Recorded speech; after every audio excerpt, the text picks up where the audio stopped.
when I was when we were first invited,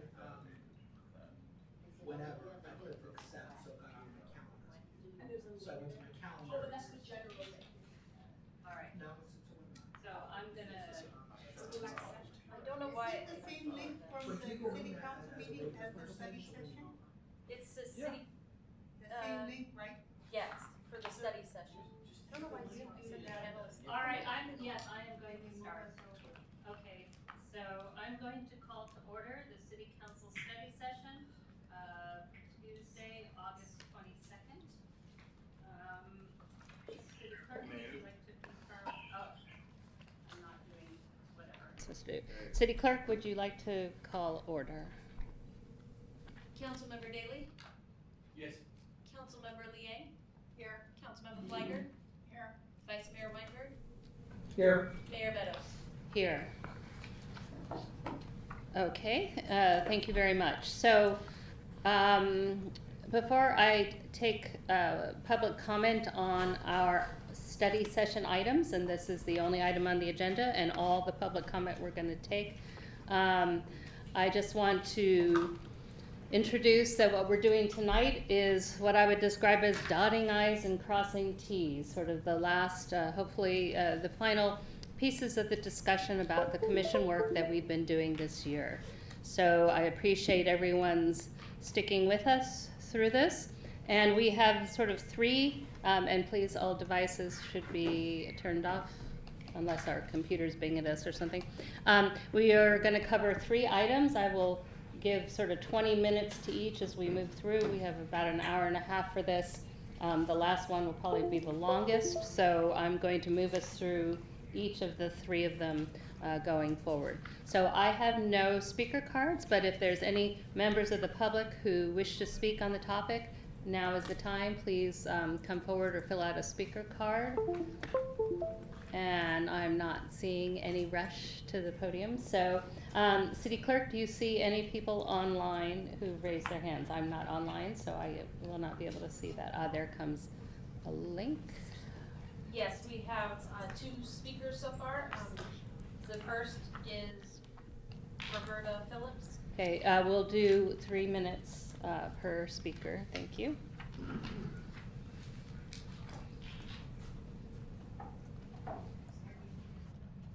Roberta, if you could unmute. Hi. Yes. Can you hear me now? Yes. Yes. Okay. So I just think that it's really a good idea that you speak about the ethics and the conflict of interest. I think that's a very important topic. I think sometimes commissioners are very passionate about an issue and are really not open to hearing other points of view.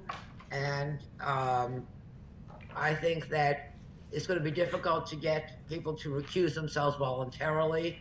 But I think that we have seen in the past, there are, conflict of interest that are not necessarily financial. And I think the conflict of interest of financial should be the floor, not the ceiling. And hopefully people will have ethical training and feel free to ask questions openly so that we have a more balanced and fair process. I would also like to see this applied to the city council as well, because we have had in the past questionable decisions. Nobody that's on council now, by the way, I'm just saying in the past. And what you're doing tonight is, trying to put policies in place for the future. So hopefully in the future, people will hold themselves and the city will hold them to a very high standard of ethics. Thank you. Thank you, Ms. Phillips. The next is Rashida Humayun.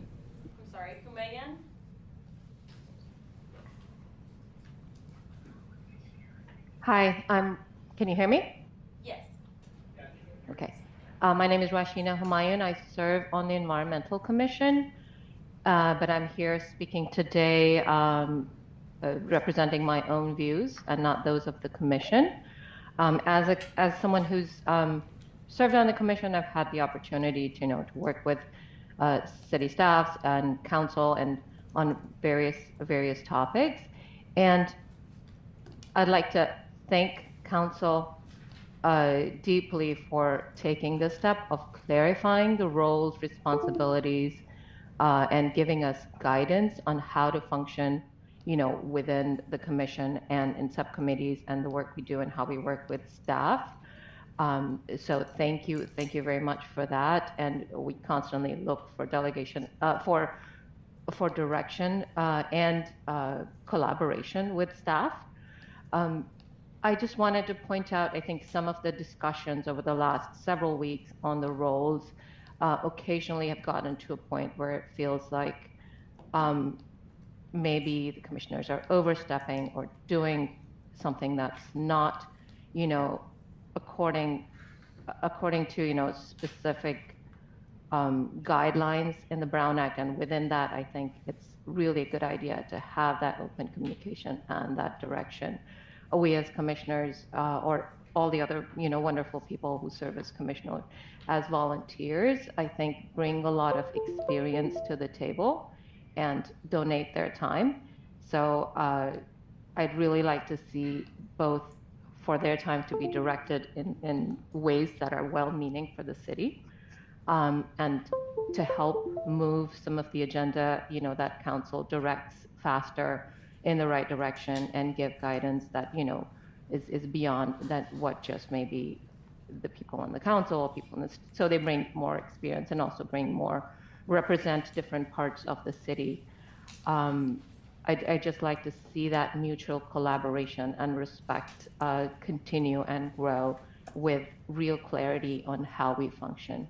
The second piece, which is the how we work with the subcommittees. Again, we would really like very clear guidance, and I see there is some of that in the new handbook. And the subcommittees are a critical way of moving things forward so that we end up having a more efficient public meeting. However, it's okay, if we decide that that's not the way to go, then we need to allow enough time in the public meeting to have that discussion rather than be rushed. So those are two things I wanted to say, and thank you again very much for the guidance. Thank you, Ms. Humayun. Okay, so that's all the hands online. Normally I'd close the public comment, but I'm seeing we've got 2 late entrants to the in-person council chambers. So Mr. Bedard will be followed by Ms. Morris.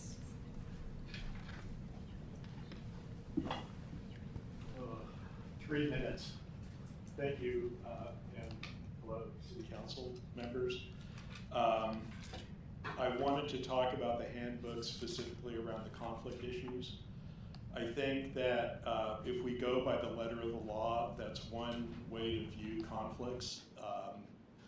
Ironically, I believe that the Library Commission doesn't fill out 700 forms because Los Altos, the town of Los Altos, the Hills doesn't make their folks do it, so we don't make our folks do it. But I find that at times, especially in the Library Commission, there's so many different groups, and there's definitely conflict between them, either with information being dispensed or knowing who's speaking, knowing where they're coming from when they're speaking, and I think this has to be looked at. Granted, how do you legislate that? Common sense, I guess. Outside of that, I've been a member of the commissions for like 4 years, and I've appreciated my time doing it. We serve a great value to the community. I personally did not choose to join actively join other organizations, so I am a member of the Friends. I have donated to Lolly, but I don't belong to the boards, and I did that on purpose, even though I attend all the Friends meetings. Why? The Friends are important, and it was important, especially through the pandemic, that we keep them going, and there needed to be liaison communication, and I think that's where the commission fits in. It scares me when we have, and what's happened with the commission, what's happened with Lolly, what's happened with decisions where people say, well, yeah, it's private money, but you know what, we're talking about it here, Gabe's working on it, it ain't private. So, you know, we gotta hold the commission in high esteem for that as a government agency. I still have the oath I swore up on my bulletin board as to who I report to. And I report to you. I report to the city, the county, the state, my nation, and that's really all I got to say about conflict. Thank you. Thank you, Mr. Bedard. And Ms. Morris. Nice to see you all. Thanks for having this study session. So Teresa Morris, yes, I'm on the Park and Rec Commission, which is also now Park, Art, Rec, and Culture. So, but I'm not speaking on as a commissioner this evening. One second, can you raise your microphone? Thank you. Yes. So just briefly, I wanted to say a couple of things. One is, I think the more we can refine the requirements for commissioners and what they need to know about conflict of interest, the better. And I think that that comes a lot from our city attorney, and we are probably lacking training at this point. And as the commissions start to settle down, hopefully we'll get some training coming in the door for what we need to know for our new commissioners as well. Most importantly to me, though, I have to say, is it's fun to be on the Park, Art, Rec, and Culture Commission, and so I really enjoy it. And one of my biggest concerns is that you're going to limit us to one subcommittee. I tend to have my hand in a lot of pots. I like to do that. It makes it more fun for me. There are down times where one subcommittee is doing something, but the other subcommittee isn't. And so I just hope that you'll consider that we are adults. We can figure out how much we can do. And I'm sure that as all of you have served on commissions, you understand that you do limit yourself to what you are able to do time-wise. But it's an opportunity, and it's an honor, and it's fun. And I hope that we can keep the fun in the park. Thanks a lot. Thank you, Ms. Morris. So with that, we're going to close public comment. Again, I gave some initial framing, and I'll give just a little bit more. On the first topic, which will be the ad hoc committees, I'm going to call it that, and the commissioner liaisons, that will be introduced by our city manager, right? City manager, yeah. And then when we get to the council liaisons, I will introduce that, and then when we get to incompatible activities and perceived conflicts, our city attorney will take us to that. So I'm going to watch the clock, and Gabe, you can go ahead and introduce us to the ad hoc committees and commissioner liaisons. Thank you, Mayor, and thank you for the introduction. So my portion tonight, as you said, is around subcommittees and the establishment of individual commissioners as liaisons. The suggested edits were brought about when we looked at how subcommittees were formed and how they have been utilized. Oftentimes, they would require staff support or public noticing or other things that may slow down the work of the commission on their work plan. The handbook currently states that standing committees are not allowed. We think that is appropriate, but we wanted to really define what it is to establish an ad hoc subcommittee and how they could operate in an attempt to make it easier for commissioner or commissions to not only form subcommittees but work on multiple parts of the work plan at the same time without having to worry about requiring staff support or time. That is not to say that certain ad hoc committees wouldn't have staff support or time. Some of that will be required, and that would be a discussion at the commission with the staff liaison. The second part of this item is appointing commissioners as liaisons. We have in practice really leaned into the expertise of our commissioners when they're working with other bodies, outside groups, ad hoc working committees, different levels in nonprofit or government. But we realized we didn't have a way for them to formally represent their position. And we thought this may be a way, again, to have the commissions and their expertise, have the city benefit from the commissioner expertise.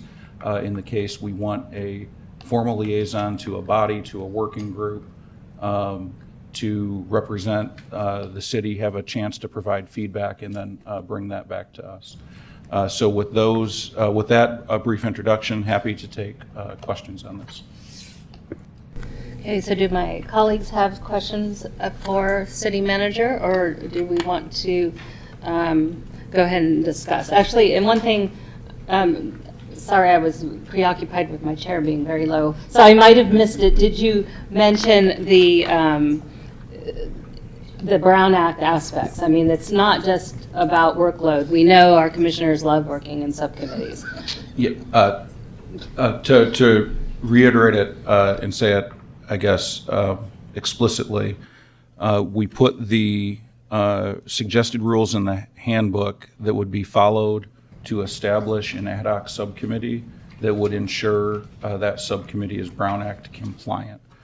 So to your point, it has not always been that staff maybe doesn't have the time or bandwidth to provide support, but we have had Brown Act concerns with the establishment of committees, how they're utilized, and that's the second piece to this. So thank you, Mayor. Okay, and to clarify, and I meant to do this at the beginning, and I'm sorry I didn't, but the attachment to the study session packet of the commission handbook is not a red line version and doesn't include any of the changes. That's as it stands today. And so the changes we're talking about are sort of proposed, the elements of it are proposed in our packet. So that would be like page 3, talking about ad hoc subcommittees and appointment of commissioners or as liaisons. So Mayor, while you discuss, I will try and pull up the red line version. What is in attachment 1 is suggested language. It is a change. I had given direction at the last meeting to never incorporate red lines, and then I uploaded a red line version. I'm violating my own rule. So you can't see the red line, but this is with the suggested language. Okay, thank you. I'll pull up while you're discussing. Okay, attachment 1, which is page 17 of the PDF I have, is the suggested wording. So that's really sort of the guidelines staff has in front of us. And now I'll open it up for my colleagues to either ask questions, and first ask questions, and then we can go to discussion on this item. Councilmember Liang, you have a question.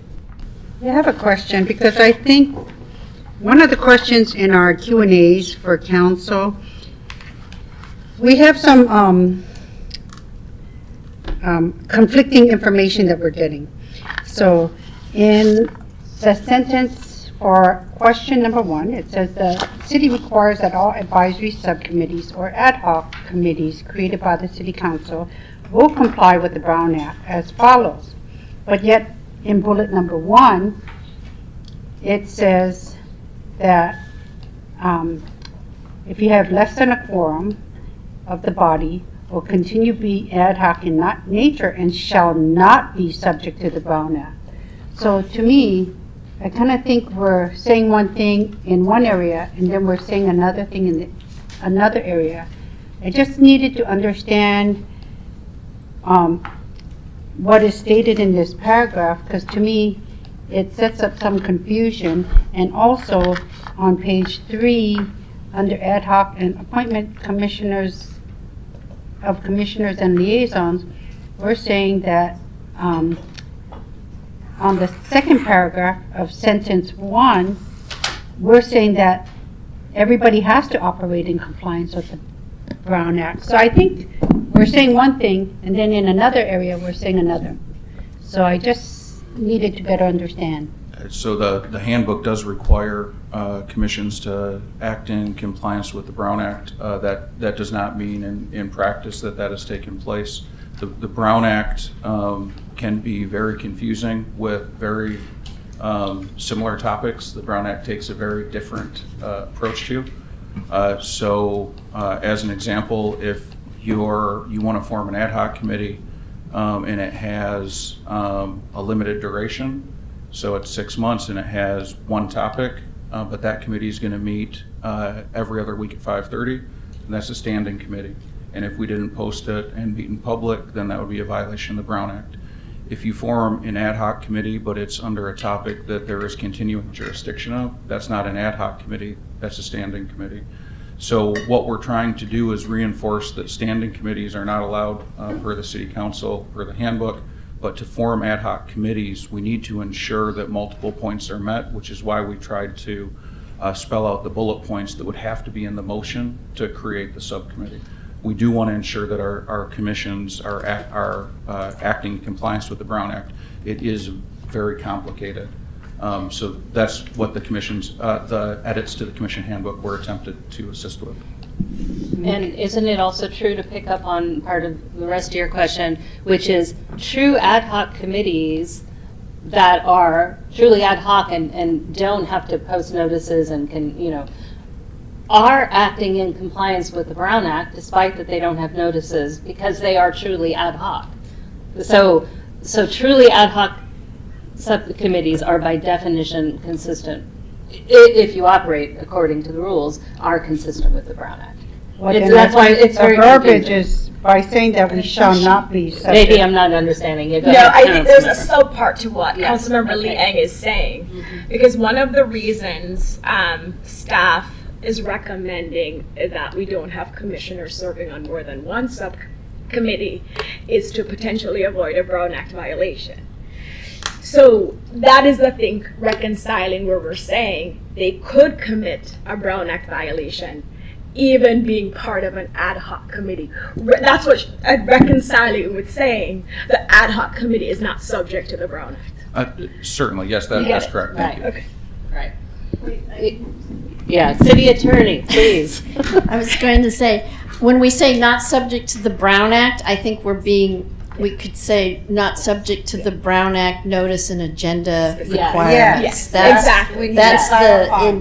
but we shorten it saying, oh, but you're not a Brown Right, Act but body. they are. We Right. sort Right. of use the jargon, but Right. ad hocs, a true ad hoc would not be subject to the noticing Yes. and the minutes. Wow. With that, I'll be quiet. Well, no, that was very helpful, because that's actually clarifies the whole thing, I think. Okay. Thank you. All right, do we have any more questions of staff before we sort of tackle the proposal of attachment 1? I'm not seeing any more. Councilmember Daley. Just a quick question. I think I know the answer, but I'd like to get clarification for the public. This contemplated language comes from where? So we drafted the language from several different sources, different jurisdictions, FPPC, a number of different areas. So this language isn't new, it's in use in other jurisdictions. Correct. We are not reinventing the wheel. Correct. Thank you, Councilmember Daley. Good clarification. All right, so with that, would any of my colleagues like to make some comments in about the proposal in front of us? Mayor? Yes. Didn't call on me. I gestured, sorry. Don't want to be out of order. Thank you, Mayor. So thanks to staff and Mr. England for this information, and I agree with the comments that have already been made, that I think this is the right direction for our city and our commissions and our council, that there's clarity in these different roles, and we need to make sure that everybody understands what's expected, and if there are improvements necessary, we need to make them, and so I applaud this effort. I'm going to make comments, just my feedback on some of the things that are being proposed, notwithstanding the fact that we're not redoing this as has been done before in other places. I'll start with the subcommittee recommendation. To Ms. Morris's point, as someone who has served on commissions, I've also served on multiple subcommittees. I think at most I've served on 2 subcommittees at the same time. And I think for me, Mayor and colleagues, if we do the right training, I do think commissioners should, I don't know if I can say they will, but they should understand the parameters within which to work. So for example, I completely understand the big concern that if you have subcommittee A and the same members on subcommittee B, and the subcommittee B person is talking about what's happening on that committee with the A subcommittee, and I hope I've not confused everyone. That's an issue, and I completely get that. But I hope that through training, and this is something I'm going to bring up at the end as well, because I do think after we do our interviews in September, we should definitely schedule training for our commissioners.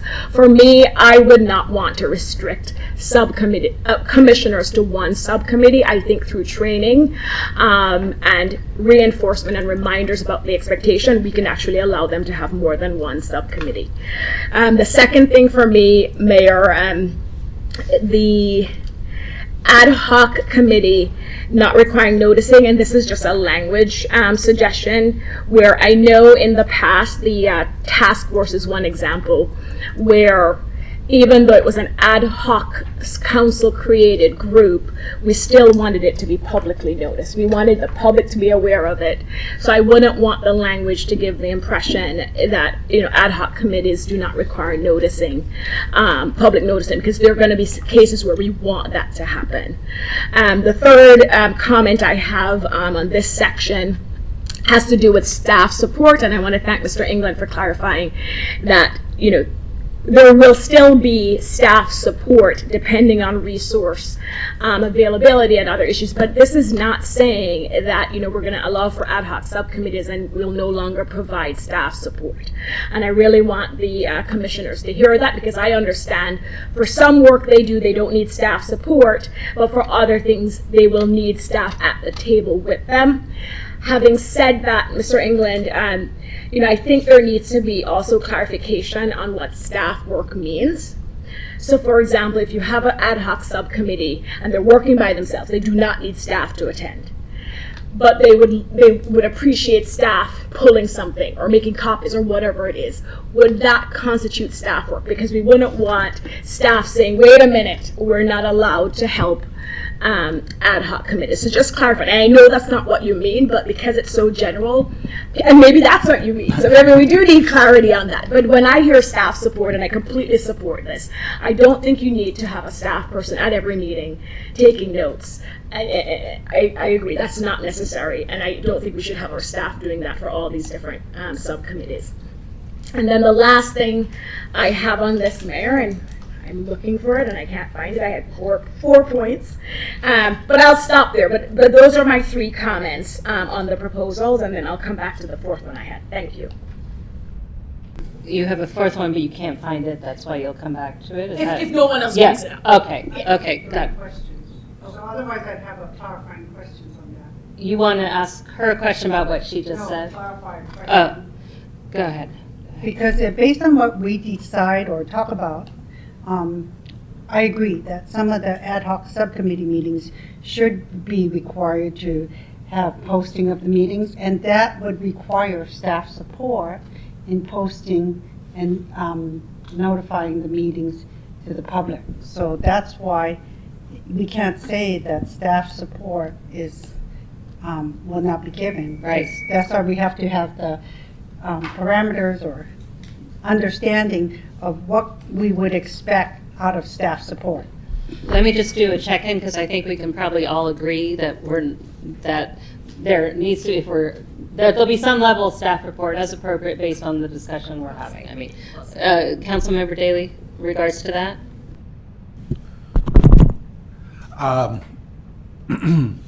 Meetings that require notice, if you want the public to be noticed, then hold the meeting for the whole commission. Don't have a subcommittee meeting that requires public notice. That's not what subcommittees are for. That's not, I mean, that's my opinion. And Okay, as so we've far as- heard, so we have some. And I just want to make one quick comment on the staff work.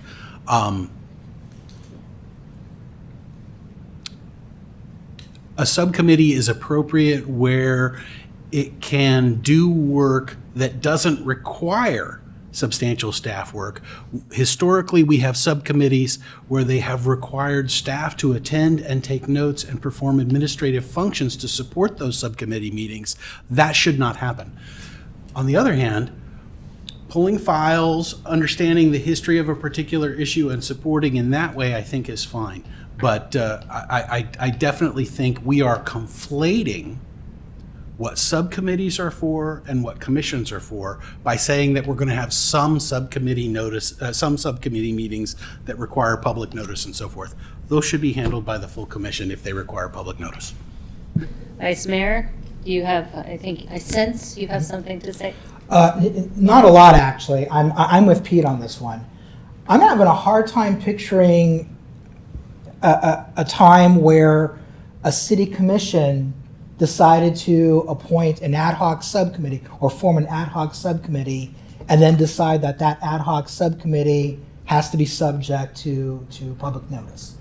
I don't recall that happening. I'm having a hard time imagining a commission coming to that conclusion. So I have two examples that I can think of, not related to the commission, but they're examples where I can definitely see it happening, and if we're this specific in the handbook, then it doesn't allow for when these things come up. We had a council subcommittee, ad hoc. Well, it was standing, but it actually... But that's council. But I'm using examples of where sometimes for ad hoc groups, regardless if they're subcommittees of a commission, that based on the subject matter being discussed, you may want to invite the public there, dog park, like whatever it is, you may want, and I did the Parks and Rec, maybe, you may want the public to come to that subcommittee to get input before it actually goes to the full commission. The second example, again, it wasn't a commission, it was an ad hoc task force where they didn't have to publicly notice it, but because of the subject matter, we wanted it publicly noticed. I don't see the downside in saying that depending on the subject matter, whether or not you notice it to the public, whereas the way it's drafted right now, it completely eliminates it. So what about then just adding on to the end of that first paragraph on subcommittees in attachment 1, except as otherwise directed by council? I like that.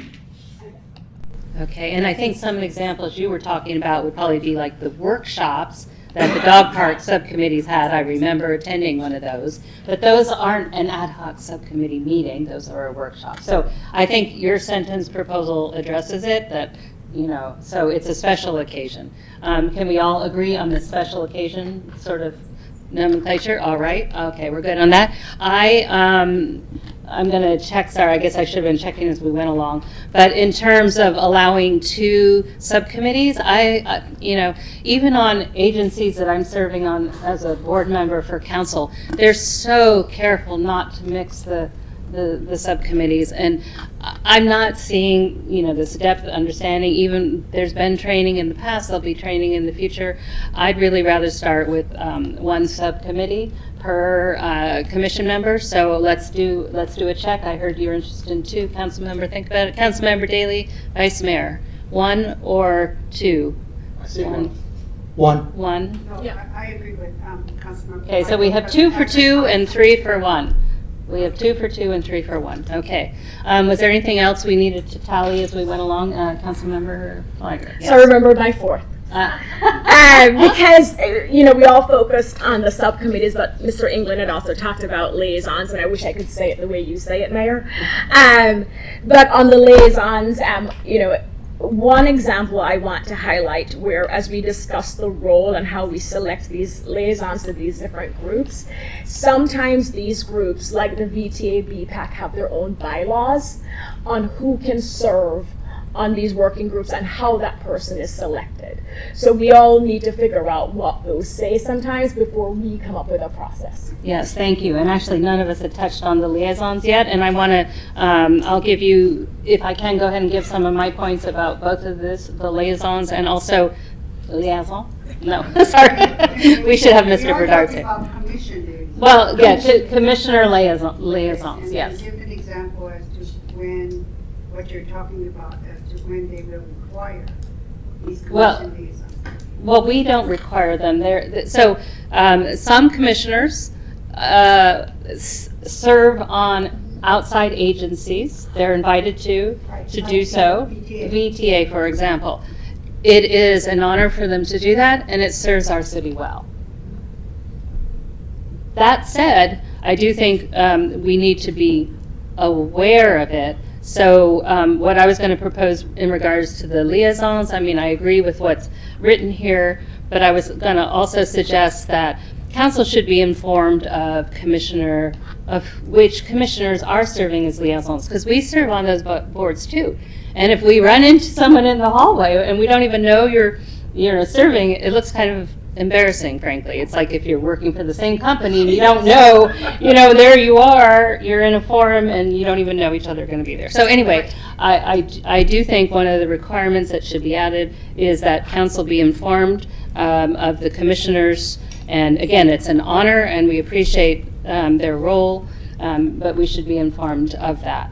Going back to the ad hoc subcommittees, just like I think it needs to be agendized to form an ad hoc subcommittee, I think it needs to be agendized to dissolve an ad hoc subcommittee, particularly if you want, Ms. Morris has talked about examples where something's down and then something's still going on. Remember, these ad hocs are supposed to be less than a year in duration to be truly ad hoc, and so therefore it's going to have downtime, dissolve it, and then you can go on another one. So we need to agendize both the formation and the dissolution. It'll give much more flexibility in terms of who can serve on which ad hoc subcommittees. So those are my points. Councilmember Daley. Mayor, in thinking about your last point about agendizing formation and dissolution of ad hoc subcommittees, I like it, but I'm concerned that it's going to add 2 months to the process, one on the back end and one on the front end. And so my suggestion would be, if we go with something like that, to sort of standardize a portion of the agenda where subcommittees can be treated, so you don't necessarily have to wait a month before you bring it back, put it on the agenda, and decide to form the subcommittee. And I'm wondering if the city attorney could see a way where we could do that, fulfill our noticing requirements, but also not make the process of formation and dissolution take an extra month.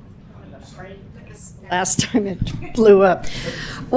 It could be somewhere in like future agenda items where we also report out on meetings that we've attended. We could probably expand that, and then it would be the report out of a subcommittee, and that would include it.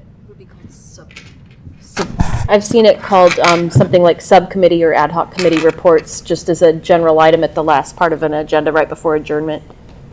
And most of the times it's blank. There's nothing to add, but this is when exactly needed, the way we it did would be it added. during my year as chair on Parks and Rec. We had a section in the agenda every meeting for the reports from the subcommittees. It's also quite common for a subcommittee to say nothing to report. We didn't meet, Right. And it's fair, particularly for a dissolution, to have it in consent as well. So then, yes, so then it doesn't even have to have discussion time. Vice Mayor. When an ad hoc subcommittee is formed, can it have a sunset provision at the formation? Yes. To avoid that problem? So, Vice Mayor, in the language we had suggested in the motion was to consider the time frame as well. But I think either proposal would work the way it's being described. Councilmember Feiger. Thank you, Mayor. So I actually really appreciated Councilmember Daley's suggestion. I like the idea of having it a standing item. I defer to the city clerk and city attorney and how it's worded to give that flexibility. My concern with the vice mayor's suggestion, it's if you have that sunset timeline, but for whatever reason the ad hoc wants to dissolve earlier, there still needs to be action. And we don't want them to have to wait a whole year, since majority of council members want to limit them to one subcommittee. They're going to have to wait till that sunset date before they can go to another subcommittee. So I really appreciate it. If there's a way to do it, I liked Councilmember Daly's suggestion.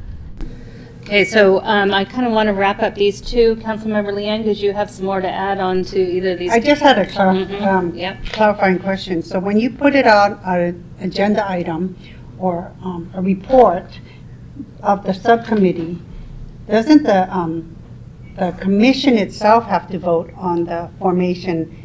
And so the way, if it's just a report, it's not an action item. So my concern is how we properly do that, because then otherwise it has to be in the beginning of the meeting and it has to be properly agendized.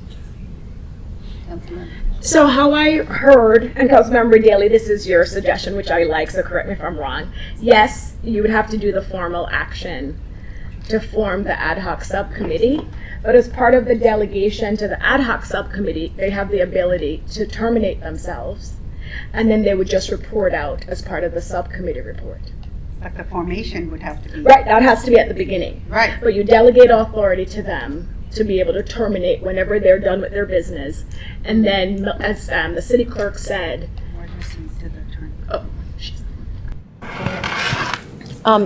So usually the formation and dissolution of a subcommittee would be done on an agenda under a discussion item so that it can be voted on by the commission itself. And then the report section that we were talking about is just for the times when they have met and they just want to report to the rest of the body of what they did.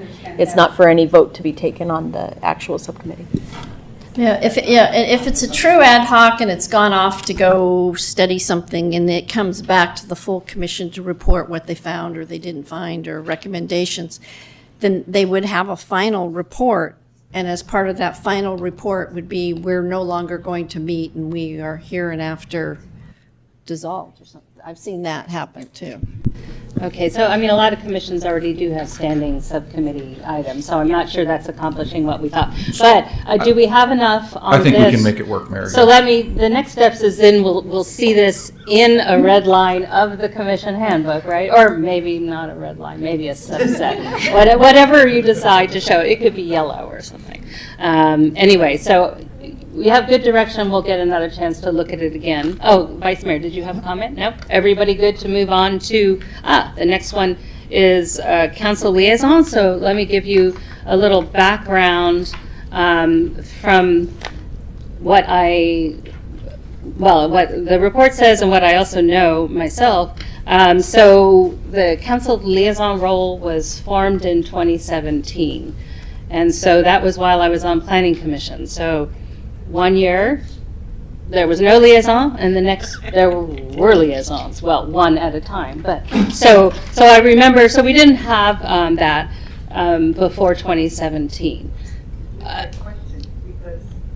Well, no, wait. We're not at discussion yet. I'm not. Don't presuppose where I'm going with this. No, because I think we had it before 2017. No, that's not what we didn't. They found the date. The start date was 2017. So, and I remember, actually, I can picture it. But regardless of that, it doesn't really matter. The report talked about, we have an example, Palo Alto has those council liaisons. That wording is included in our packet, which is, I skipped it, but you all are probably already on that page. Oh, it's on page 18, but of the PDF, but attachment 2, essentially. And then as staff has pointed out, we have two different definitions, one in our own norms and one in the commission handbook. So, but one thing that was interesting is most of the other cities don't have this position, or couldn't, or at least didn't speak to it in any of their available information. So essentially, I think what we need to decide is, how do we want to describe this position? What do we want it to do, so the council liaisons to do, so we can maybe have a more consistent, I mean, maybe you can't make it consistent, because each commission is different. But do we want to do it the way we've been doing and make no changes and just pick one consistent wording between our norms and the commission handbook? Do we want to make some changes? One example of a change that I kind of like, but I'm not wed to, is if you have, at minimum, if you have a council liaison, a staff liaison, and a chair of each commission, have at minimum 1 to 2 meetings a year, depending on the nature of how frequently that commission meets, and you have a check-in. Or we can just do it how we've been doing, which is each of us, I think, kind of interprets how many meetings we go to, when we can go to these meetings. Mind you, we can all watch every single commission meeting that happens if we want to, either live or on YouTube. And I'll tell you, I watch it all at least 1.5 times speed if I can manage it, but I get through more that way. So anyway, I'd like to open it up to my colleagues, because at the very minimum, let's make our wording consistent between the commission handbook and the norms and procedures, and if we can add any consistency to how we do it, or do you want to get rid of it altogether? I'm not sure that that's the right choice, but anyway, so who would like to go first? Vice Mayor, unless you don't want to go first. No, it's fine. I remember when the council liaison program started, and it was very confusing to me at first because our first council liaison on Park sat at the table with us, participated in a discussion, and really kind of drove where the commission went. And I don't think that was the intent for the role. But I've seen it happen elsewhere. I personally try to stay away from the discussion and only interject if there's something procedural or mechanical, or there's a question about something going on with council. When I first got onto council, I really was adamantly opposed to the program. I still think that we're probably better off eliminating commission liaisons, but I'm less fanatical about that position. I think that they can add value, but still, I've seen council members capture commissions, and that completely undermines the value of having a commission. So that's what I would like to try to avoid. Okay, who would like to go next? Councilmember Daley. I agree with everything that Vice Mayor Weinberg just said, including questioning whether or not we need council liaisons. And if there were enough support to abolish the program, I would vote to abolish the program. I find as a liaison, at times commissioners will look to me and then look at their staff, look at the staff representative, and what I really want to do is empower staff in that situation, right? Number one, I'm not empowered to speak for council in that situation unless I'm referring to something that we've explicitly taken a vote on. So for a single individual to purport to impart council's desires to one of these bodies is totally inappropriate, and it happens. It has happened a lot. Staff is much more appropriate to provide the official interpretation of council's position on a matter. And if there is no council position on the matter, staff will say, council hasn't taken a position on that matter. But I think, I do think staff would be more effective if we eliminated the scenario, which happens at times, where the council liaison or other council members, not the liaison, are played back and forth against staff. And I think eliminating the liaisons entirely would empower staff. Thank you. Councilmember Flagger. So I'll start by responding to Councilmember Daley's proposal of completely abolishing the liaisons. I disagree. I think the liaisons have a very important role to play. I actually liked the Palo Alto definition, and the things I liked about the Palo Alto definition, it's where it doesn't require us to attend all the meetings. It basically clearly defines we are that contact for either the chair or the commission itself on any specific council policies or positions, not the council members' individual positions or policies, but priorities or policies the council may have taken that commission may need clarity on. And so I believe it's very important to have council members assigned to different commissions as the point person either for the chair or the commissioners. If they have questions about a council position or a recommendation, that's the person they could go to. I do think staff and council play completely different roles here.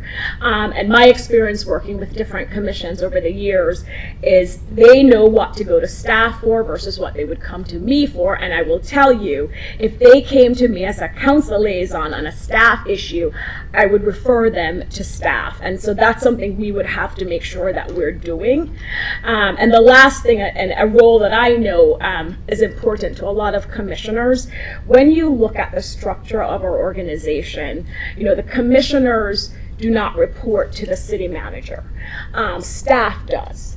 And so, issues come up. We can believe that there were never issues between commissioners and staff, but sometimes it comes up. And so I know commissioners appreciate, at least in the past, some chairs may appreciate being able to go to their council liaison to say, this issue came up, I don't know how to handle it. What would you recommend? And so they feel more comfortable having a council person to have this conversation with, as opposed to going to the staff person who they maybe, have a question about or they want to give feedback on. And so having that council liaison be that point person for the commission, I think is helpful. So for me, it's not about going to every commission meeting. I'm totally fine if we get rid of that or we don't require that. It's not about being at the meeting so we're constantly talking, and I completely agree. Council members should not be managing the meeting, and Councilmember Daly, I've been in that seat where everybody looks to you, especially when we used to meet in person, and that is definitely not the role for council liaisons, but I do think we do have a role as council liaisons, and we just need to better define it. I would not eliminate the council liaisons. I feel that council liaisons are very helpful. It's also very helpful when we have a majority of new commissioners and they need support. And also, I found that council members and staff have been supporting one another. So I don't see where it has been problematic. I feel that as well as when council members are in attendance at some of the commission meetings, they're hearing some of the concerns that the commission probably were not aware that should be coming to the attention of council, and the council members do bring it back to council and report out, and then as well then advocate to have a study session with the commission and the council. And I have done that in the past. So I feel that there is value. I never found it that it was mandatory that the council attend all the commission, because I know that at times we've had other council members that didn't attend all their commission meetings. So if you feel the value of attending and being there to support the commissions that you chose to take assignment to, I think it's good. But I think that we should not eliminate it. We can make it where if you want to continue this practice, then it's up to you. But I don't think it should be eliminated. And I think we need to continue that. And also I've heard from many people that found that the council liaisons are valuable. So I wanted to add that. Okay, I'll use this one now, thank you. Okay, so I'm hearing a number of different things. For one thing, I agree with a lot of the points that all of my colleagues are saying. I don't think, though, that it is the council member's role to make new commissioners feel comfortable. I think that is the commission's role and staff's role. And in fact, whether well-intentioned or not, council members can make commissioners feel uncomfortable. So, I think the point is, and this is also in the Palo Alto wording, is that the commissions are independent bodies. We spent a lot of time this year talking about their expertise, what they contribute, and it's sort of like this old, I wasn't a physics major, but I'm going to use a physics analogy. You cannot be an objective observer because by observing you are in the picture and influencing the measurement. Anyway, I mutilated the analogy, but you get what I'm saying. So no, there is, and so So I'm not saying to abolish, but I do feel that council members, I distinctly remember sitting on planning commission and then there's a council member midway through the term. It's a whole different ballgame. They come up, they talk to you, they tell you things, they influence, whether they mean to or not, even if we're not trying to influence.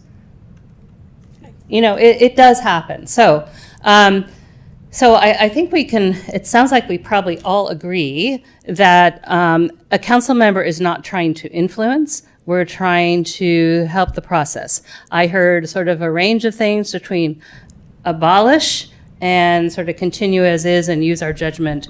I don't think that as I said before, we don't have to attend any meetings because we can listen to any meeting, at any time. And we do, actually. So if you think just because we're not there, we're not listening, that's not necessarily the case. But what I would propose is, and let's say if this is a compromise position, again, we're not putting ultimatums around, well, you can never attend a commission meeting, or you always have to attend. But I think, so we have an October, I think it's now an October check-in with each of the commissions. Is that true, or is it just half the commissions? We're having a meeting, so we have an annual check-in with commissions, whenever it is. I think it's October, but it may not be all of them.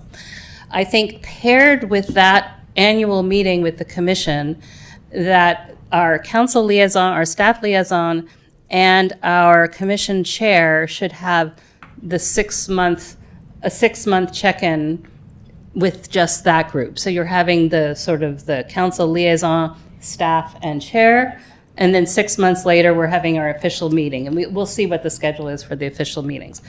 That can be our floor.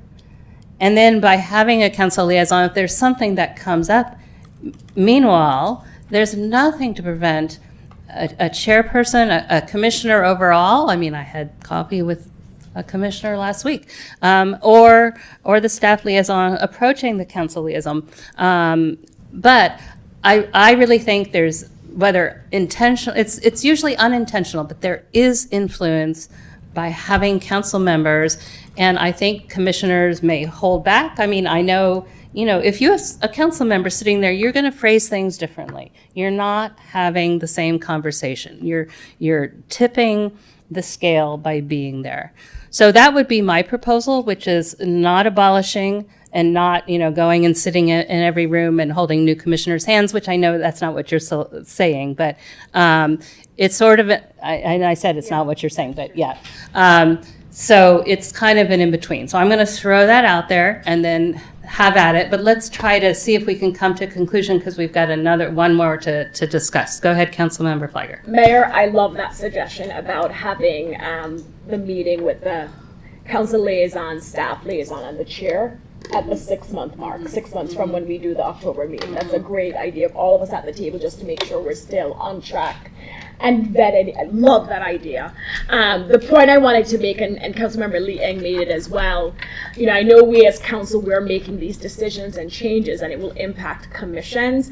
And I'll just give feedback similar to what the Councilmember Lee Eng had said. The commissioners appreciate us being a liaison in some form, and I just want to make sure that's clear. So if we take this away, it's almost as if we're ignoring a lot of commissioners who are saying, no, we value even just having a point person. Mm-hmm. And I agree with that, and I've heard that too. But that's kind of a dependency, and we really, and so it's great, but anyway. So let me, colleagues, you two want to weigh Thank you, Mayor. You took the, you said exactly what I was about to say. Nisa, I think the point you just made proves why council liaisons can be counterproductive. I firmly believe that many commissioners, if not a majority, like having the safety blanket of having a council member there, but I think it affects their deliberations. I think it impacts the quality of work and the recommendations that we're ultimately getting. Can I quickly interject? Because I didn't say that the commissioners appreciate having us in the room. They appreciate having a council liaison. Well, yeah. Right, no, but based on the vice mayor's, I was just like, no, it's not, because I am not supporting having us go to every meeting. I am happy to get rid of that point. Councilmember Daley. I know that the commissioners appreciate having access to a council member, and some commissioners have intimate access to their pet council member and will call them within 24 hours of a disagreement with staff, and we're not handling those situations correctly. I don't know that eliminating the liaisons is the answer to that problem necessarily. I know it's an answer to that problem, maybe not the best answer to that problem, but when staff says something that a commission doesn't like, and a commissioner immediately calls a council member, and the council member immediately calls the city manager, and within 24 hours, there's like damage control going on. One, it undermines staff's credibility. Two, it costs money. Our staff is paid salary. They should, their time should be spent in the way that their supervisor allocates, not responding to, a call from a pet council member the day after a commission meeting. Okay, so, yes, go ahead, Councilmember Leanne. I am troubled by what I'm hearing right now, because in no way have I experienced this, have I been hearing this, and from what I'm hearing, I'm very troubled about this, because this is not how commission management occurs. And I'm very, if this is happening, this is something that should be addressed at training. And so what we're doing here doesn't address what he's saying. So all right. I'm very bothered by what I'm hearing I hear tonight. that. Thank you. So I'm going to try to, and I'm sure that the city manager won't forget that. We're going to try, but we've had kind of a wide-ranging discussion on this item. I think we've come to kind of a middle position, playing with this triumvirate, the chair, the staff liaison, and the council liaison, alternating it with the official meetings, and looking at both our council norms, which have more information than does the commission handbook, and the Palo Alto one, to and then you'll bring it back as a draft, and we'll have another go at it then. But I think we're kind of coalescing sort of around the same spot, but we'll have another push at it, because I want to make sure we give due diligence and time to the next item. So is everyone okay with, and city manager, you have enough to work something up, and Mr. Carnesecca too? You look so excited. Okay. One more thing, Mayor. Oh, yes, council member. I agree with what Councilmember Flygore, and I think I've mentioned it myself about having more robust training, and we heard it from a member of the public as well. We used to have our trainings to be mandatory. We used to have role play and more examples available at these trainings. How do we make that happen again? To make it mandatory and to make these robust trainings to be more informative with clear examples and guidelines and everything else. Okay, so I think you can take that direction, bring that back as well. I remember well Mr. Maginot giving me a role to play in a role play, and a fine job we both did. But it was one of my more fun moments as a commissioner. All right, thank you. Good point. Training is important, but we've always had a lot of training, but we'll do more. So let's move on to the last item, and the city attorney is going to talk about incompatible activities and perceived conflicts. Okay, one thing I just want to clarify for the record, before I left and since I've been back, I do training with the commissions at least yearly. When I first came back, I did training for the commissions. I did training for the liaisons. I trained the liaisons.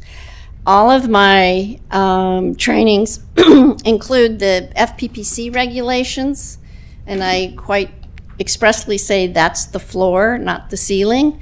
And I also go into the common law bias and conflicts and get into ex-parte communications and the importance of making sure not only do you not have a financial conflict, but there's no perceived conflict. And can you be a fair person to decide on the matter and to go through all of that? I've heard a lot that we need more training. I know we've had a lot of training. And I know for some of the commissions, I've even gone back and done training on the training. I think I've trained Complete Streets twice or something and then with the housing laws and stuff and the training. But I do try to touch on all of it and make sure that, one, everybody's aware of the financial conflicts, but then also, make sure you're wearing that hat. And I know it's working quite well, because when people speak, they're saying, I'm here and, I'm Jane Doe, but I'm on the park, but I'm speaking as a member of the public. We really don't have that problem much anymore. Sometimes we do. But I have heard a lot of feedback about the training. I know we have a new city clerk, and I usually do it in tandem with the city clerk. So once we get new people on the commissions, we usually do it in January, February, early on, and then we can do the training. So I just want to say I've heard everybody loud and clear. I don't know how to figure out how to retrain the training, but we will find ways. And I know we used to do skits, but people got tired of the skits. So there's always ways to think about the training. So thank you. And I know Melissa has done a lot of training, and so I think between us we'll be able to do that. One thing I'm supposed to talk to everybody tonight is about incompatible activities, and that applies to the non-elected members of bodies or employees, but tonight I'm not going to be talking about employees. But just to be aware of your outside employment, your activities, boards, memberships that you're involved in, and are they inconsistent, incompatible, or are they somehow in conflict with your duties as a commissioner? So I think tonight, and having this whole study session has brought it to a lot of people's attention. I think it was, I'm always afraid to use phrases, but can you say elephant in the room anymore? I'm not sure, but anyway, people say, how can they vote on that? Or how come they're on this board, or they're on something downtown and they're speaking? And I do know it comes up, and some people may be more troubled by it than others, but I think this is a really healthy conversation we're having tonight. One thing that we're not doing, and it's in the staff report, is we're not mandating recusal. We're just wanting people to, maybe at their commission meeting say, hey, I'm on this board, but I'm here tonight as a commissioner, and I'm going to be looking at this commission or the city's interest in my decision tonight.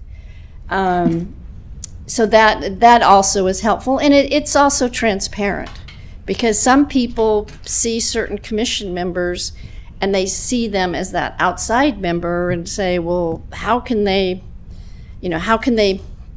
serve two masters? That's the old common law. How, when a council member or a public official has a common law or even a statutory incompatible. This is office. It's different than activities, and there's rules about that. And it goes back to you can't serve two masters. So you have to kind of choose your role. And I know a speaker tonight was very elegant about that and said, yes, I took my oath. I'm here. I'm representing the city. I may have other interests, but it's really my city commission that I'm looking out for.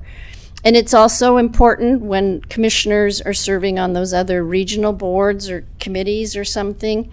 We don't have rules on that, but it's important that they get that information and they can bring it back to their commission. But, you know, what position will they be supporting at those other outside regional boards? We have something in the norms for the council. I'm not sure if it addresses the commissions.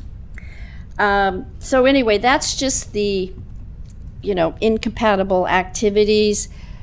There is no draft policy. There has been no direction. This is just more of, let's have a conversation about it. And then the other thing that I've done in my trainings with the financial conflicts, the FPPC conflicts, is I also say if you have a conflict, but it's not a true FPPC conflict, and it's just perceived that way, you know, sometimes the old phrase is, when in doubt, sit it out, because if it looks that bad, it gets in the paper, you're never going to be able to undo that. It's going to say, oh, so-and-so voted on this, and you can tell everybody, oh, but I didn't really have a conflict. I mean, when something really looks bad, you may want to, you know, when in doubt, sit it out. And perceived conflicts can be as important or more, or even as damaging as a real conflict, just how the public will look at it. So I think this is just a good kind of wake-up call. I know we'll be doing more training on it, and I do think some good, you know, hypotheticals would be good. You know, this is what so-and-so, this is their job, they're on this commission, and, you know, do some hypotheticals. I think Councilmember Leing wanted hypotheticals, and I think that's a good point. Okay, so Councilmember Daley, you go with your question. Hypothetical such as somebody sits on the financial commission, they're about to recommend budget approval, and they also sit on the board for one of the entities that the city is under contract to pay. Yes, that's an example. And the cure is disclosure in that situation, though, right? The remedy is disclosure. It's not recusal. No, it wouldn't be recusal. It would be if that person was making the contract on both sides and they were receiving. Then it's not arm's length. Yes, it's not arm's length. It's not like your LLC is the garbage solid, they don't call it garbage anymore, I'm dating myself, solid waste company.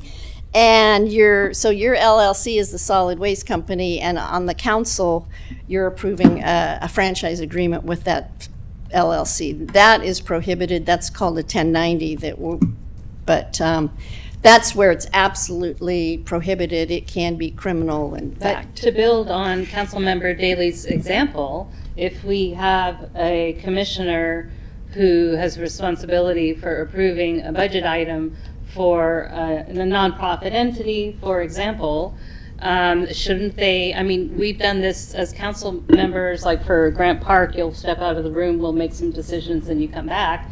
Shouldn't that commissioner, and we can deal with this in the hypotheticals, they shouldn't be voting from the city's budget item, they shouldn't vote, or I wouldn't, if I were that commissioner, vote on a budget item that I also sat on the board of the agency that's getting that. I mean, to me, that whether they're making any money, which they're not because they're not paid for either role, it's still a perceived conflict. Yeah. See, that's where it's perceived, even though could that person, as a commission person voting on the budget item, say this is a good deal for the city, and then while they're sitting on the board, this is a good deal for the board, and you know, can they really be fair and neutral? And so Let me just clarify with staff, the city attorney, city manager. We've got definitions in front of us. I think the definitions are useful and we probably don't need to fiddle with those. The question is, where do you want us to go with this? Because the definitions by themselves are not enough for the handbook. So I think there's some situations, and again, you said it's focused mostly on disclosure, which I think is important, but some of the examples should go beyond disclosure to recusal. So how do you want us to handle that tonight? So Mayor, these would be in addition to the definitions in the handbook that would be financial or conflicts that would require recusal. The idea behind this is to have the commissioner consider their interest and disclose them and make a determination while disclosing if it rises to the level where they should seek advice from the city attorney or the FPPC to see if they need to go further.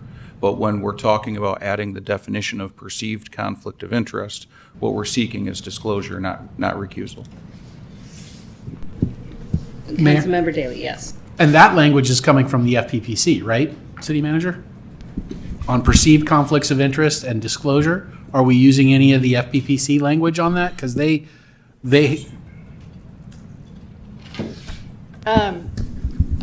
No, under the FPPC regulations, if you have a true financial conflict, then the rule is you have to disclose it. It needs to be noted in the minutes, and then you leave the room and you don't discuss it further unless there's some exceptions to it.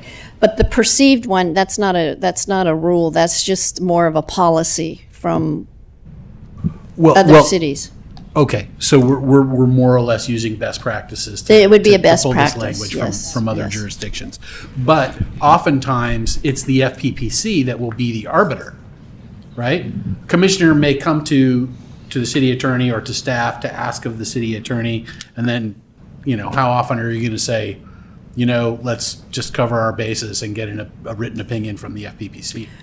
We've done that before when if it's one of those 500-foot rules, we wouldn't get an FPPC opinion. We'd just measure it and say, you're out. There's no rebuttable presumption anymore.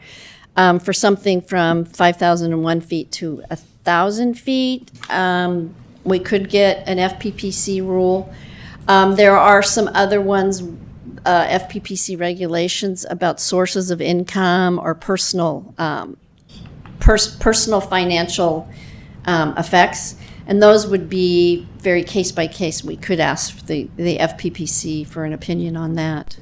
But tonight, we're not dealing with the FPPC. These are just. We're dealing with the perceived. So the policy questions. Yeah, so the first question is, are we okay with these definitions as the city attorney has provided them, which I think we are, because who are we to argue with these fairly legal definitions?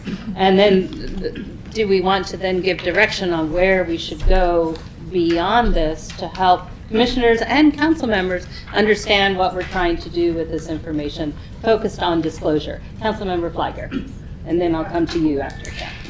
Thank you, Mayor, and thanks for that, City Attorney, and I completely understand what you've been describing. My question is, what is the process then? So the perceived conflict of interest definition, it's very clear. And so I imagine that through training, or different commissioners will read the handbook and they'll see this definition.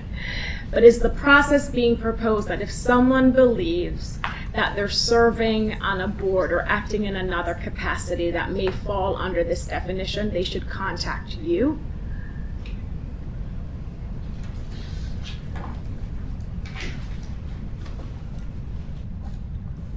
They could contact me or the city manager or the staff liaison. But it's really going to be up to the individual, I think, unless we have a policy. But then that would be a policy that would say you cannot serve on any outside nonprofits and that I don't think is where anybody wants to go. Right. So we're not proposing recusal or banning our commissioners from serving on these other groups. But I know that for some commissioners, new or not, that even when they read the definition, they may still have questions about, well, I'm not sure, if what I should do. right? And disclosure may be sufficient for some things, but then they're like, should we just recuse ourselves? I do think there's going to need to be, and it could be the staff liaison, a staff person to answer those questions, city attorney. I just know that that's going to come up. All right, Councilmember Liang, and then we'll come to the Vice Mayor. So we're talking about perceived and true conflicts of interest, and I believe the attorney said financial conflicts of interest. In the past, we would often have shared information among commission members, among council members, about where their residence lies and where their conflicts of interest are. But now we're keeping it so secret, then we can't even make sure to hold our colleagues or understand if our colleagues have a conflict of interest. I remember in another commission, one would... Councilmember, that's talking more about the FPPC and the 500-foot. That's settled, No, but the point is, if we're going to hide information and not be so transparent about it for amongst us, then we're not doing our part in helping each other hold each other accountable. And it's truly just based on individuals volunteering for themselves whether they have a conflict of interest. So I just feel that if we go back to the practice that we've had in the past, I think it would be very helpful. Okay, let's get back to the topic. Vice Mayor. Conflict of interest is the topic, and that's Not why. the FPPC conflict. We're talking about perceived conflict of interest and incompatible activities. So that's different. Are we not going to talk about FPPC conflict of interest That's then? not what the item is. We're talking in the study session right now. But I thought we were just talking about conflict of interest in No, general. we're talking about Okay. incompatible activities and perceived conflict of interest. Okay. Vice Mayor, your turn. Thank you, Mayor. I think that there is an awful lot of confusion about why we're bringing up the question of conflicts of interest. This is not about the council trying to find ways to limit our commissioners from contributing to the issues that are before them. Conflicts of interest are really serious, even if it's only a perceived conflict of interest. When commissions take an action, it has an effect. Some commission recommendations are going to affect other people's lives, like removing parking to put in a new amenity. I mean, you go on and on about what commissions do. And even if there is a perceived conflict of interest, that alone can undermine the public's trust in the system. So addressing the issue of a perceived conflict of interest is not about trying to find a way to make it more difficult to be a commissioner or to take fun out of the role. I mean, conflicts of interest are real and they're not always easy to see. Ultimately, it is not anyone's responsibility to identify a conflict of interest other than the person who has an actual or a perceived conflict of interest. But because it is sometimes very hard to identify when one exists, it is incumbent on you, the commissioner, or you, the member of the council, or you, whoever you are that is subject to rules or the Brown Act, to get the information you need to determine whether there is a conflict of interest. And even if it is only a perceived conflict of interest, take the appropriate steps. I think that when this study session packet came out, that's what screamed out to me. If there's a siren that I want to put on today's study session, it's disclosure. Disclose. If you disclose up front, you are minimizing probably by 90% any possible consequences that you might have if you make the wrong decision. If you genuinely make the wrong decision after making a disclosure, it's a lot easier to correct that. But again, commissions make important decisions. they affect people's lives. The public needs to have faith and trust in government. And if you're not disclosing a conflict of interest, even if it's only perceived, you are undermining the public's trust, and you're making it more difficult for yourself to be able to serve the public, which is why you volunteered to be on a commission in the first place. Nisa, there was something you said earlier that concerned me a little bit. You were talking about disclosure or recusal. Recusal is only required if there is an actual conflict of interest under the Brown Act. If it's a perceived conflict of interest, what is required at a minimum is disclosure. Now, I think that a compelling argument can be made in some circumstances that a commissioner may say, well, it's, again, only a perceived conflict of interest, but they still ought to recuse themselves because that perceived conflict of interest, again, can undermine the public's faith in the process, can call into question the legitimacy of any decision that's made, especially if it's like a 4-3 vote. So I think that what we're trying to do here is very good, because I think that there are conflicts of interest that are out there that are real, that commissioners have, and I think that there are conflicts of interest that are out there that would fall under the category of perceived. And I don't think that any commissioner is out there intentionally trying to hide a conflict of interest they have. But it's so important just to emphasize that you're the commissioner, you're the one who is ultimately responsible for yourself. It's not your colleagues who need to know where your house is and they're going to tell you what a conflict is, or they're going to get together and say maybe you have a conflict. It's ultimately up to you to make that decision. And you need to have the rules, not just the rules that the city attorney will train everyone on, and when lawyers say rules, really they mean statutes. So these aren't just rules of procedure, they're not Robert's Rules of Order. The Brown Act is a statute, and there can be very serious consequences for violating it. But also the ordinances that the city might put, or the policies that the council might enact. It's so important to have that background and that guidance so that commissioners have the tools they need to be able to identify when do I need to disclose, when do I need to think about recusal, even if legally I may not be required to do so. Thank you, Vice Mayor. I appreciate that, and that, I think, summarizes how is there something still on? I'm just reverberating. Okay, so we're going to wrap this up, even though we're not done, but again, it'll come back to us. So what I've heard is none of us are quibbling about the definitions. We've got the definitions. That sets a baseline. We need to say that we want a standard for commissioners of disclosure, and that in some cases, they should consider recusal. And this is where some examples might come into play, again, largely around if you're responsible for city money and you're recommending city money go to an organization you sit on the board of, I would recuse.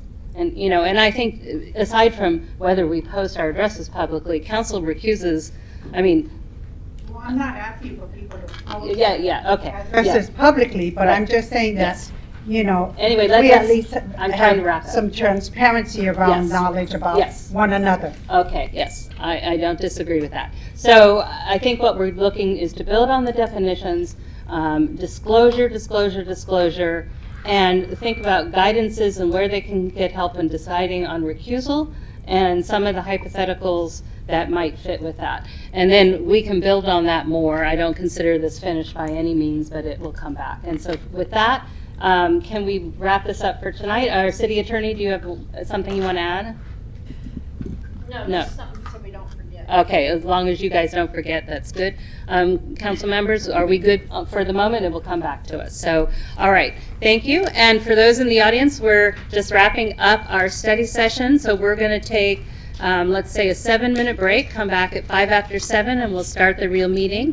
One more quick question. Is it coming back as another study session? No, it'll probably come back as a discussion item, I would think. So we'll have more bones to talk about it then. So the study session is adjourned, and we'll be back at 5 after 7. Thank you.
Okay, so her council also have 2 minutes.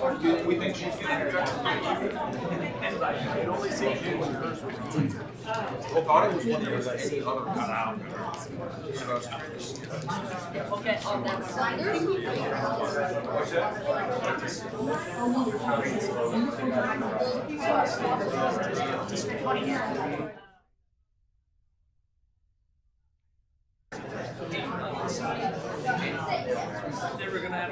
But these two all have they can talk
Not today. Uh-oh, what's happening over there? My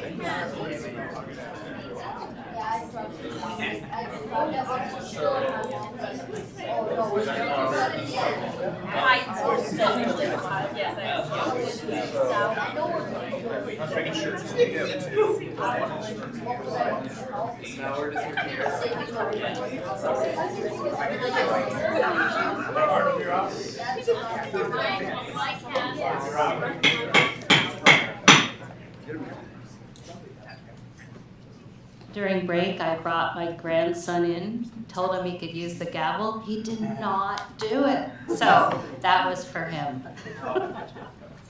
I'm going to call this meeting to order. It is Tuesday, August 22nd, and the regular city council meeting.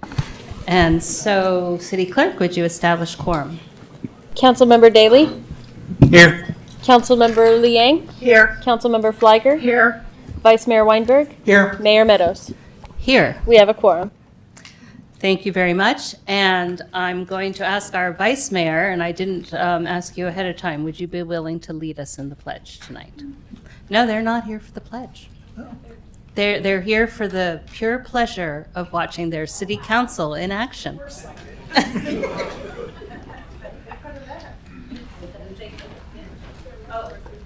I pledge allegiance to the flag of the United States of America and to the republic for which it stands, one nation, under God, indivisible, with liberty and justice for all.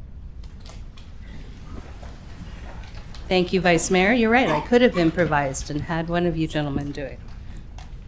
So we had a closed session this evening. I am going to report out on the closed session that council agreed to form an ad hoc subcommittee composed of the mayor and vice mayor for the purposes of conducting the city manager's performance review this year.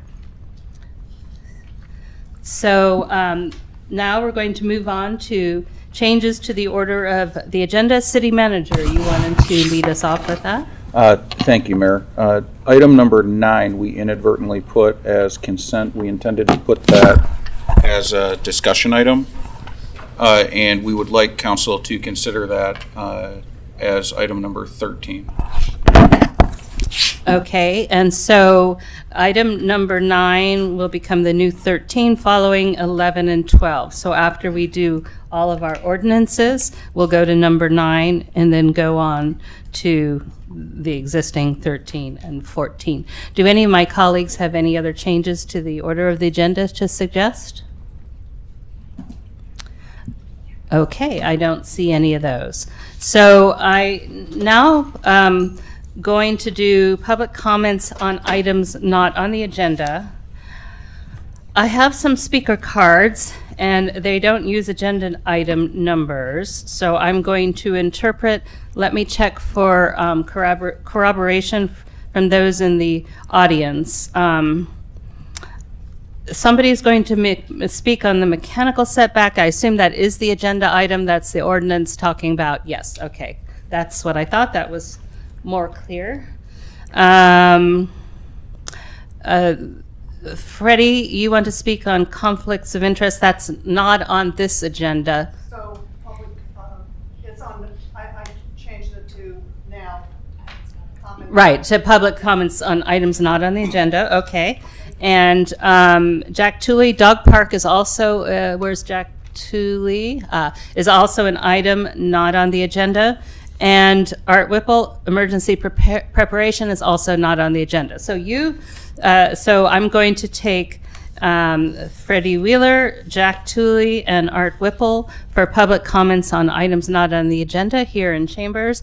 And then if you're watching online, please do go ahead, raise your virtual hand, and we'll get to you in a few minutes. So Ms. Wheeler, you're first.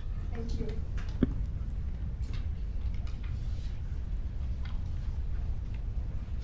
Thank you.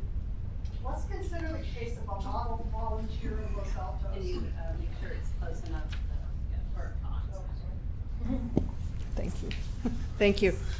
Let's consider the case of a model volunteer in Los Altos. He's a volunteer's volunteer.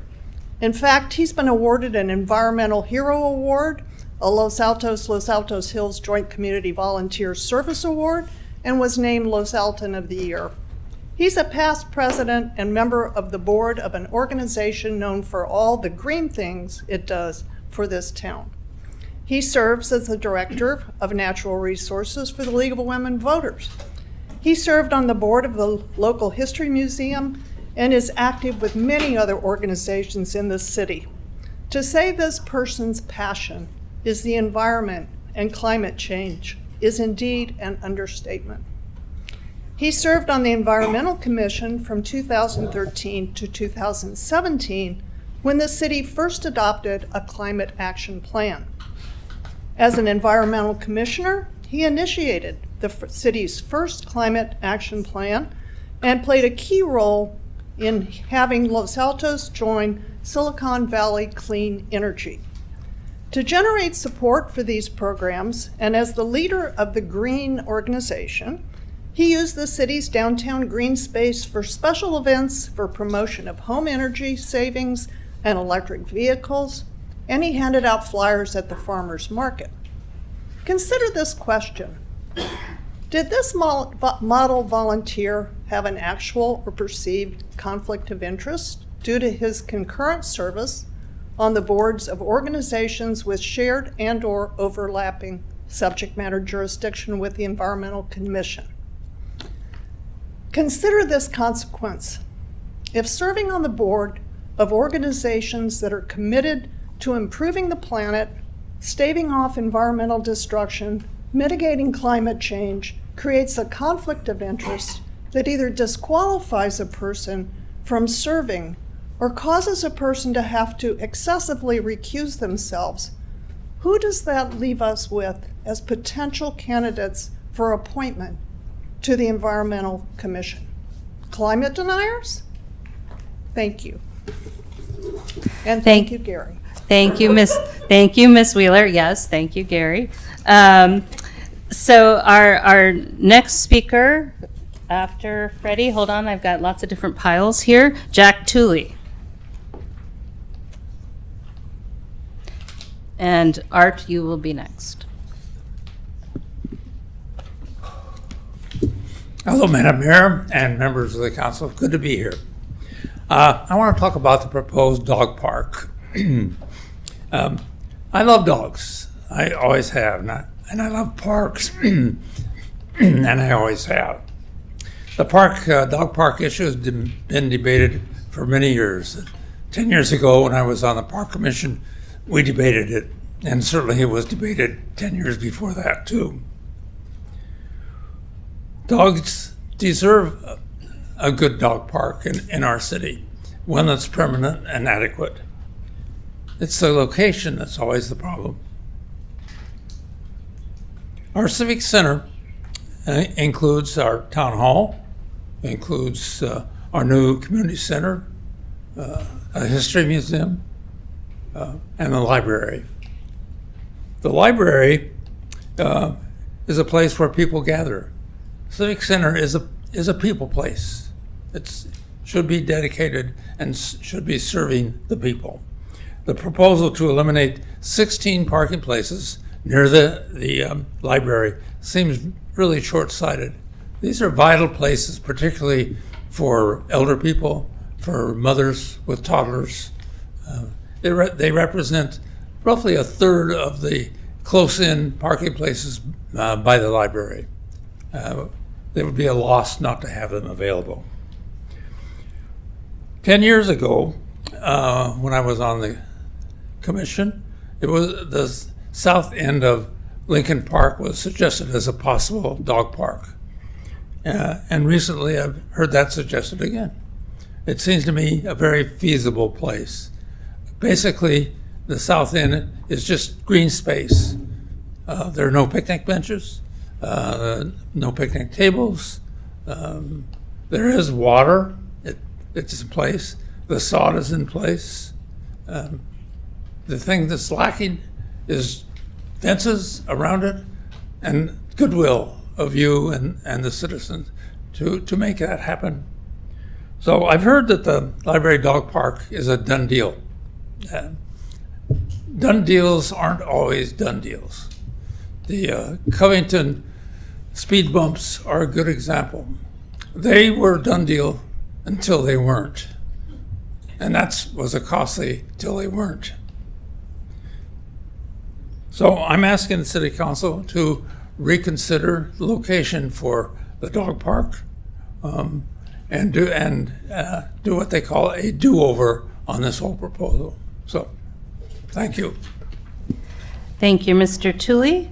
All right, and Art Whipple, emergency preparations. Good evening, Mayor, council members, and residents of Los Altos. I'm Art Whipple, and I'm speaking tonight as a Los Altos resident and not a member of the Finance Commission.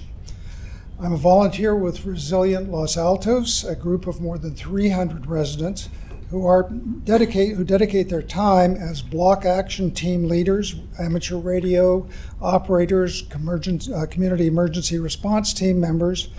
We work to build community connectedness and resilience to prepare us and to respond effectively in the event of a disaster or serious emergency that impacts our community. The recent devastation and loss of life from the Maui wildfires provides us yet another reminder of the importance of personal and community preparedness and the importance of knowing our neighbors, especially those who may need additional help in the event of a disaster. I want to emphasize a very important action that every resident needs to take: registering for alerts from Alert SCC and possibly Nixle. These two alert capabilities are equivalent of the Maui sirens to warn us, to alert us to potential hazards. Sadly, the Maui sirens did not sound, and citizens had very little warning of the rapidly approaching danger. We hope that our county and city professionals will have the time to activate Alert SCC and Nixle to warn us, but the only way we'll receive a warning is if we are signed up. If you or someone in your household is not signed up for Alert SCC and Nixle, you will not hear our siren. It's easy to register for Alert SCC. go to the Los Altos Police Department's main webpage, scroll down to the bottom and click on the Alert SEC link and sign up.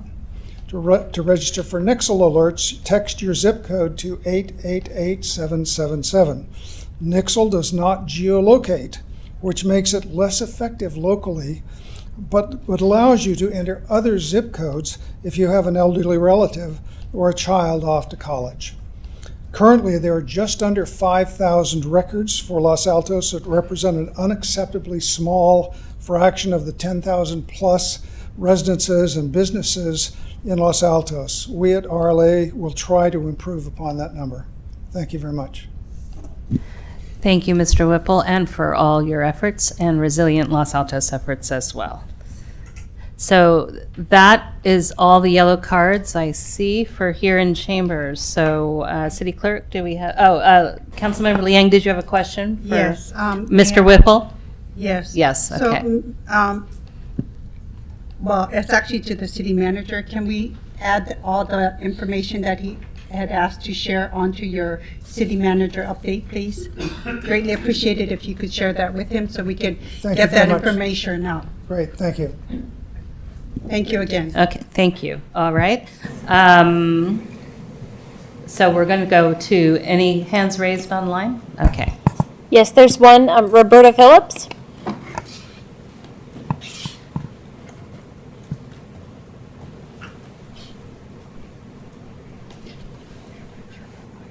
Roberta, we're unable to hear you if you're talking.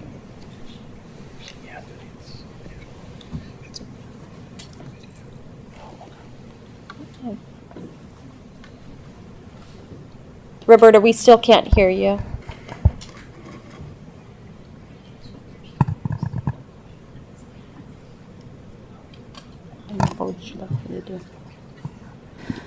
Ms. Phillips, we're not able to hear you. I don't want to hold up ending public comment, but I also don't want to interrupt once we move on in the agenda. So I don't have a solution to this other than I think we're going to have to go ahead and close public comment. And maybe you can log out and come back in and raise your hand, and maybe there'll be an opportune moment. I'll try to come back to you. All right, so with that, we're going to close public comments on items not on the agenda, and we'll move forward into special items. And our first special item is to receive a presentation from Mr. Kurt Riffle, one of the board members on Mid-Peninsula Regional Open Space District. And he's going to give us, we're going to put up the 5-minute timer just because we have a full agenda tonight. Unless, are you showing slides? Does anybody have slides, or you're just? Yeah, I'll be showing slides. Oh, you'll be showing slides, okay. I'll be doing that in 5 minutes as well. Yep, okay, so we'll time the 5 minutes, and then we'll, someone has your slides to show? Yep. Okay, good, thank you. Should be coming up momentarily. Perfect. All right. Good evening, Mayor Meadows and members of the council. Thank you for having me this evening. My name is Kurt Riffle, and I serve on the board of directors of the Mid-Peninsula Regional Open Space District. I represent about 111,000 constituents in Los Altos and Mountain View, Sunnyvale, and Cupertino. I'm also joined online, who's also running the slides for us this evening, is Joshua Hugg, the district's governmental affairs program manager. I think many of you know Yoriko Kishimoto. She is a colleague of mine. Her ward also includes areas of Los Altos, but unfortunately she wasn't able to make it tonight. She does send her best regards, though. The purpose of my 5-minute presentation this evening is to provide a brief update on the district and highlight some of the projects that we thought might be of interest to the citizens of Los Altos. Before I get started, I'd like to recognize and thank Mayor Meadows and Council Member Fligger for making the time to join the district's legislative briefing that we had on Friday at Cooley Landing in East Palo Alto near our Ravenswood Preserve. So thank you for coming out. Okay, let's get started. The district's overall mission can really be summarized by the 5 words that you see in the right sidebar. Preserve, protect, restore, educate, and enjoy. On the coast, we have an additional word that I would like to use, or phrase, and that is to protect and support agriculture. The district boundary is roughly defined by the San Francisco Bay to the east, Highway 1 to the west, Los Gatos to the south, and Pacifica to the north. We celebrated our 50th anniversary last year, and in those 50 years, we've protected over 70,000 acres in 27 preserves with 250 miles of trails so far. Our open space preserves are free and open to the public every day from sunrise to sunset. Our 7-member board represents 760,000 constituents over a 3-county area that includes 19 cities and towns. Our new headquarter building is at 5050 El Camino Real in Los Altos, and Los Altos has been our home for over 30 years of our 50 years. We have 200 employees and well over 1,000 volunteers that help us. I mentioned that we had 27 preserves. We chose to provide photos of just 3 of them that are near Los Altos: Fremont Older, Piquetti Ranch, and our most popular preserve, Rancho San Antonio. We estimate that our preserves were visited by 2.7 million visitors in 2022. And guess where 45% of them went? Rancho San Antonio. I'd like to highlight 3 of the multiple focus areas for the district that we thought might be of interest to you. First is wildland fire. Our wildland fire resiliency program is one of the top areas that we are focused on. This happens to be a photo of our staff helping to contain the CZU lightning complex fire, which happened just over 3 years ago. Can you believe that? August 16th is when that fire started. The program consists of vegetation management and monitoring, prescribed burns, and advanced preparation and coordination for future wildfires. Our goal is to provide 2,600 acres of field treatment on our preserves per year. Our next area is Rancho San Antonio. Over the past 18 months, the district has explored transit options and parking alternatives through Rancho San Antonio Open Space Preserve. Considerations include improved bicycle facilities and bike access, a subsidized ride-hail service, free or low-cost shuttle, carpool-only parking spaces, and dynamic signage indicating open parking spots. And finally, we are working with our neighbors and other agencies to stop using rodenticides for rat and mice control due to its impact on our predator species like coyotes, bobcats, and hawks. Before we take any questions or comments, I wanted to comment briefly on how pleased we are with the recent developments with our neighbor, formerly known as Lehigh Hansen and Lehigh Quarry, in the leadership of County Supervisor Simidian. As you may remember, the district worked out an agreement with the county to monitor their easement for the ridgeline that borders our Rancho San Antonio Open Space Preserve. Thank you for your attention this evening and for being such a great partner for the district. And in our last few seconds, if there's any questions or comments, I'd be happy to entertain them. Thank you, Mr. Riffle. Do any of my colleagues have a quick question? And we really, Councilmember Flagger and I really enjoyed, and maybe we'll have to go out for a walk. We didn't have the opportunity to do the walk. Councilmember Liang, one quick question. Thank you for your presentation. Sure. I understand there was a recent transit meeting for members of the community. Has any decisions been made? For Rancho San Antonio? Yes. No, they were made to our Planning and Natural Resources Committee. That committee is not going to report back to the board, I think, in about 2 weeks. Okay, So, and then yeah. they'll be included us as well? Absolutely. Okay, great. I just Great. wanted to be sure. Sure. Thanks for very checking. much. Sure. Thank you for your presentation and your work. I mean, 70,000 acres. Great. That's only 7,000 times bigger than Los Altos. No, sorry, I did the math wrong. But anyway, you get the point. I was thinking 7 square miles, but that doesn't translate to acres. All right, you guys, mathematicians, take it away. All right, thank you so much. So the next is a special occasion, and City Manager, are you going to open this up? Yes, thank you, Mayor. I am going to invite a soon-to-be retired Mr. Jim Sandoval, our Public Works Director, up to say a few words. I know you have a proclamation for him. I just want to say, Jim, during my time here was incredible to work with. We got a lot done first. I know council wants to hear that, but we would have wide-ranging conversations on Northern Lights to PCI to beach volleyball, and I just really enjoyed the time I had here with you. And it's sad to see you go for us, but I know that you are on to really exciting things. So congratulations. We'll invite you up to say a few words, please. Thank you, Gabe. And can you hear me? And thank you, Council, for having me. I got notes because Anthony claims I'm over the hill, so I figure I won't forget anything. He meant that geographically, actually.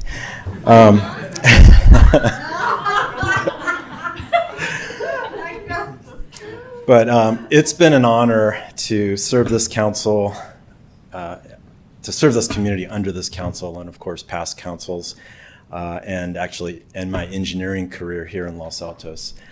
I've been doing this civil engineering gig for 32 years and was blessed with opportunities to serve diverse communities all over the planet. The work was fun, but my favorite part were the relationships, and that's what makes it hardest to retire. And first and foremost, in that vein, I'd like to give a shout out to Gabe, city manager, my boss. I'm really going to miss our walks every week. We go walk in the neighborhood and talk about everything, public works. And your leadership and support have just been stellar, so thank you. And I'd also like to thank my Los Altos colleagues and the residents, and especially my amazing staff, past and present. Looking at my 4 years here, I am amazed at all we've accomplished together. And I want to emphasize we and together, because I was largely the conductor of a skeleton crew of professionals who just worked their butts off and accomplished a long list of projects and programs, and hundreds of citizens' requests, and maybe thousands, and much more. And I'd also like to give a shout out to my previous bosses, Chris Jordan, who hired me, Mr. John Maginot, and Brad Kilger, and the scores of amazing leaders and staff that we've seen come and go. They were all contributors to the successes that we've all celebrated together. So, and the biggest thank you goes to my parents and grandparents who I wish were here. They cleared the path for my successes, and they didn't get to enjoy a lot of time after their retirement after working 40 to 50 years of hard work. So I feel very fortunate that I'm going out healthy. And so anyway, thanks again, and carpe diem to you all.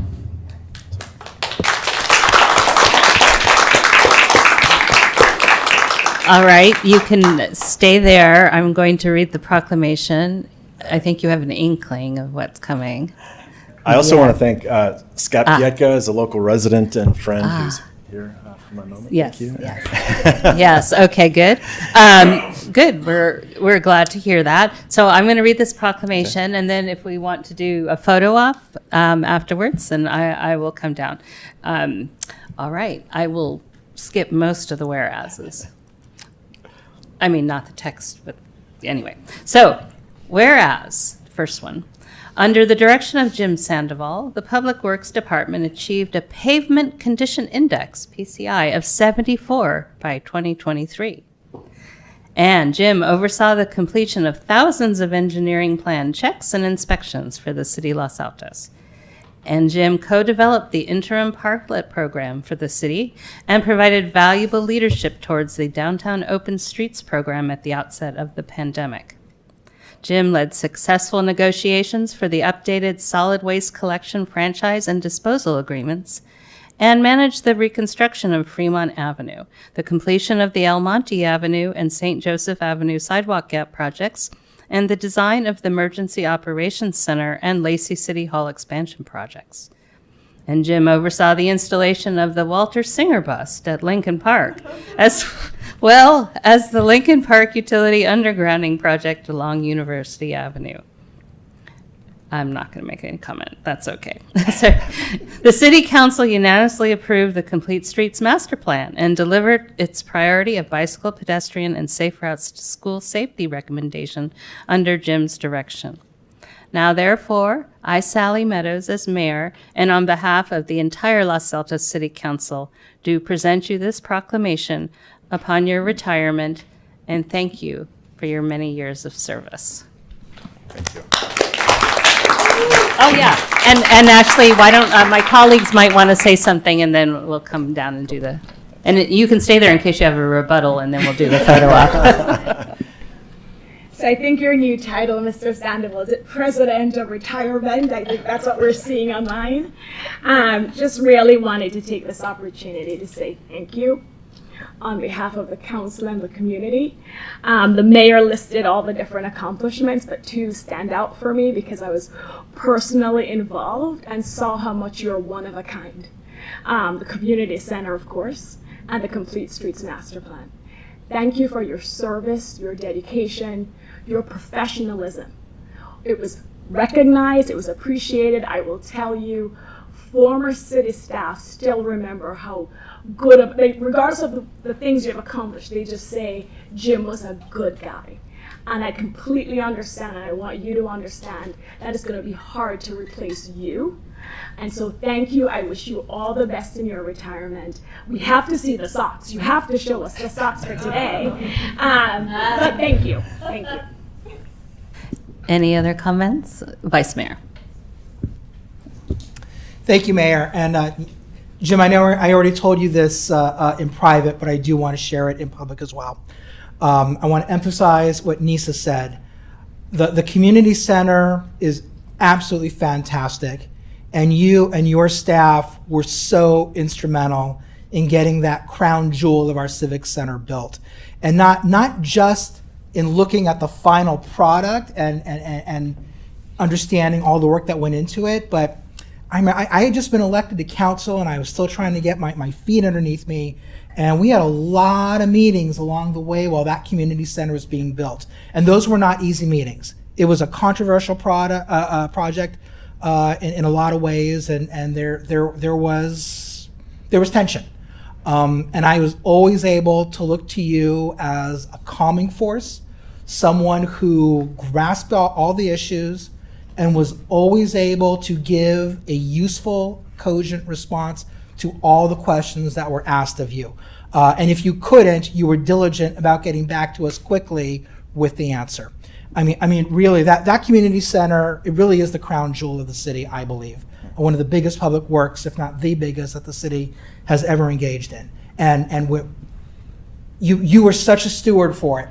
And I want to make sure that everyone in this room really understands how integral your work was and your leadership was in getting that wonderful building and helping us be the fantastic city that we are. Thank you so much, Jim. I really appreciate it. Thank you.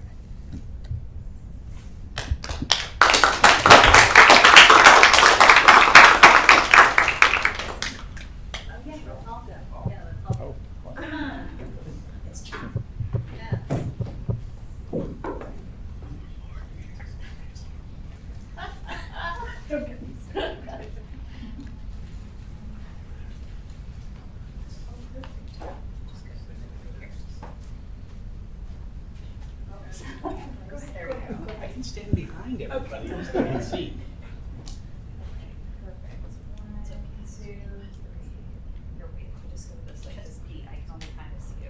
Okay, perfect. That's even better. Right. Thank you. Perfect.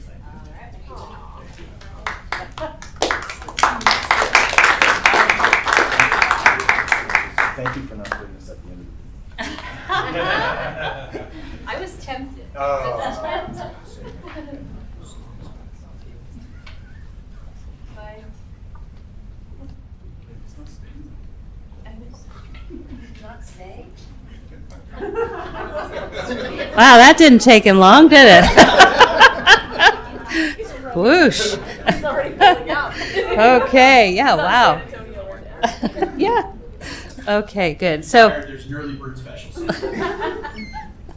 Okay. So thank you. Those were both very important special items. So I think, took a little longer than sometimes we do for the special items. So we're going to move on to the consent calendar. And I take public comment on the consent items. And then Ashley, okay, good. Let's hope we can hear this time. And so we take public comment on any of the items on the consent calendar. And then if an item gets pulled, the public comment will have already been made right now when I'm going to give you the opportunity to speak. So I just wanted to be sure that's clear because that's a little bit confusing sometimes. So we're going to go to public comment here in the chambers, but I don't have any. Well, actually, I do have one that's now been moved into discussion, so that doesn't count as consent. So this is Elizabeth, when we cover item number, where's Elizabeth? I know she's, there she is. Okay, so that's not on consent anymore, so we'll be covering it when we discuss it.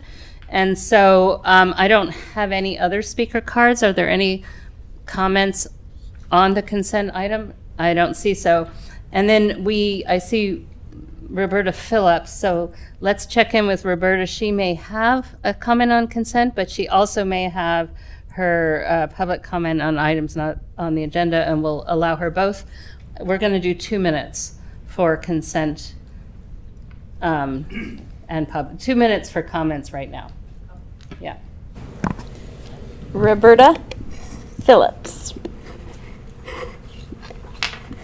And if she has an item, comment on items not on the agenda, then that's 2 minutes. And then if she has comments on consent, then she gets 2 minutes for each of those. Okay. I did but this is just too messy. Roberta, I see you're unmuted, but I'm Can we hear you this unable time? to hear you if you're speaking. It looks like you're trying to speak, but I'm not. We're still not hearing anything.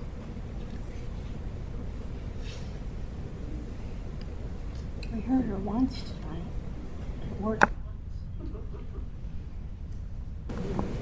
Roberta, I'm sorry. We can't hear you. We can't hear you when you're talking. Do you want to try pulling her over? She is technically Oh, pulled she over. is pulled over. When she's allowed to speak. Oh, well, pulls then her over. she's okay. All right. I don't see any other hands, so I don't see the solution here. Mr. Carnesecca, do you have a suggestion or no? I was going to say, she send an email with her comment. I don't know. Okay. I think that's, since we don't seem to be able to hear you this evening, Ms. Phillips, if you want to send an email, send it to council I'm not sure if our city clerk gets those emails though. Roberta, if you would like to send an email, you can send it to me, mthurman@losaltosca.gov, and I will forward it immediately to the council and publish it to the agenda packet.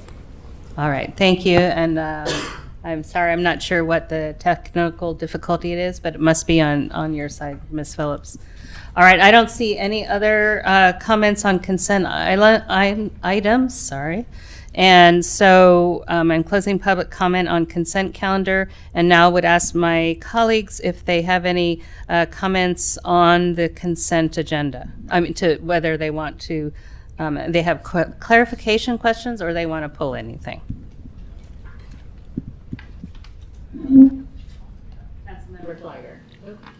Councilmember Flagger. Thank you, Mayor. And I don't want to pull item 7, but I do have a clarification point, and I already discussed it with the city attorney regarding section 11, the termination clause. And I think there was someone else on council through the Q&A submitted a similar question. Just adding clarity as to when the city may terminate this license. I think the intent here is that the city may terminate providing 30 days notice with or without cause. And then as to violation of the cups of the CUPs, then that would be immediate termination. And I think it would be helpful to have that clarified, and I wanted to check with the city attorney.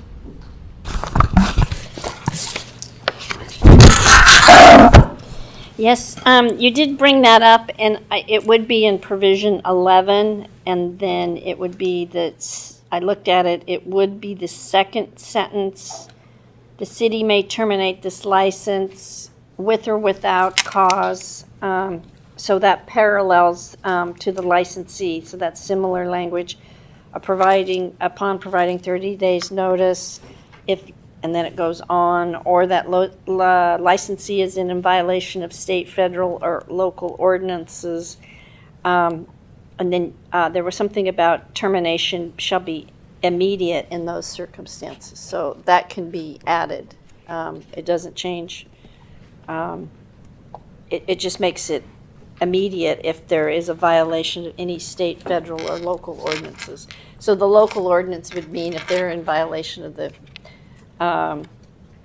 if they're in violation of the use permit, they'd have to go back to Planning Commission, but. So Councilmember Flagger, is your proposal then to include that additional language to give the city the ability to immediately terminate? Is that? Right, we may terminate, exactly. That we may terminate. Vice Mayor. Yeah, my suggestion was just going to be to add the words "and may immediately terminate." Add that clause in between the "and" and "if" in the second to last line of the paragraph. Oh, okay. I see my two colleagues that are lawyers nodding their heads. I'm willing to go along with that. Councilmember Daley, Councilmember Liang. Oh, okay. All right. So if So that's okay with City Attorney, then we don't need to pull that item. So would I have a motion on items 1 through 8 then? 7 as we just amended, and 9 is moved to discussion? Vice Mayor. So moved. Do I have a second? Councilmember Daley. All right, good. Thank you. City Clerk. Councilmember Daley? Yes. Councilmember Flagger? Yes. Councilmember Liang? Yes. Vice Mayor Weinberg? Yes. Mayor Meadows? Yes. Motion carries. All right, thank you very much. So we're going to move on to item number 10, and this is to introduce and waive further reading of zoning ordinance to adopt certain housing element update programs that we've adopted through the housing element. This is a public hearing, and so Mr. Zorns, I believe this is your item to introduce, correct? Yes. Yes, thank you, Mayor and Council. Let's see if this goes full screen for us. All right, there we go. So tonight we are here to discuss specialized housing regulations. Gonna jump right into it. To cover again quickly is that, as we all know, on January 24th, 2023, earlier this year, the City Council unanimously adopted the six-cycle housing element, which contained various adopted housing programs, which are to further essentially implement the commitments that we made within our housing element. 2 weeks ago, on August 3rd, the Los Altos Planning Commission unanimously recommended adoption of the draft ordinance before the council tonight with no modifications. Again, just to cover really quickly what we've revisited a couple times is a housing element program sets forth an overview of the topic, specific steps that the city will take, a time frame of when the item will be accomplished by, and then the funding sources, if applicable and necessary, and then a quantified objective of the actual intent of the program. So one thing I will say before I dive into, I'm not going to go over every nitty-gritty detail of some of these programs as they are quite long, is that this ordinance is essentially effectively to implement 4 major programs that should have been implemented a decade ago under the 5th cycle housing element. The city did not move forward with any of these programs, so we're quite behind. So it is something that is necessary for us to accomplish timely. With that being said, is these 4 programs are essentially state laws for various protected classes underneath various sections of the California law. So program 4C, this is for low barrier navigation centers, which is going to be consistent with AB 101.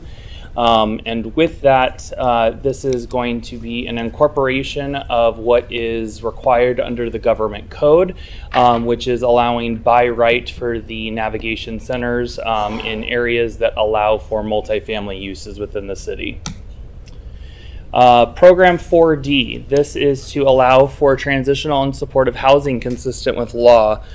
Similarly to the provisions that are covered under the low barrier navigation centers, this is also for a specific type of housing, which is also allowed by right in multifamily zoning or mixed-use districts throughout the city.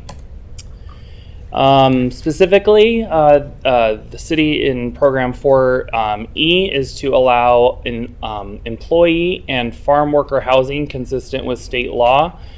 So this would be allowing specialized housing to be located anywhere where agricultural use is in existence, where the zoning supports for such. And last but not least, program 4F is to reasonably accommodate disabled persons' housing needs. This is also just most commonly called reasonable accommodation. So this is essentially a ministerial, low-level administrative modification of standards, which is to allow for the practicality and access and ease for any individual that may have some type of disability known. So with that is that the draft ordinance incorporates the key provisions and components of each program into the Los Altos zoning code, and the draft ordinance does accomplish 4 programs which are required to be adopted no later than the end of this year in December. So the next steps is that it is at tonight's public hearing for an introduction of the draft ordinance, and then would return to the council for the first September hearing and be operative 31 days post adoption at that meeting. And with that, that concludes the staff presentation, and I'm available for questions of the council. Thank you, Ms. Mayor? Brzorns. City Attorney. I just want to remind the council and just for the public's knowledge as well. These ordinances are adopted and they are to protect various protected classes. So we need to be careful about any comments that could be disparaging. Okay, Vice Mayor. Thank you, Mayor, and thank you, Director Zorns, for the presentation and your work on this project. Just one real quick question about the language of the ordinance itself. The second whereas references the council adopting the housing element update on January 24th, 2023. But we adopted an amended housing element, HEU later, didn't we? Wasn't there?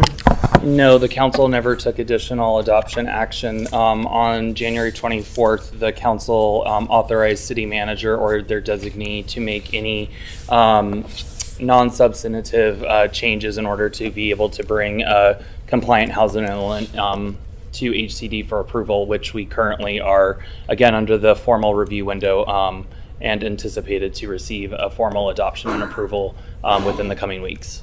Perfect. Thank you very much. Any other questions on part of my colleagues? Nope. Okay. So we'll move on to public comment. I'm going to open the public hearing with authority. There we go.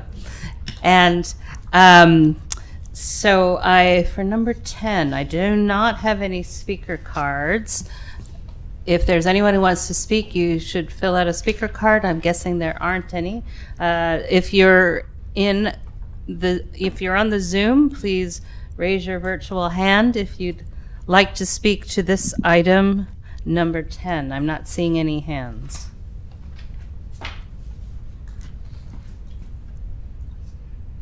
Okay, it seems we have no speakers, so I'm going to go ahead and close the public hearing and bring it back to council for any discussion or a motion even, depending on, yes, Vice Mayor.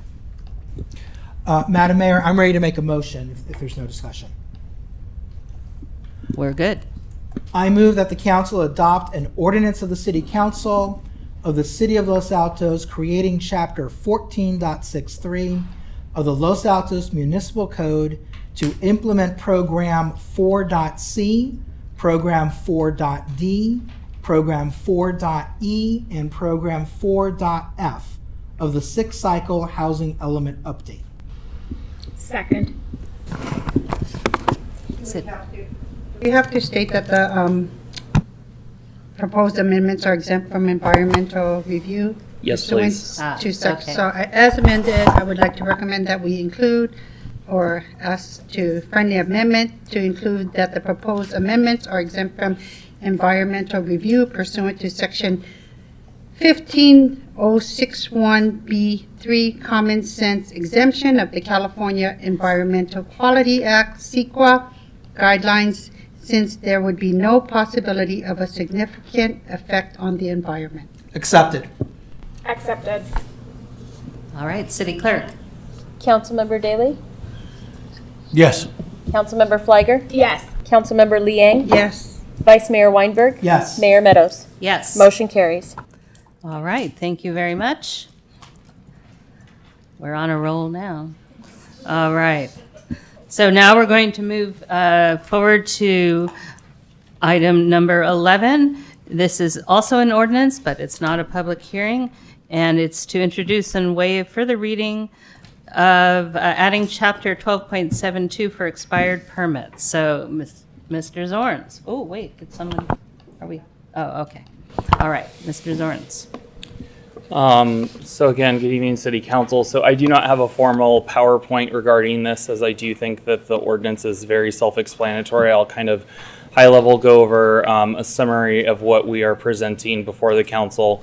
So the California Building Code allows for the renewal and essentially reactivation of building permits that are pulled by each individual jurisdiction. However, the building code does allow for us to adopt certain local amendments, which would then allow for the either administration of said ordinance or the actual specific regulations that would go into effect and applied against each individual property. This goes to the actual administration of permits, and in that we do not really have a mechanism currently in our local ordinance which then really does sunset building permits that are pulled. For all extensive purposes, as it's presented in the staff report under the analysis section, is that essentially if someone were to, an applicant were to pull a building permit in 2005, that would fall under the 2001 California Building Code. And the building permit has expired several times. And since the issuance date, the applicant and property owner can reactivate the permit simply by payment of either 1/2 of the cost of the original permit or pay the full cost, which is then dependent upon the extensions and reactivations granted previously. So for all extensive purposes is that if you were to pull a building permit 18 years ago, you could still be doing construction with no end in sight. We know there are various examples of that in town, and that isn't good optics, I think, as the community has pointed out multiple times in my 1.5 years of almost being the director of the department, of various properties throughout the city. So I do think that this is necessary and prudent. I will say this is not the first time I have drafted an ordinance such as this. However, I will say is this was modeled significantly after the ordinance that's in place in one of our neighboring jurisdictions of Palo Alto. So I would like to just open it up at this point for any questions of the council and be able to direct the conversation as necessary. Thank you. And All right. The city attorney has a comment. Oh, city attorney. Just to add on to that, just to make sure that you understand and the public understands, this is not retroactive to building permits. It would be applicable to the expired ones. And also, this does not apply to zoning applications. It's only to building permits. We haven't tackled zoning applications yet. I'm going to somewhat expand just because the council Q&A did touch on that, so thank you, Ms. Houston. So the one thing, though, about that is that this wouldn't be retroactive to permits that are pulled, active, and fine. Now, if that were to be said, if a permit expires this year and they are to reactivate, for all extensive purposes, that means it's a new permit. So you are now under the new confines of the municipal code. So for building permits is that it would start that. So you would have a 4-year ticker to finish your project as it's proposed within this ordinance. So that is actually somewhat of the ability to be able to make sure that these don't continue to keep on getting extended again for another 18 years. Okay, so do my colleagues have questions of clarification? Councilmember Daley.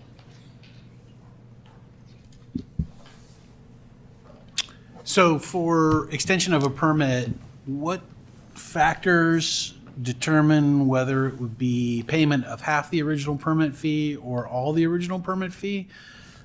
I mean, you mentioned that the presentation mentions based on previous extensions and so forth. Can you just elaborate on that a little bit, please, Director Zorns? So in general, the 4 jurisdictions that I've served in the state of California that obviously operate all under the CBC is the guidelines are fairly open-ended like that for all jurisdictions unless locally amended to be a little bit more restrictive or I guess lenient, I guess you could be, for the administration of the fees. However, in practical application, I've always seen is that the first essentially reactivation is at the half price fee essentially, and then any subsequent ones is a full repayment of the entire permit fee. And that's how I've seen it in basic practice throughout California. Thank you. Any other questions? Councilmember Flagger? Thank you, Mayor.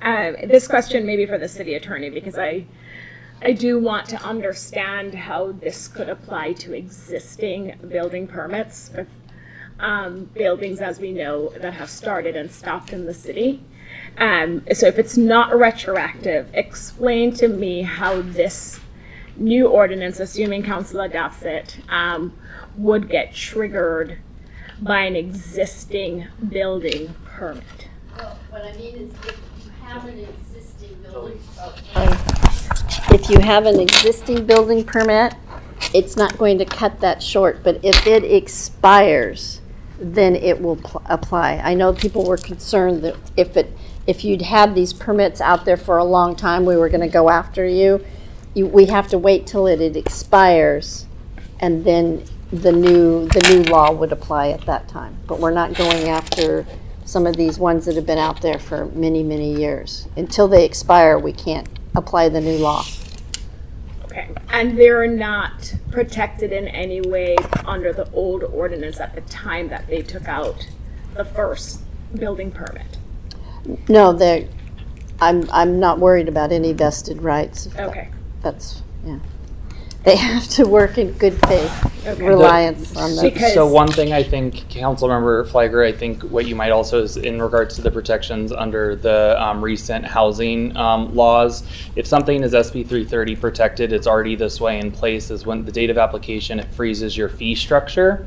So that's why we have to have ordinance for fees so that we are able to literally pull back what date fee structure. So it would be, we'd have to manipulate the fee structure so that it's not just an auto-populated and saying this is under today's fee structure, because if it fell under a housing development under SB 330 and the Housing Accountability Act, it's vested under whatever fees during the date of that approval. So there is that little bit of a complexity that I know cities have had to make sure that they encounter in the future when these permits do expire. But for all extensive purposes, operatively, if your permit expires or if it abandons, you do not have a permit. So so if someone were to be on site at a property with an expired permit, you are illegally working in the city of Los Altos. You do not have a permit to be on site and performing construction until you have a permit pulled. Okay. Thank you. Any other questions of clarification? Nope. Okay, so we're going to open it up for public comment. I have one speaker card for this item. It's Teresa Morris. And if you're online and are going to want to speak, please raise your hand now. We'll get to you. So 3 minutes, City Clerk. Good evening, and thank you for the opportunity to speak. I am on the Park Commission. I'm not speaking as a Park Commissioner this evening. As a resident of Loyola Corners, I am grateful for this to be coming in front of council. We had a house that was not built for over 10 years in our neighborhood, probably 12, 15 years. We have a building that's been sitting unbuilt for many years now, and the residents are frustrated, to say the least. I have only called once about the building and asked about the permitting system. I promise I'm not annoying staff with the questions, but I'm sure they're getting other people calling. I'm grateful for this. I think it's prudent for the city to look at the way the integrity of the buildings are affected and how it'll affect future owners. There's mold, there's rodents, there's a degradation that is very detrimental to the building. In addition, it looks terrible to have buildings unfinished for so long. It looks as though we are, poverty-stricken neighborhoods that we're going down the tube. So I appreciate that you're looking at this. I hope you'll consider what Mr. Zorns is recommending, because I think it's important. Thank you, Ms. Morris. I don't have any other speaker. Oh, the gentleman here. So let me tell you the procedure is I'm going to let you speak first, but then fill out a yellow card because we keep record of every public speaker, and you can approach the podium. This is just a quick question. I was wondering why it was mentioning the environmental review. I'm not sure exactly what it was. I think environmental review proclamation in the agenda and how that applied to this proposal. So we don't actually answer questions during public comment. We take your comment, but Mr. Zorns may be able to help you offline, but not right now because he's going to be on the hot seat for a number of items. And my apologies. No, that's quite all right. I appreciate your participation. This is what this is about. So thank you for that. And we always speak to whether the environmental regulations are applicable or not. That's the short answer to your question. Thank you for that. And your name was? Sean. Okay, so Sean was our public speaker. So I don't see any speakers online. Do you, City Clerk? Okay, so with that, we're going to close public comment on item 11, bring it back to council for discussion and or a motion. Which of my colleagues would like to go first? Oh, Councilmember Liang. I'd be glad to make a motion if we're ready.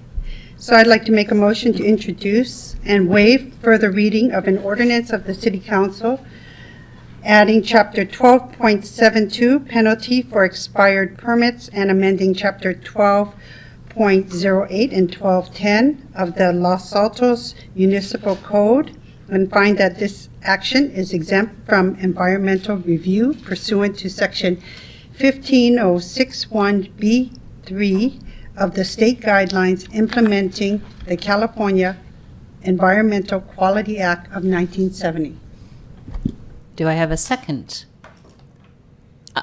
Councilmember Daley is I second the motion. seconding the motion. Thank you. Councilmember Daley? Yes. Councilmember Fleiger? Yes. Councilmember Liang? Yes. Vice Mayor Weinberg? Yes. Mayor Meadows. Yes. Motion carries. All right, thank you very much. And we'll move on to item number 12, which is the third in our trilogy of ordinances this evening. And this is about the mechanical equipment. So Director Zorns is laughing. So Director Zorns, this is yours too. All right, third time's a charm. So with this, this is a reintroduction of the mechanical equipment, which is creating a new chapter in the miscellaneous property regulations in the municipal code. With that, the last council meeting on July 11th did determine that we were going to make a modification to the ordinance from the original proposal of a minimum required distance from any property line of 10 feet to a minimum of 5 feet.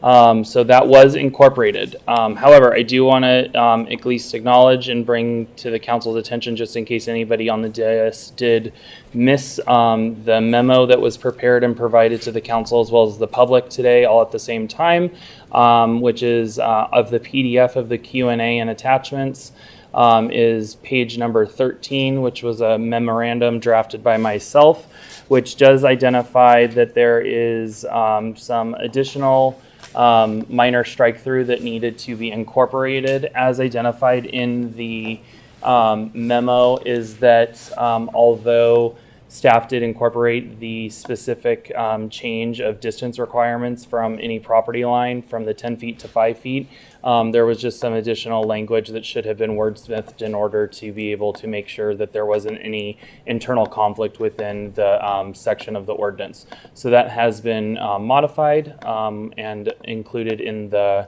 memo for the council. But with that, I'm here for any questions. Thank you, Mr. Zorns, and especially for that clarification with the strike-throughs and all that you provided, because I did stumble over the reading of that myself, so this helped with that. Do any of my colleagues have questions of clarification? Councilmember Liang? Thank you, Director Zorns, for the information. Under section 11.14.040, under general standards, I guess in paragraph A, and then you had sub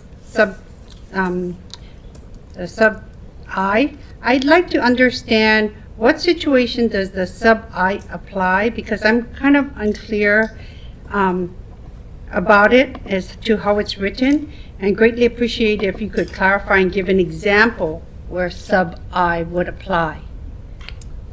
So it really wouldn't, but I'm going to clarify at least just for the kind of like legislative history of why it was designed like that initially.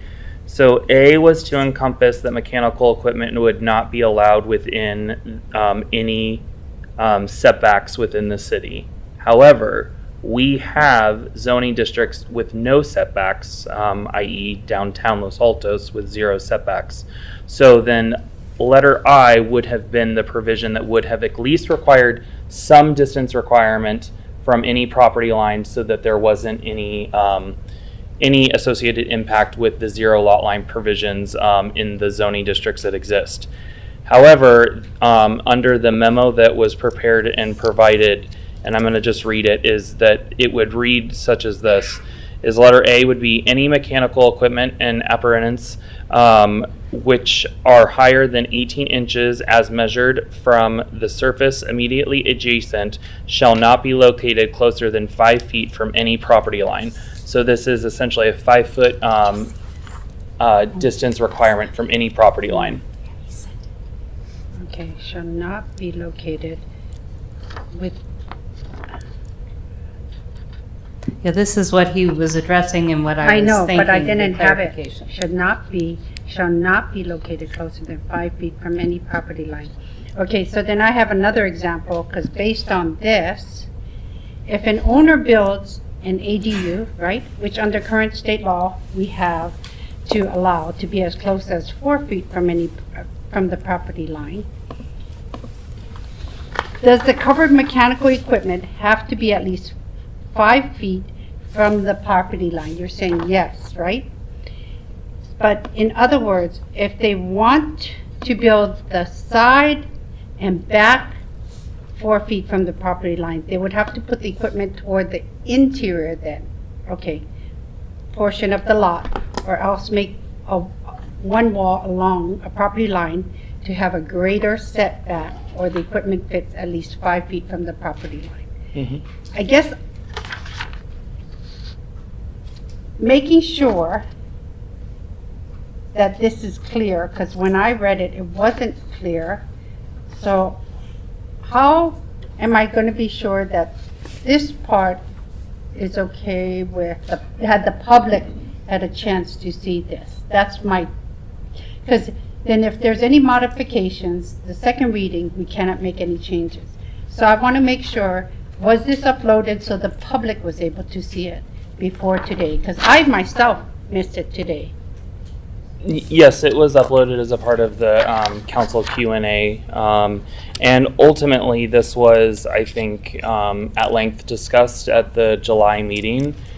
So that's why the memo was prepared, is to reflect and clarify is that in order to reflect the intent of the city council's direction, the following modifications are requested by staff. So realistically, as if anybody had participated just over a month ago in that last council meeting, is that it was in length discussed that we wanted to establish a minimum of 5 feet from any property line. So this is just language that's consistent with that. So now we're just stating that it has to be a minimum. So we're not encouraging people to have the practice to place equipment so it's the greatest open area, like even further away. Like they can go, we're just saying a minimum of 5 feet. Right, so that's also what we were discussing previously, is that we need to establish some type of a bare minimum scenario for those that are going to want to push the limits potentially with any installation. And right now, if someone wanted to install mechanical equipment at 0 lot lines, the code does not have anything that is adopted for us to be able to enforce. So no longer are we gonna push for a generous side yard setback more than 5 feet? We by all means can, and here the issue is too is that so if you had, let's say, and we do have certain zoning districts that have 15-foot side yard setbacks, it's not going to be further than 1 to 2 feet away from the outermost edge of the actual primary residential structure. It can't, based on the way that it actually operatively has to be situated in order to be able to effectively provide the energy efficiency requirements of that type of mechanical equipment. They have to be as close as you can possibly get it to the building so that you don't have loss of energy. So that's a big component, but then there obviously is a small gap because of fire rating and things of that nature. Okay, thank you. Are there any other questions for clarification? I'm not seeing any, so I'm going to move to public comment. I've got 2 cards for speakers in the chambers. It looks like it's Gary Story, potentially. Is that Stoy? Okay, I wasn't sure. And then Mr. Stoy will be followed by Teresa Morris. 3 minutes for speakers. And if you're online and want to speak, please do raise your hand. Virtual hand. Go ahead, Mr. Stoy. Good evening, Council. My name is Gary Stoy. I'm a resident of Los Altos, and I would like to express my concern about adjusting these setbacks without fixing the broken noise ordinance system. The mechanical changes for setbacks is only part of the issue that needs to be discussed with the issues surrounding the electrification projects that are going on. The main reason for these setbacks in the first place, in my view, is basically to avoid unacceptable noise leaking onto a neighbor's adjacent property. In recent meetings, I have not heard of anything regarding noise with these changes to the mechanical setbacks. I have talked to city personnel and regarding noise control ordinance, and have been told that the current ordinance cannot be enforced currently because of codification issues. Without addressing these noise issues, the mechanical installations will be pitting neighbor against neighbor once an installation is complete.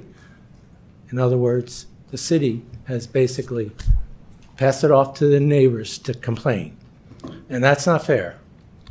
So the reason I'm voicing my concern is I would like to have the city support a project or something to fix or codify the noise control ordinance to clear, with very clear enforcement mechanisms, and that's key. Thank you very much for your time. Thank you, Mr. Stoy. Ms. Morris? Good evening again. I'm speaking as a resident, not as a commissioner. I think he just took part of what I was going to say and said it, so I'll say that I agree with the last speaker. There is a system that is called the ductless system, and that is a very quiet system. I think if we're going to be bringing machinery closer to each other's homes, that it might be worth having some requirements about what sort of equipment can be put in. I understand we do have a noise ordinance. People have to meet it. I know very specifically and have helped a woman in town who is now in a lawsuit with her neighbor due to the noise issue with equipment by her other neighbor. So I'd like to see us work on something that will helpfully not pit neighbor against neighbor. Now, on a different vein, we all say we care about the environment. And this is an opportunity for us to put our money where our mouth is on this. So the closer equipment gets to people's homes, the more likely people are going to close their windows and turn on air conditioning. Air conditioning is not good for the environment. The more that we can encourage opening windows and having fresh air go through somebody's home, the better off it is for the environment. So thinking about that, I hope that you might reconsider or think about this angle of it, because we are burning up in this world now, and we need to be thinking about every way possible to reduce any sort of usage, whether it be electric or gas-powered fuel. We need to be doing something differently, and this is an opportunity to think differently about how we make the rules and regulations within our town. Thank you for your time. Thank you, Ms. Morris. I just can't resist pointing out the irony that we changed this to actually accommodate the requests that were stemmed around environmental issues and what environmental equipment requires to be closer to. So, you know, there's a balance. Vice Mayor, yes. Sorry, Tracy, you already said that. I actually have a question. Sorry. I think the closing statement that you made, it resonates with me. I'm curious, do you have any recommendations in the framework of this ordinance that would promote people not wanting to close their window? I mean, we're by having a shorter setback, we're moving equipment further away from a house potentially. But 5 feet may not matter that much for a very noisy appurtenance. So I think the idea is to just think before you make the ordinance about how can we make it as quiet as possible. If it's not by moving the equipment, then is it different equipment? Is the city saying, able to say, we will only allow this kind of equipment and you must maintain it yearly or something? I know that's really restrictive and we probably can't do that. But another option would be outside of this to then start educating the public, sort of in the way that the gas stove conversation has been going on for years here and in other places of, hey, it's better if you open your windows, right? So, and think about what I had mentioned before at a previous meeting about this. I know the front yard was scoffed at by some people, but the front yard might be the very best place for a piece of equipment to go in a way that will protect the neighbors and not disrupt the homeowner also. also. I gotta say, these ductless splits are pretty amazing at how quiet they are. So if you can put something in there about that as being a first choice, that would be the direction I would go. Maybe some more research on that. But Okay. noise is an issue. Thank you. Thank you. All right, so that's all the speaker cards I have here in chambers. I'm not seeing any hands online. I'm going to bring it back in just a moment. All right, I think I'm closing public comment now for this item number 12 and bringing it back to council. Councilmember Liang, do you have something? Yeah, Director Zorns, it was suggested that we make a recommendation as to less quieter units. Are we able to do that in our ordinance? Or make recommendations as to what type of units? The city would have to determine exactly what decibel reading they were wanting the unit in and of itself to be able to admit. But again, this is somewhat something that goes back to more so the actual noise ordinance in itself, because it always will determine, dependent upon where the actual measurement of the sound and noise generation is coming from.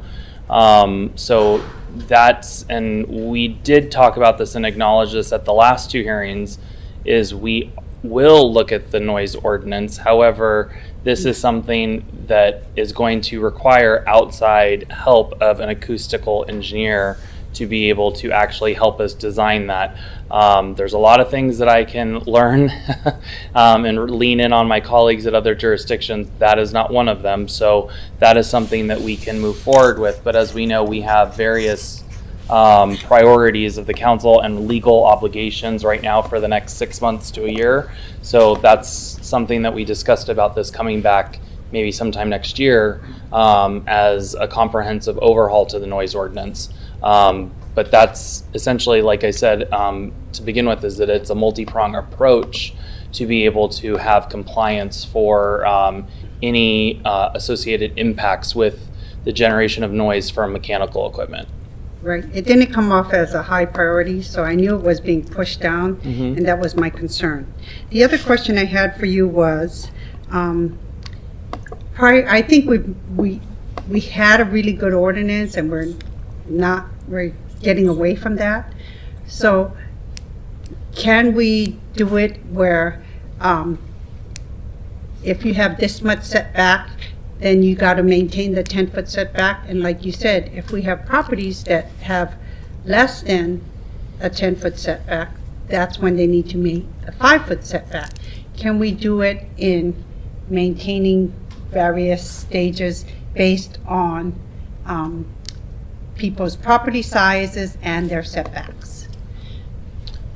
So again, this kind of goes to the fact that the mechanical equipment will never be sited further than like 2 feet away from the actual structure in and of itself. So if you have a single family residence in Los Altos with a 10-foot setback for the side yard, and it's you're going to be greater than in distance than the 5-foot minimum.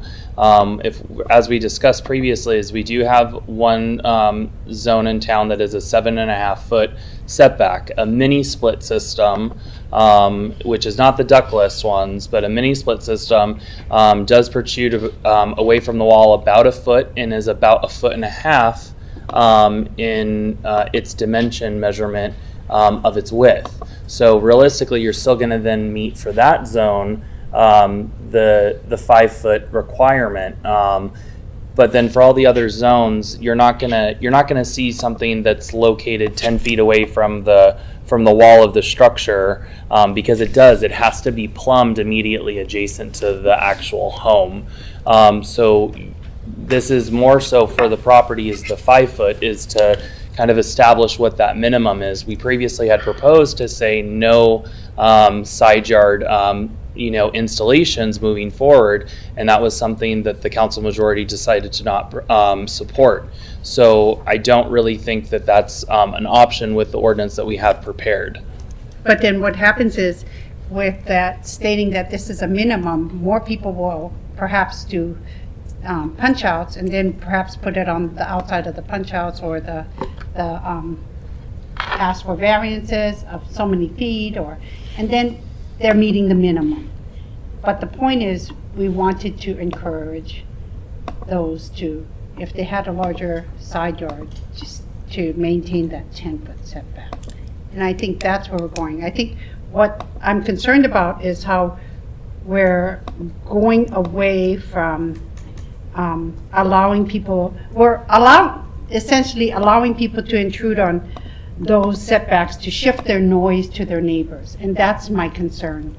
And so because of that, I don't want to, I'm going to interrupt you, point of order, because I just we already wanted to made better understand if we can, there are other ways that we can word it to make it better. But we agreed Okay. last time, so I hear you're still questioning that. Let me check if any of my colleagues, if any of our colleagues are still questioning that or not. And if not, we already decided last time, and I think we're all going to overrule you.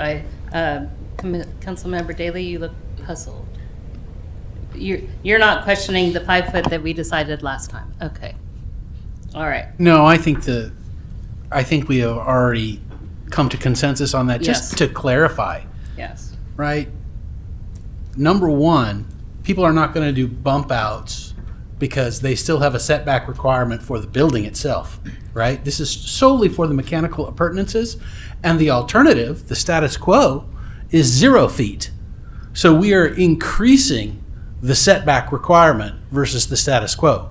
We are mitigating noise issues. We are not making them worse. Now, it may not be 10 feet, right?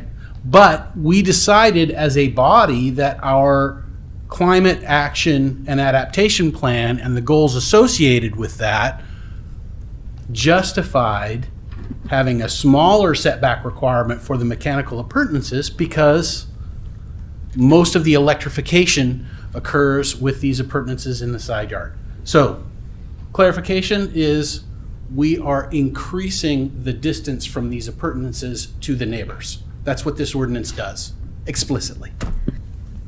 Yeah, so I don't want to redo the discussion, especially since 4 of us have not moved off that 5 foot. Vice Mayor. Thank you, Mayor. I'm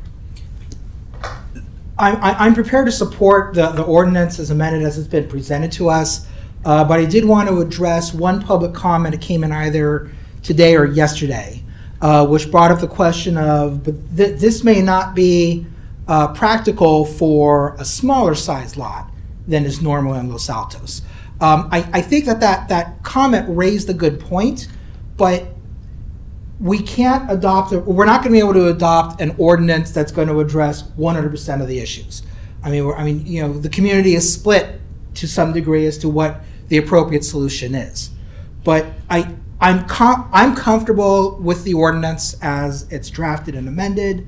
I think that it is going to address the vast majority of cases where the ordinance will apply.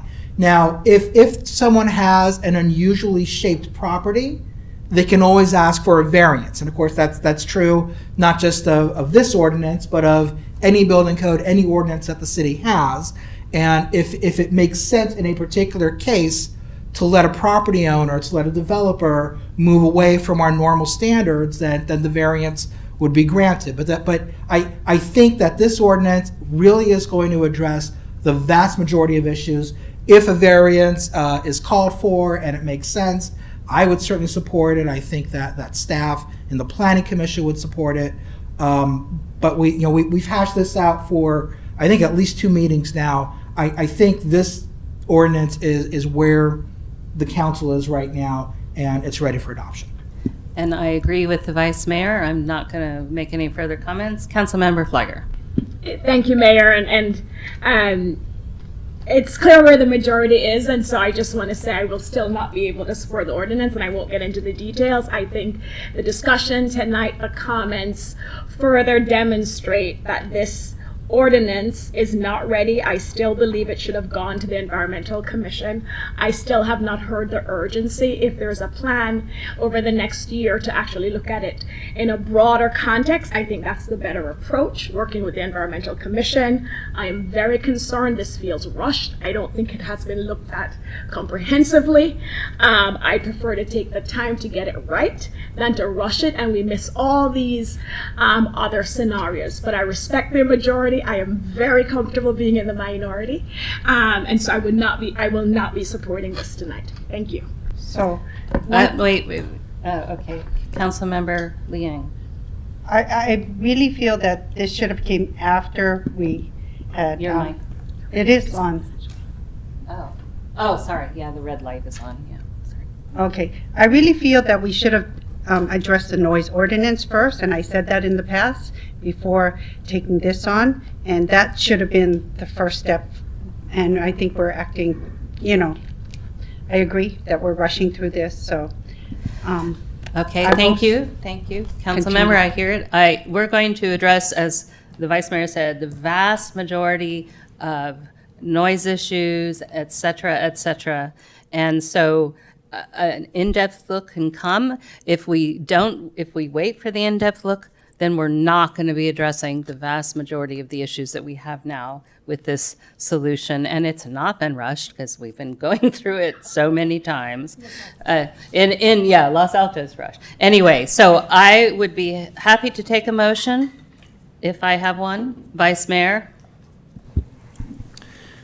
Madam Mayor, I move that the council adopt by title only and waive first reading an ordinance of the City Council of the City of Los Altos, adding Chapter 11.14 to Title 11 Miscellaneous Property Regulations of the Los Altos Municipal Code, enacting regulations for mechanical equipment, and that the council find that this ordinance is categorically exempt from CEQA. And I will second that motion. Councilmember Daley? Yes. Councilmember Flagger? No. Councilmember Liang? No. Vice Mayor Weinberg?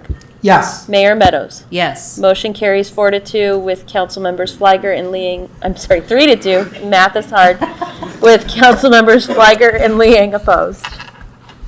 All right, thank you. So we're going to move on to what was agenda item number 9 that was mistakenly on consent, which is our new 13, but we're just going to call it number 9. And so let's see, who will introduce that? Mr. Carnesecca, I guess, right? Yeah.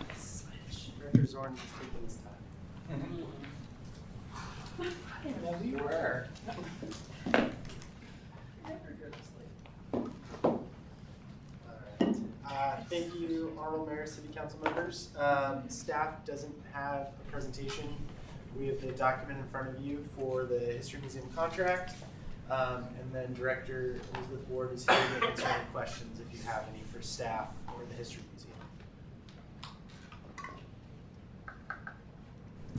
Museum. Okay, so do we have questions then? Councilmember Liang. I was just wondering if you would like an opportunity to say a few words before. I know there's no presentation, but I think it would be, since this addresses the museum. Well, I'd like to get our questions out for clarification first and then offer Ms. Ward. Yes, okay. So if my colleagues have any questions, Councilmember Flagger does. Thank you, Mayor. There's an echo. Okay. One more time. Okay, there we go. I don't know if this question is for Mr. Carnesecca or for the History Museum representatives, but I read the staff report, but it's still not clear to me. Hear the echo.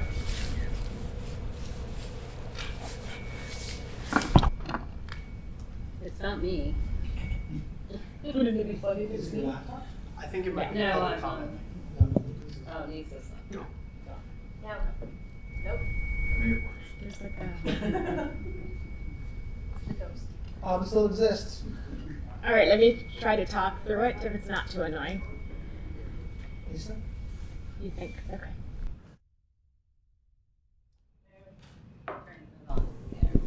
Is this better? Oh, I like this mic. I can hear myself. Okay, so Mr. Carnesecca or History Museum representatives, you know, there are a lot of costs and expenses throughout the staff report. I actually made a list of them. And it's still not clear to me what the city is currently covering, what the museum is currently covering, what that total is, and what that difference between that total compared to the $65,000 that we've been giving the History Museum for decades. So if you could just walk us through what the History Museum is currently covering, what the city is currently covering, and the costs associated with each. So can you hear me? No. No. I'm on. Okay. So the city manager could correct me if I'm wrong, but I believe at this point, based upon the expenditure chart that's in front of you, the city is only paying the $65,000 currently, and that $55,000, which is above in the operations, is currently being paid for by the History Museum, which the city is now saying they will cover as part of the operations of the city-owned building itself.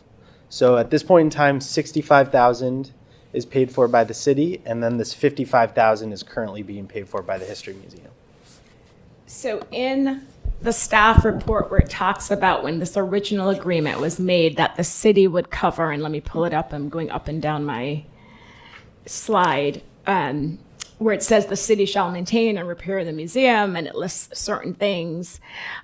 Were we not covering those costs, or was the plan that the $65,000 that we were giving to the museum every year would cover those repair costs? I think were we covering anything for the museum currently? Are we doing that currently in addition to the $65,000? I think at periods of time there may have been repairs that were done, maybe spot repairs by the city, but for the most part it was truly just the $65,000, and then the History Museum was doing most of the maintenance and repair for the larger portions of the History Museum. Okay. And so to the History Museum representatives, can you confirm then that the $65,000 that the city was giving to the History Museum was to cover these repair costs? No. Okay. Oh, you're going to present and talk about? Well, I mean, so Elizabeth Ward has a speaker card. If you want to ask her questions now, I mean, it's kind of out of, yeah. May I suggest that we wait to Yes, other please. because you may want to address other things. Yes. Yeah. And you want to use your time. Yes. So do you want me to just go through my questions for the History Museum then, and then she'll keep track, and in her presentation she addresses them, Mayor? Let's try to get all the questions for the History Museum in one fell swoop. Okay. So yeah. forgive me, and this is your chance to tell me no, but can I ask a follow-up question on what you just asked? Yes, I just want to make sure Dr. Ward is tracking all these questions if we're going to give them to her all in one bundle. You know, I'd have a hard time if we're just going to ask Yeah, lots have of her up here. questions and then have her answer Yeah. all of them. I don't operate that way. And Yeah, maybe okay, it's just so how I understand, but right now this hasn't been set up like, she's not giving a presentation, she's filled out a speaker card. So I think what we can do, just let me finish, please. So what we can do, because I sense a lot of questions for the History Museum. Ask questions of staff. If you're not sure who it's for, Mr. Carnesecca will tell you it's for the museum. We will then have Dr. Ward come up and you can ask questions of her, and we can each do it individually if you want. But if you think you have questions for staff, and Anthony will inform us if they're not for him. So let's please try to stick with staff questions, and he'll sort it out if it goes to Dr. Ward. Thanks for that clarification, Mayor. The other questions I have, I think, are for the History Museum representative, so I'll hold them for now. Okay. Mayor, can I? Yes, City Manager. Adding one point to that answer, the obligations of the city are identified in Section 5 of the agreement. And we were taking, in my opinion, a pretty narrow view. So there are certain things that the city owns and should probably be taking on as an obligation of ownership that were not listed here. However, there's other things we were bound to do by this contract, including in 5, to maintain reserves to be increased by not less than $10,000 per year, which we haven't been doing. So to say that we, on the city's side, have been strictly following the contract would not be correct. So I think the view that the city has of what its obligations are may be different in the 2005 contract than what we would view them as today. Okay, so that's a good clarification. He's pointed us to that section. So you think the rest of your questions are for the museum. Councilmember Liang, did you have any questions that you think are for staff? Or do you have all questions for the museum, or you're not sure? And that's fine to not be sure. Mr. Carnesecca will direct us to which ones to reserve for Dr. Ward when we bring her up.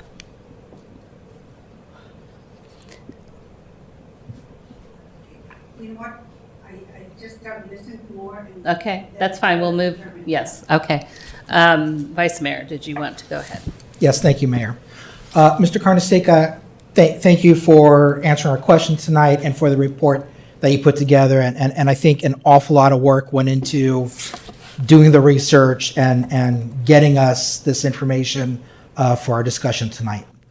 Following up on Councilmember Flygor's question, these 4 items in the chart in the staff report under operations, is it the case that originally when the contract was first signed, in 2005 with the History Museum, is it the case that the city was actually handling all 4 or some of those 4 items, and then over time the History Museum just kind of took them over? Or has the History Museum been doing all 4 of those operational items since the contract was executed in 2005? I will say that staff doesn't have the expertise of necessarily what was happening in 2005 with the contract, and we've done our best to try and kind of go back and research, so I can't speak to it. I don't know that we have any records that show that the city or the History Museum at that particular time were responsible for any of those items. Thank you. Okay. Next question, under the item of insurance. I'm sorry, could you repeat that? No, was there a clarification? I don't want to. No? Okay. Under the operational item insurance, still looking at the chart, for what is this insurance, what's being insured by this $15,000 premium? I will defer to the History Museum, but I will say that I believe it is for the collection of all the items within the museum itself. So that's the city's collection that's being insured of all. So it's the city's collection. It's not workers' comp or other insurance that. Okay. That is my understanding, and I'll let Dr. Ward confirm during her questions. Thank you. Mayor, I think that's all I have for staff. Okay. Councilmember Daley, do you have any questions? I have no questions for staff at this time, Mayor. Okay, thank you. All right, Councilmember Liang, it's if you want any questions of staff. Yeah, thank you. Because then I hear where it says the city shall maintain and repair the museum. This shall include structure, roof doors, security system, lighting, irrigation. But most times I see volunteers out there doing the gardening and repairing things out there. Are we not maintaining our end of the contract? I think at this point in time, it depends on the scenario, which we can correct if we're wrong on either side, but I believe it depends on what the maintenance is, what the expertise is required for the maintenance, and if there's someone on city staff who has that particular expertise, then they could do the maintenance. But depending upon what it is, I think the History Museum reaches out to the city and says that there are certain repairs that need to be done. And it's been really kind of a spot basis for repairs rather than regular maintenance, if you will. Okay, and then when things need to be repaired, like the roof, the elevator, does our staff then step in and say, we're going to get the consultant to come out and give an estimate and we will make that decision? Or is... I believe so, yes. Okay, I just needed to better understand. I see the city manager nodding, so I'm going to say yes. Okay, and then I think I want to hear, I think some of my other questions would be directed for the History Museum representative. Thank you, Mayor. All right, thank you. Let me ask a question in terms of structure. So we're not revising the agreement, but we're putting together a new contract. But I hear that there's some acknowledgement that we may not actually be fulfilling quite all the, actually both parties are not actually filling everything that was written in 2005 and signed. So is the intent with the contract, when we're covering these things, to sort of remedy what's not happening that was spelled out in 2005 so that neither party looks like we're not doing what we're supposed to be doing? Mayor, we would draft a new contract based on the direction tonight, including the terms the council approves. Okay, so we would have it reflect reality rather than nearly 2 decades ago is what it sounds like. Okay, that's progress. All right, so we're going, so Dr. Ward, I'm going to have you come up. And then I have speaker cards for Mr. Hidden and Mr. Calcat. So I'm going to say, I'm just trying to sort out quite how, but we have a lot of questions for Dr. Ward. So so you might lean on them if you guys want to come sit in the front row, and then you can determine whether you really need to use your public speaker cards or not, depending on how this Q&A goes. Sorry, we're kind of making this up as we go along because it wasn't structured quite how we usually do things. So, Dr. Ward, I think we have some questions for you here. So I will open up to my colleagues to ask their questions of the museum. Who would like to go first? Okay. One more point. No, I was just going to ask you. Because they each have 3 minutes to speak, right? Perhaps some of their statements may answer some of the questions we have. Well, no, I'm not giving them public comment. I'm making them sort of like applicants now. So they're going to have more than 3 minutes. They're answering our questions. I think that probably negates their public comments. But then it was like they missed an opportunity to give their presentation, and Well, they don't have a presentation, right. But they're here to answer our questions. It's kind of a hybrid. Let's just call it a hybrid. Thank you so much, City Council. Good evening. Nice to see everybody. Welcome back from your summer break. We did absolutely offer to put together a presentation, and it was it didn't seem necessary. So we would have been happy to put together a presentation. I had some nice graphs and everything too. Happy to send it on. So more than happy to answer your questions. Certainly did not want to give the impression that we didn't want to give you a beautiful, colorful presentation. We would have been happy to do so. And none of us are trying to say that either. We're just a little off kilter. So I think we have questions. Who would like to start the questions? Councilmember Flagger. Testing my mic, it's working now. Okay, good. I don't need your mic, Vice Mayor. And let me start, even though it's questions, I just want to make clear. There it is. There it is.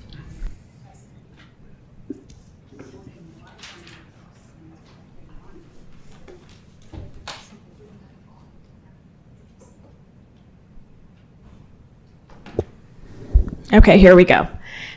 So again, to the History Museum representatives, I really want to express our appreciation. We love the museum. We love the work you're doing.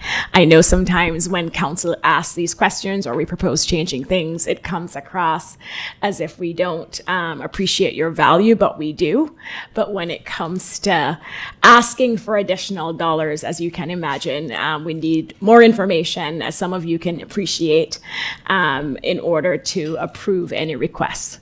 So I'm going to continue with the question I had earlier. Dr. Ward, I think you were identified as the person to answer it. So identifying that $55,000 in the table that Mr. Carnesecca mentioned, of the $65,000 that the city would give to the museum every year, would the History Museum spend $55,000 on those costs? The $65,000 from the City of Los Altos goes into our general fund. The museum's annual operating budget, which this my nice little graph put together, has grown since 2005. We can all acknowledge the museum's budget has grown since 2005, and the city's contribution has not grown since 2005. So our budget, I did put together a graph, and in 2005, that is when the nonprofit association that was completely volunteer, it was an all-volunteer organization in 2005, the City of Los Altos had one staff person who was assigned to manage this all-volunteer group. When the agreement was signed in 2005, the city said, why doesn't your volunteer group manage this person? We're going to give you $65,000 with the understanding you will now start hiring professional staff. So starting in 2005, the money goes up. It gets to like $100,000. I don't have the exact graph. I should have brought it with me. I thought of it. I thought I'd hand it to you all like a court case, but then I thought no. And so anyhow, it goes up over time. It's $200,000. It's $400,000. Right now it's around $600,000, our annual operating. So the $55,000, which is the cleaning, the insurance, the gardening, that also has gone up every single year, right? Different costs come up. And so I'm not sure like the time frame when you're asking me that question, like because the 65 has been all along, these other costs have gone up. So I don't know when, I don't know at what point, but at the present moment, the city's actual like contribution to the museum is about $10,000, right? That's how it is right now today, because we get 65 from you, we're spending 55 on ownership type of costs. So the real gift to the museum right now, contract for all of the services we give, is about $10,000. So that, I don't know when that sort of, I could give, we could have done a little more fine grain there, but the situation today is that we spend that much money, and we've been spending a lot on the garden for a very long time. We've had our own gardener on staff since 2010, I believe. We've always spent a lot on various maintenance projects.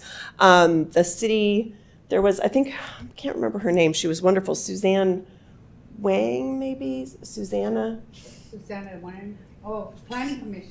No, she kind of had. Oh, she's at Mid-Penn. Engineer. She was wonderful. She looked at the contract and she was like, oh, we are going to start sending city staff over more often to take care of more maintenance issues. The person before her, we were doing absolutely everything at the association. They weren't. It's really ebbed and flowed. One of the things I wanted to say in my presentation here and the comments I had prepared is that it's been a relationship always based on trust.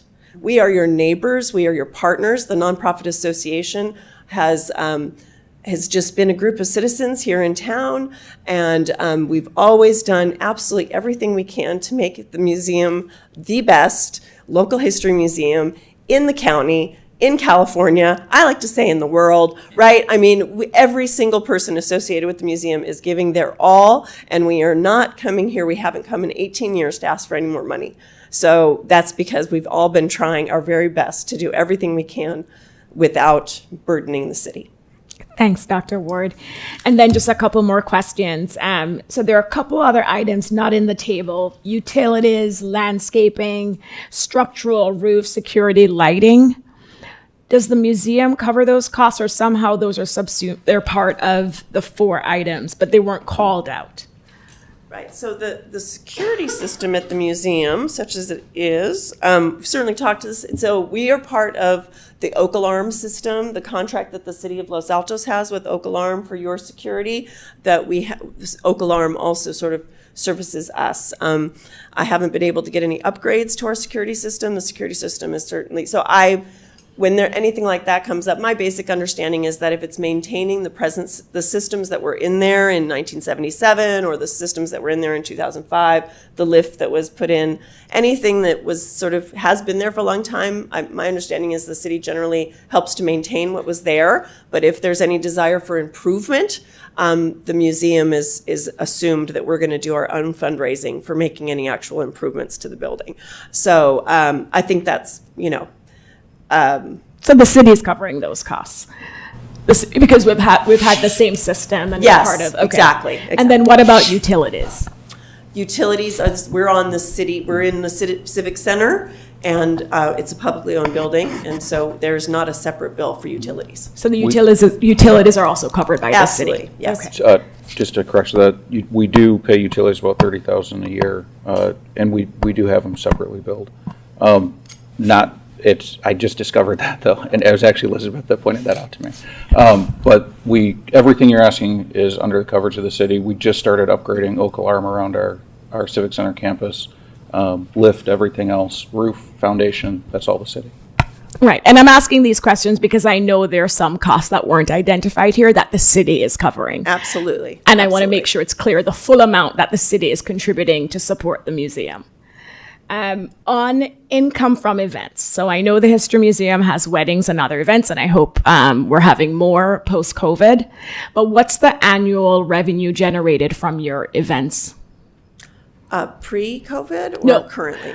Well, let's do pre-COVID because I am skeptical about what's happening now, but let's do both. Like an average, like pre-COVID, what were we looking at, and post-COVID, what's the annual revenue? Net or gross?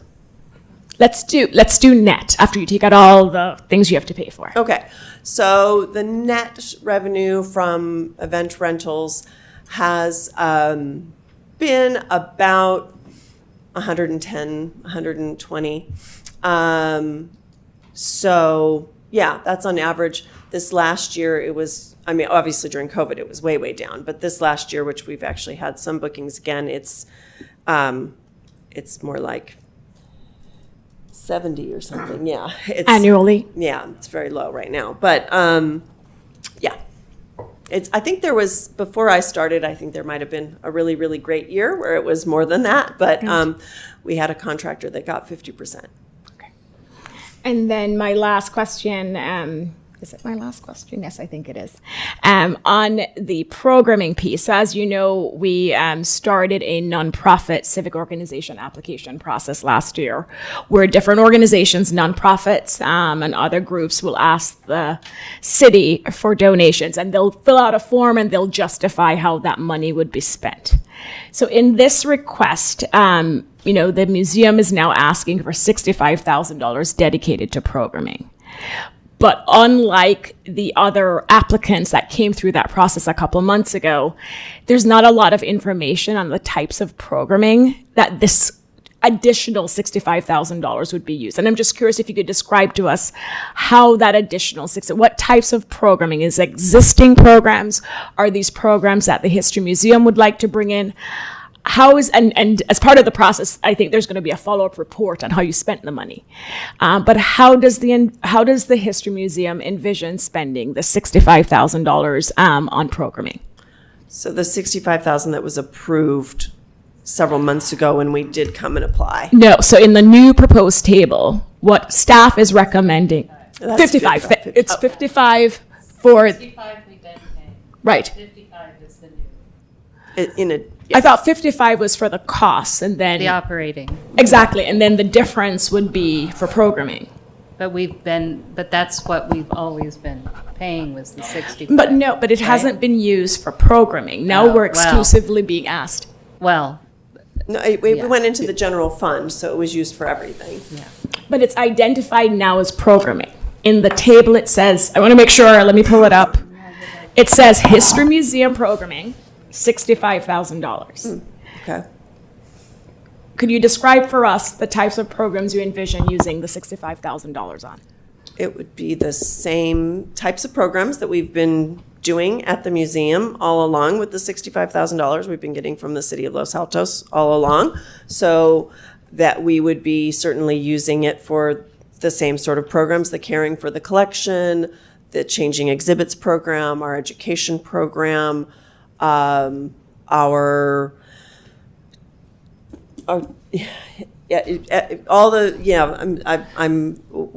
everything that's in our annual report, our teen docent program, our open hours to the public, the J. Gilbert Smith House tours, the outdoor agricultural exhibit, train days, STEM fair. Those are all programs that we do at Los Altos History Museum, and we are grateful for the city's support for our overall operations. So there's not a specific program that the city is being asked to specifically sponsor.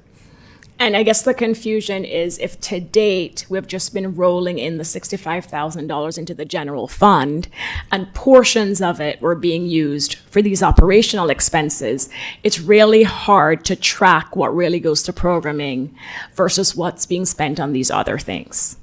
And so when I see programming for $65,000, that tells me that, you have your general fund, but somehow there's going to be a separate programming fund. Like some nonprofits. No. Yeah. Yes, please. So can you identify yourself and who you're representing now and who you're not representing now? Okay. Thank you. Good evening. I'm called Jeet Kalkar. I'm on the executive committee of the board of trustees of the museum. So I'm going to speak to you a little bit in that behalf. And I'm looking for that you're not speaking as a finance commissioner. I'm not speaking as a chair of your financial commission. Yes, thank you. If you want to talk about numbers for this, first of all, the contract says general support. The $65,000 was going for general support, which we understood it to mean as being going into our general fund and being used for various and sundry things that the general fund for the History Museum could be applied. I want to, we get such a massive subsidy, like Dr. Ward said that our budget is about $600,000. If you add in all the free volunteer work that the residents of the city do, I can imagine this is way more than $1 million that is spent by the city. So if this museum was actually run by the city, there's no way we could actually run this for $600,000 to begin with. Secondly, I think we have for a couple of decades now looked at this as a program that the city handed over to a nonprofit organization with the intention that the nonprofit organization, the volunteers, will sort of nurture it, and it has curated our history for a long time, and it has done such an amazing job that that now our spend is about $600,000-$700,000 as opposed to the $65,000 that the city budget allocated towards a general support of this program. So if you actually did a line item, if you want to do that, of all the expenses, $55,000 would be a steal for the city to pay for all the work that is being done.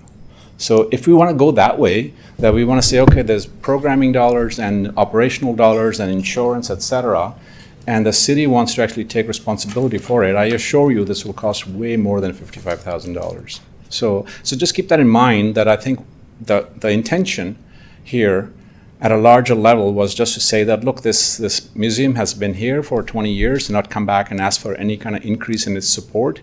We went through a massive increase in our usage. We think that there are going to be far more visitors to the museum because we have an amazing brand new permanent exhibition.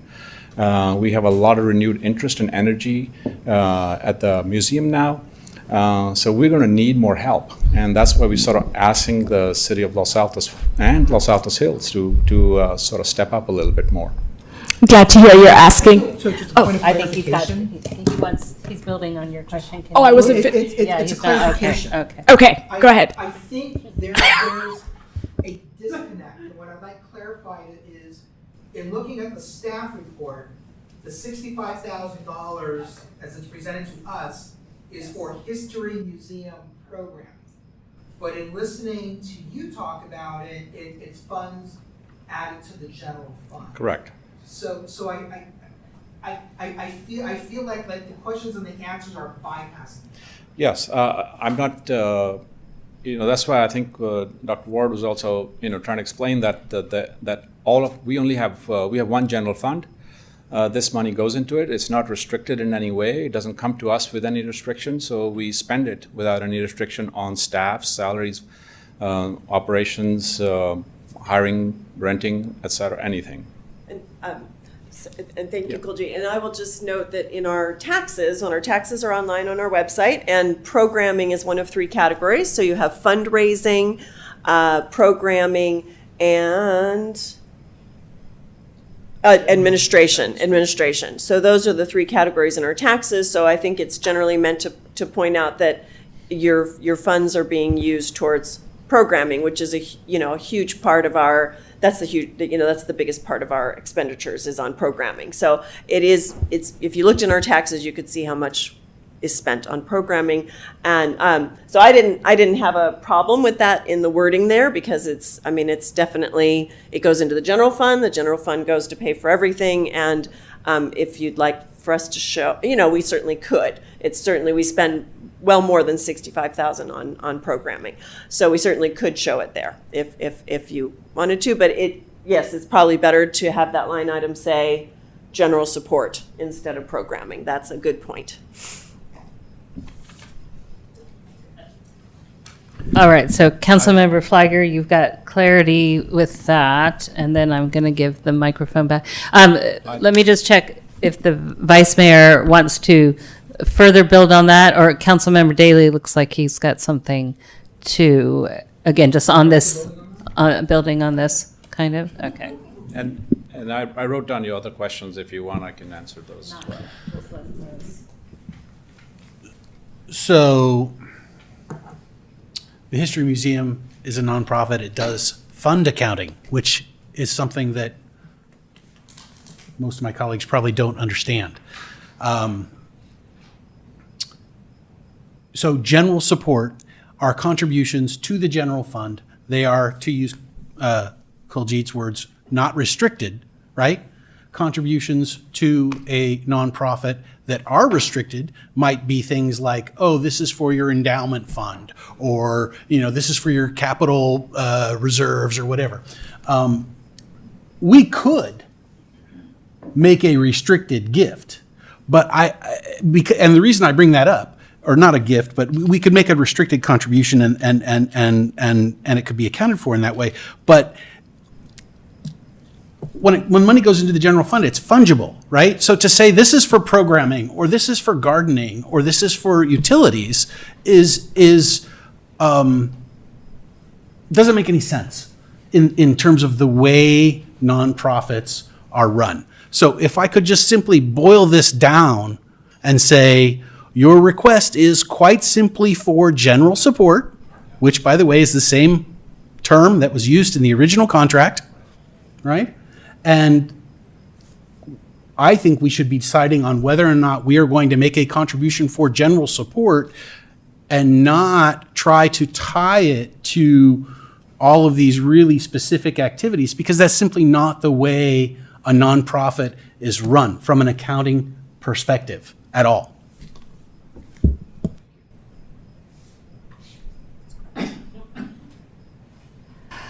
Vice Mayor, before I give it to you, I don't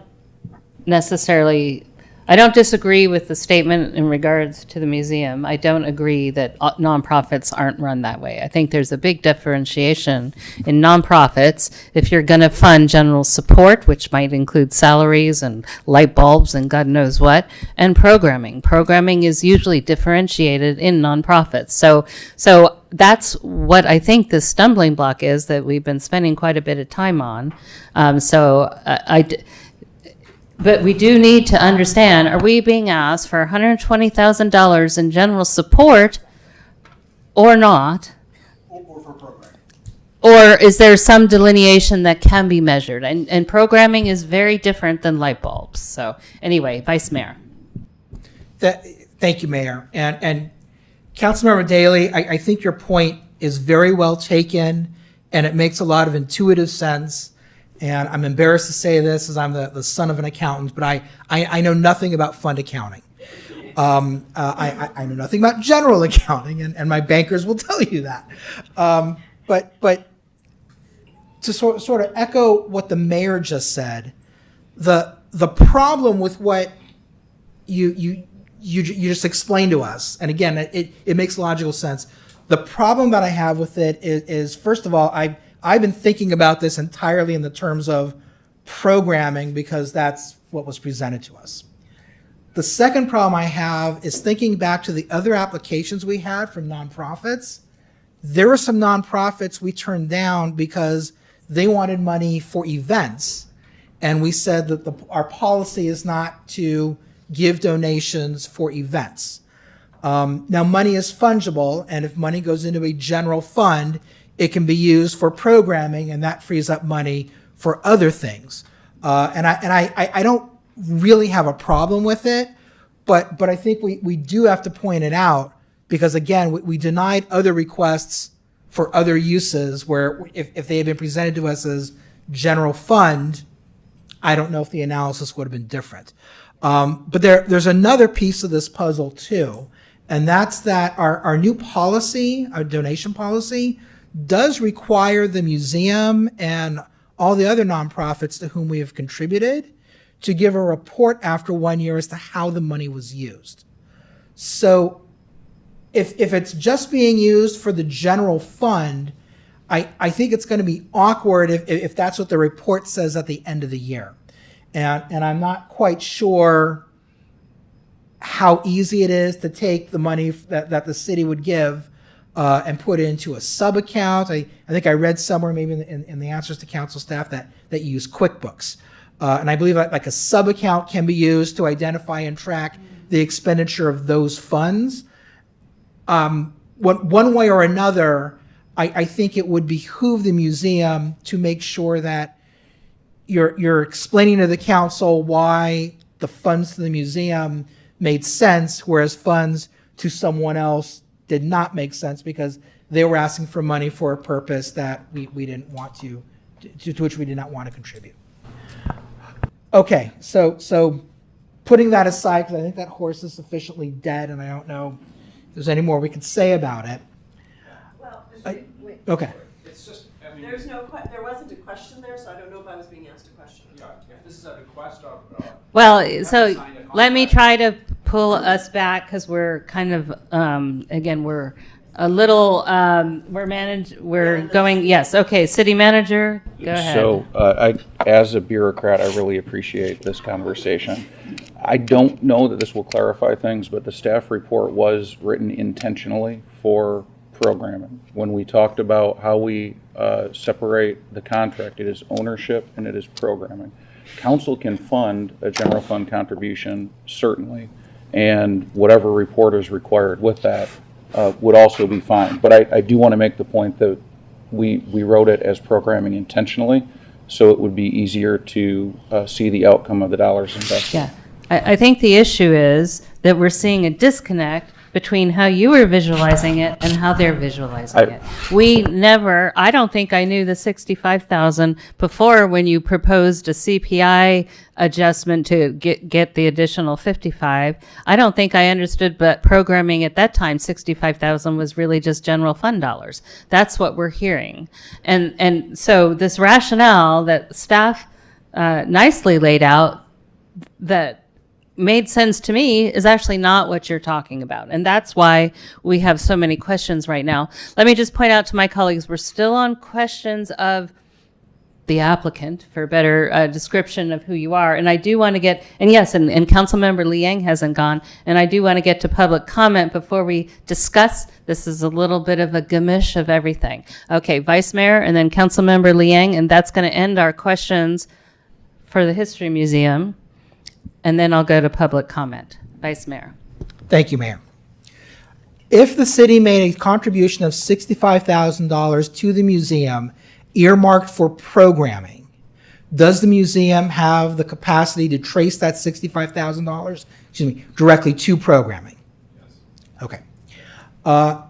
If the city council declined to enter into a new contract under the terms that have been presented to us tonight, what programs would the History Museum have to cut?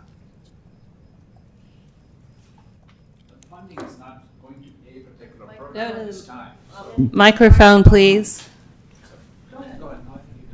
Well, Because people online and in the recording won't be able to hear without the microphone. So Thank you. I did try in the written questions. That was one of the written questions, and I did try to reply to it. It is difficult, and I'm glad that I have Kuljit here, who is on our current executive committee, and Gary Hedden, past president. Obviously, that would be a discussion for the whole board to have to take, and we would have to really think about it. It would be a very significant reduction in our budget. It would really be terrible for us. So we'd have to look at everything. We'd have to look at what staff to cut, which programs to cut. It would be significant for us. So I'm not. Let me see if you're talking about the same thing. I don't think the $65,000 He cut wasn't to our saying programs. not. Were you saying cutting the 65 and not giving the 55? You weren't. You were saying the 65 were obligated. It's just the 55, right? No, I was saying if we declined to enter into a new agreement. And terminating the 2005 because they're entitled under the current 65. I understand. But the 65 that's being given, which is for programming. So not that wasn't their General support. In the current contract, it's called general support. In the current contract, it's called general support. Right. Okay. All right. Let me ask different questions then. For the $15,000 that the city that is being proposed to pay for an insurance policy, what is that policy covering? The fine arts policy covers the collection. It's a museum specific type of insurance. It also does cover some of the the movable property. It's a movable property and fine arts policy is what that insurance policy is for. Am I correct then to sort of rephrase that what's being covered is the collection which belongs to the city? Yes, there's 16,000 artifacts in the collection. There's art, there's newspapers, there's artifacts, photographs in the collection. Got it. Thank you. Yeah. What was the actual premium for this insurance policy that the museum paid in the last fiscal year?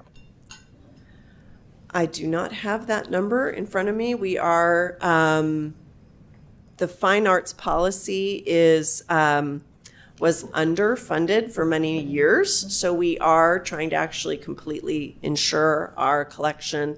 It was part of a very interesting conversation with John Maginot where we discovered we had thought the city was insuring the collection, and the city, because it's called the city's collection, so we thought the city was insuring it up until I think 2 or 3 years ago when Diane Shen was working with us. We started uncovering that a little bit. We had a board member who was an insurance specialist. And so we just recently discovered. So we're trying to, actually part of this funding will be allowing us to fully insure the collection. So then is it correct for me to say that right now the collection is underinsured? Yes. But under the proposal that staff has brought, that would be corrected and Absolutely. The collection would be properly insured? Yes. Okay. And what did the museum pay for cleaning services in the past fiscal year? We spend about $800 a month in cleaning services. Okay, thank you. I'm done with my questions. Okay, Councilmember Liang. Thank you. So just to get a better understanding, because this all states contract with the museum. The museum will entail the museum, history museum itself, the J. Gilbert House, as well as the new addition of the other tower, correct? That water tower thing, correct? You might want to come to the microphone to answer questions. When earlier the city manager said the utilities was separately billed, when it says separately billed, they're paying it, or now? Are you saying when it's separately billed, you pay your share? Help me understand that. The city pays for the utilities. Okay, city pays the utilities. That's all I needed to hear. Then the other thing is, so when we look at the contract, it should say museums plural, because then, or museum, and then we should name the other entities as well. Because when we talk about the city shall maintain and repair the museum, we want to make sure that all the other items are covered. Because we're not clear, and that's why I think the expenses are going up. And I think that the clarity for me, and I need to understand that, is originally you did request it under general support, correct? When we first came with the request for 120,000, Correct. it was, based under our current contract yes. Okay, I think this is where our confusion is, because I think what we're getting confused with now, and yes, you already allocated 65,000 prior to programming. Now they're saying that if we break it up, then when you maintain your your books, you'll make sure that part of the 120,000, 65,000 about it will be truly allocated to programming. Okay. And then the 55,000 will go towards your other expenditures that Well, let's wait. That's part of discussion. Let's please wait. We're just asking them questions now. Yeah, I Then am we'll go to asking a question, and I think. Are you asking a question? You're saying what we're going to do, but that's discussion. Well, I'm just Say asking, can that be done? Okay, thank you. That's a good, that's a question, yes. Okay, and I think that's why I think there's all this confusion. And so, help me understand, because I appreciate you going through everything. And if they don't intend to give you the additional 65,000, or if the council decides not to, I'm just saying, if the council decides not to move forward, no, I'm just need to better understand, and I'm asking a question. So my understanding is, would you then ask the city to take on more of the responsibilities of the general operational maintenance issues that cost a lot more, that then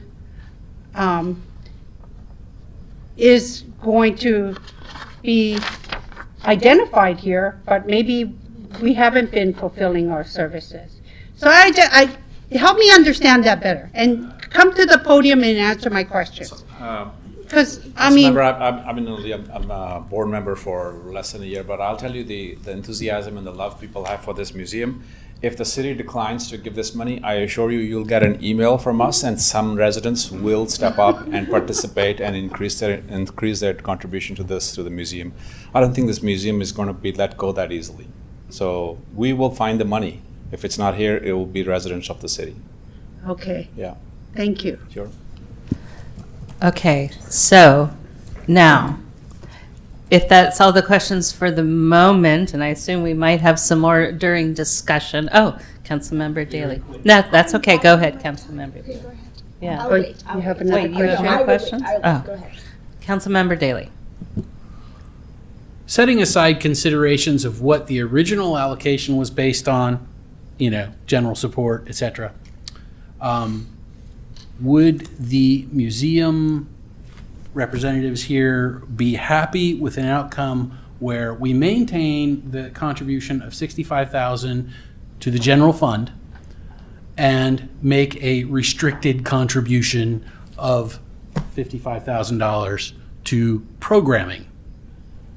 Would that simplify everything? And then at the end of the year, you could say your $55,000 supported these 3 programs. Seems like a simple. Okay, again, that's kind of hopping ahead to discussion, so, city manager. Again, council can fund this however they desire. That was essentially the initial request, and council had asked us to come back with a different model. So the reason we set it up as ownership and programming was to try and define the roles so it would be easier over time for both parties to understand their responsibilities. Yeah, the problem is we got a very different message here.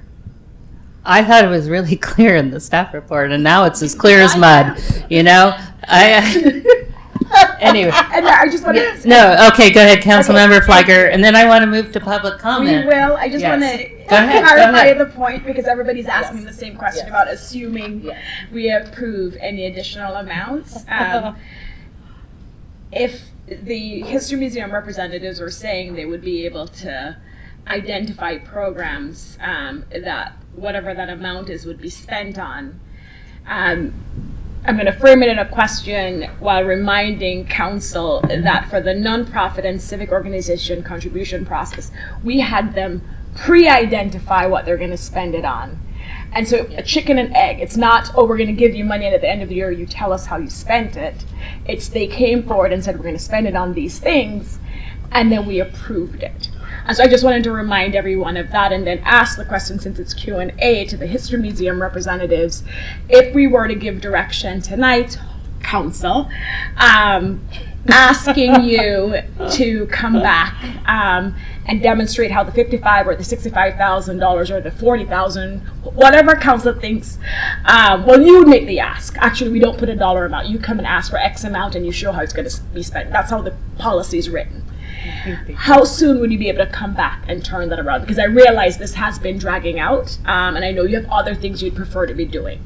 So if we were to have you come back under the policy where you itemize how you would spend, you ask for 65, this is how you would spend it, and for us to say, we're actually only going to approve 40. So how long would it take you to turn around something like that? So Councilmember Flieger, I think I'm just going to try to channel my board president, who isn't here right now. He said he might be online. I don't know if he is or not. He's in New Jersey, so probably not anymore, if he was earlier. I'm just channeling him, and I will, because he said it on a couple of different occasions.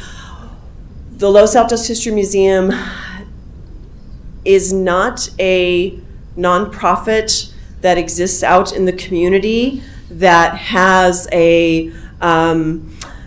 existed before City Council voted to establish the Los Altos History Museum. So we are not an independent entity that exists outside of the City of Los Altos. We were founded by a vote of the City Council. If there are other nonprofits in town that have that same origin and that same jurisdictional obligation to the City of Los Altos that are being asked to go through the same nonprofit process, that's fine. But our understanding is that we have a unique relationship with the City of Los Altos, that the City of Los Altos decided to create a museum, that was an obligation the city was 100% paying for every little bit of what was happening at the museum until 2005, when our nonprofit organization that was made up of the volunteers said, if you would like, we can take over some of this management to take the burden off of the city. So I just to paraphrase his words, and he's not here, so I hope he doesn't get mad at me, but I don't want to use too strong of a word. The first word that comes to mind is we object to being in that process that you're identifying, because we don't think that that's the correct frame for our relationship with the City of Los Altos. So of course we can certainly do it. If you are here wanting to create an entirely different type of relationship with the Association of the Los Altos Historical Museum, but that's, I think, what really caught us off guard this year. It was a brand new process, and we never understood ourselves to be part of that process because we have had a contract with you.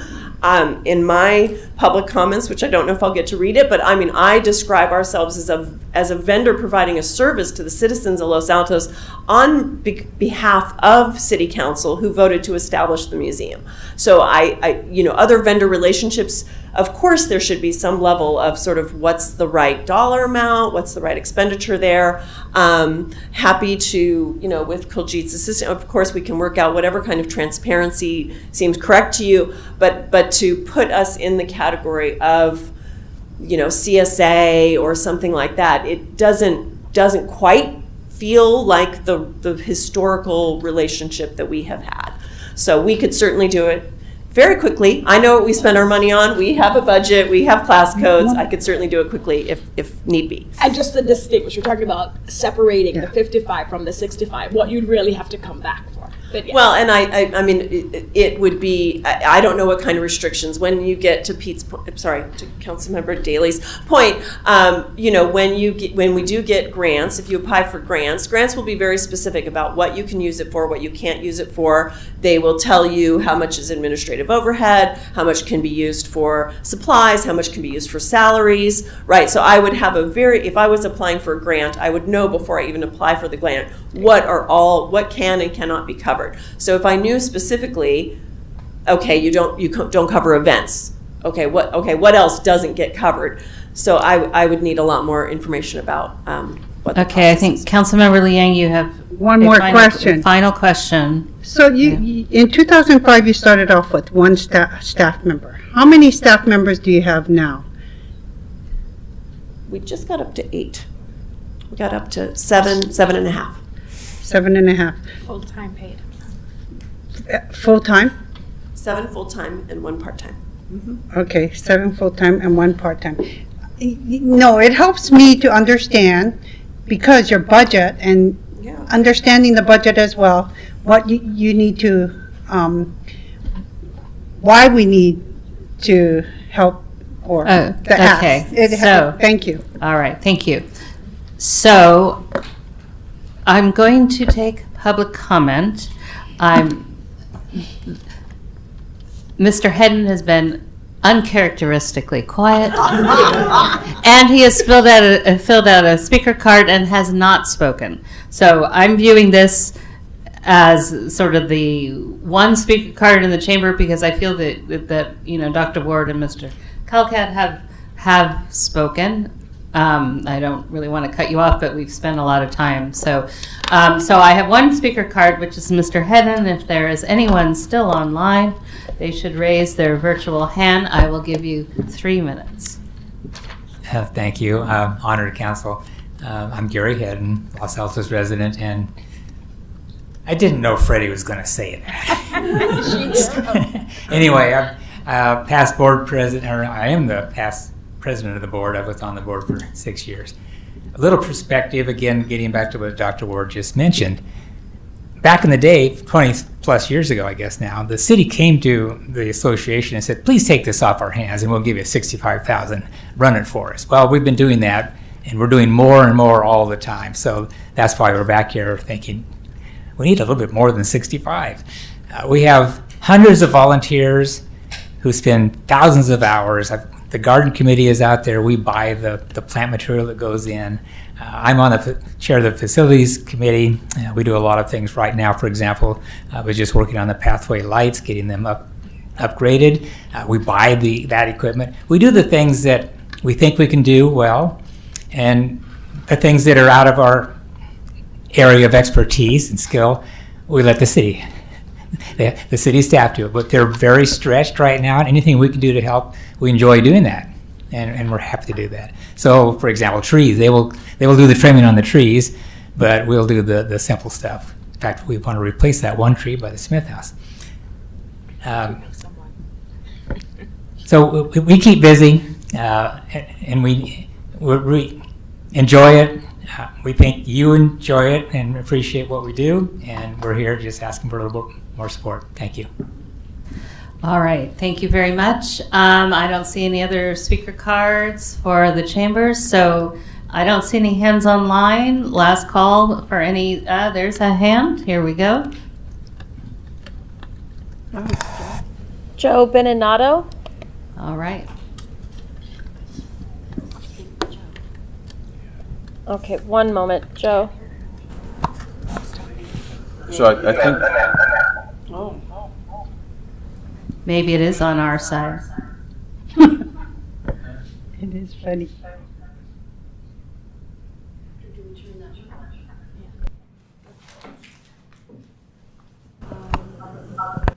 Still green.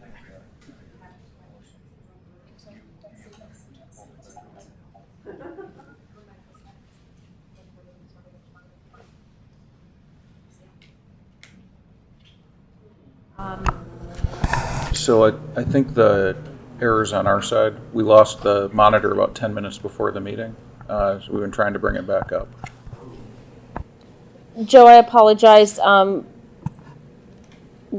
We do have an issue on our end No. where we are unable to hear people who call in on Zoom. We are aware of it. So Well, we are now. for public comment, if you could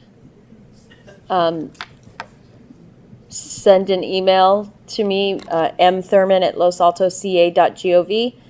I will immediately send it to the city council, and I will post it to the city website. Thank you. All right, we're going to have, You got Joe to do that. How's this for ingenuity? Does this work? Loud and clear, Joe. Great. Good evening. I'll try to be brief. Timer, As a city clerk. resident today, not as a commissioner. I found the past few conversations about the History Museum really confusing and confounding. I think we all agree that the History Museum is a gem, whether it's on the peninsula or in the world or whatever your definition might be.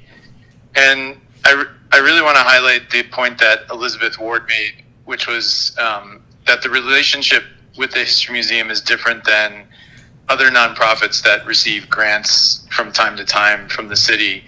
If I understand it correctly, this property was donated to the city, and Elizabeth and her team are custodians of this asset of Los Altos. And so, trying to figure out, let's give them $55K for this and $65K for that feels wrong to me. It feels like we need a holistic approach, which is, how much money do you need every year, and what percentage of that budget is Los Altos willing to cover every year, with the rest of the money coming from donations or interest or wherever it might come from. So I've just found it really confusing to try and pinpoint, is this for cleaning services or is this for programming or whatever it might be. And, I'd consider that we want to maintain this asset. We, as a community, we've not had a great track record of maintaining our assets, witness Halsey House. And, I'd like to see a more holistic view of how can we make sure that this asset is protected and funded appropriately and operating within their budget. As to the exact dollar amount that the city should be contributing, I don't feel that I or anybody else at this point really knows what the number is. But, they made an ask, and I think, trying to nail it into various categories is just going to be really challenging. So I'll end there. Sorry for the AV challenges, and it wasn't Roberta's fault. That's where I'll leave you tonight. Thank you. Thank you, Mr. Benenato. Does Roberta have your phone number, Gary?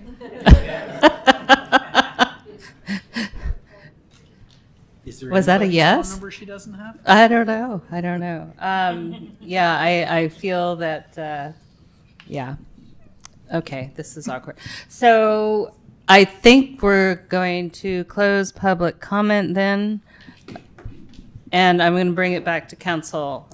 I'm going to point out that, this came about because we know under the current agreement, $65,000, however it was categorized, that really wasn't questioned. What we were looking for with the additional request for a $55,000 to then for a total of $120,000 is to have a rationale, because frankly, the rationale that was presented during that nonprofit thing just kind of didn't sit right, because, it didn't make sense. So this was an attempt to explain a rationale, and I actually like the differentiation. I don't think we need to, necessarily go down into the specifics of the insurance policy or whatever, but I do like a separation of operations versus programming, or maybe it's operations and maintenance, upkeep, whatever, and programming, keeping in mind that the city is actually paying a lot of other stuff that's not captured in that number. So I do think that should be reflected, because our contribution is not the 65 or the 65 plus 55, it's more than that. And everyone values the museum. We're asking questions as, you know, fiduciaries of the residents and the taxpayer. So this has been sort of an awkward conversation. I do think we need to find some sort of gross way of, I don't mean gross as in yucky, I mean gross versus net, way of categorizing, unless my colleagues are comfortable with 120,000 general fund. I think we heard an idea about, you know, programming in some restricted or whatever. But I personally think that staff seems comfortable with the building associated upkeep, operations, maintenance. I could support that.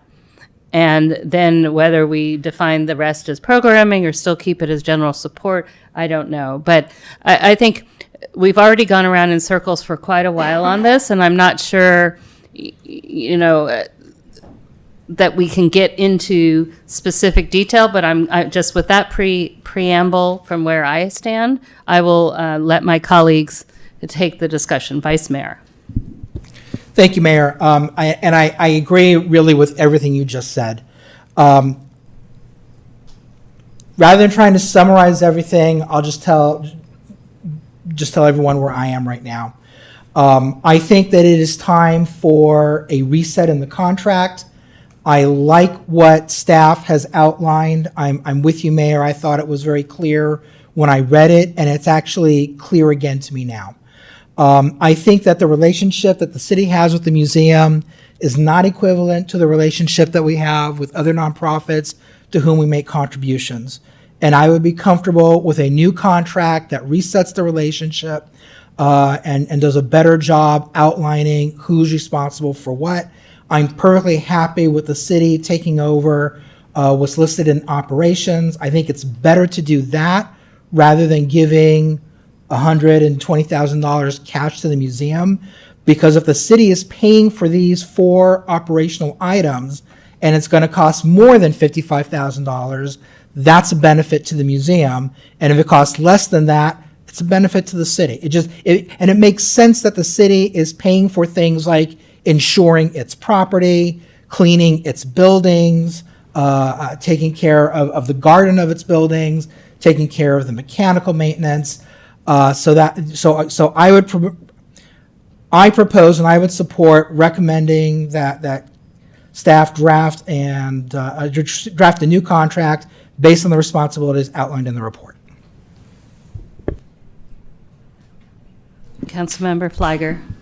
Thank you, Mayor. Before I give my comments, I just want to make sure I understood what the Vice Mayor was saying, and then look to the city manager to respond to what I think is being suggested. So, Vice Mayor, are you suggesting that under those operational costs, that instead of giving the museum that $55,000 that covers those costs, that the city retains those responsibilities and costs? Yes, that's my understanding of what the staff report was proposing. So the cleaning services, for example, would be reimbursed to the History Museum. They have an appropriately a higher level of cleaning of that facility, for example. Specialized cleaning, specialized care. Insurance would also be reimbursable, things like that. Certain things like landscaping would not be reimbursable because they have, in addition to their gardener, they have volunteers that we see out there every day, so it's hard to track that. So the gardening services, for example, would be a $20,000 contribution annually. Okay, so if that's the way staff envisions it, I'm fine with that. It makes sense to me to have those reimbursable. Let me do add on, though, that I'm also envisioning that we would remove our relationship from the History Museum from our annual review of contributions to other nonprofits. So, and just a clarification on that point, the first year we went through this was to identify where contracts would go and then they'd be funded. If council gives a direction tonight to draft a new contract, then it would not be part of that program moving forward. It would be a contract.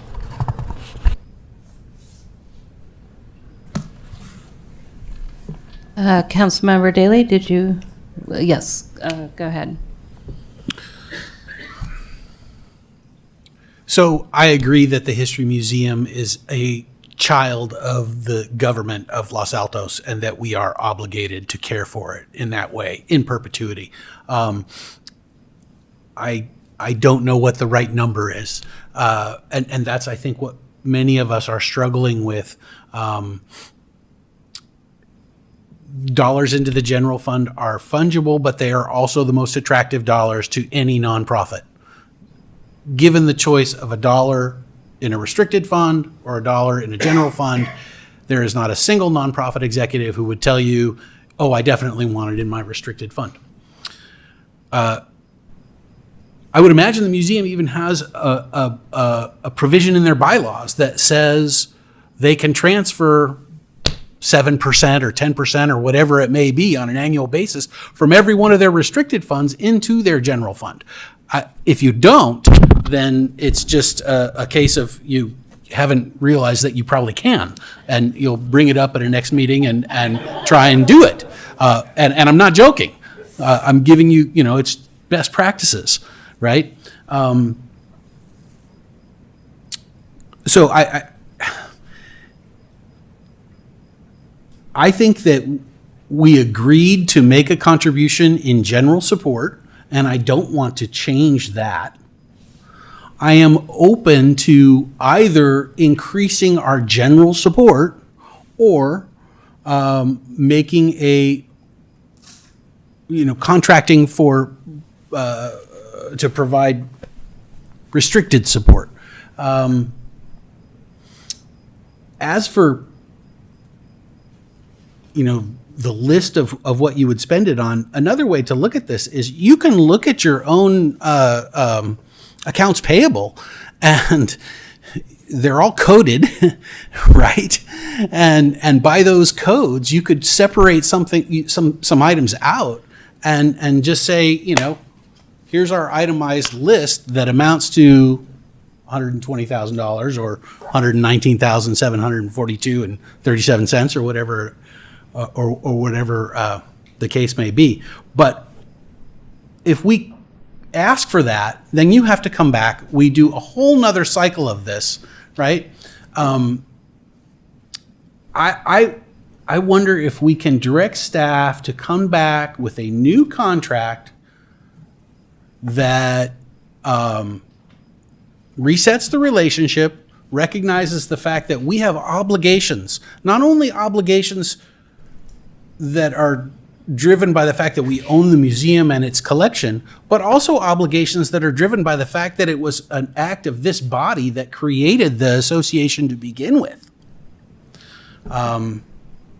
So that's it. I support the $120,000 total ask, and I'm open to whatever it will take to get my colleagues on board with that with regard to, what sort of stipulations we want to put into that.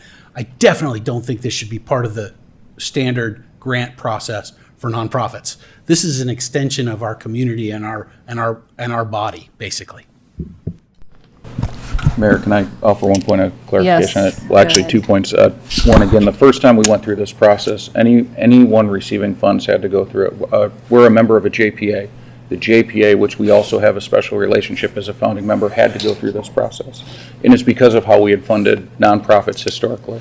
So it was not intended to make people feel like they were unnecessarily grouped in. The reason we broke it out like this is we're using public funds. And to use public funds, there has to be a justification for how those funds are used. So if we're giving $120,000 to a general fund, that is going to be much more difficult to justify on an annual basis than if we're breaking out specific uses of those funds. Because when council adopts a contract, they have to show this benefits, that there's a general benefit to the community. So however council wants to fund it. So just, there's 5 annual reports there, right? I mean, just go back to... Everyone has an annual report. I know. Just go back to, go to QuickBooks, pull out, however many items that you need that are coded to reflect, things like building maintenance or whatever, the various things that we've talked about that we're willing to support, and just come back with that QuickBooks output that says, here's your itemization. Okay, I think you had a second point of clarification, City Manager? Yeah, so I was going to say, if council's comfortable with the funding as broken down, I would intend to draft a contract based around that shows the public benefit. It should not be difficult, to Councilman Daley's point, for the museum to break that out. Yeah, that should be easy. And I want to further reiterate your first point, because I think it was very important. The Chamber of Commerce was in that. They also served Los Altos. We didn't form them, but these are all public funds that we have to justify why we're spending taxpayer dollars on. And it's not a slight to be included in that. And so I just wanted to add on to that because I think it's a very important point. So, City Manager, had you finished your two clarifications, or? Yes. Yes, okay. I lost count. All right, Councilmember Fliger, and then we'll go to Councilmember Liang, yes. Thank you, Mayor. For tonight, I feel like I just need to stay quiet for several minutes because someone else will make the point I'm thinking of, because Mr. England basically made the point about we're members of all these different JPAs and it's public funds, and this is why we're going through this process.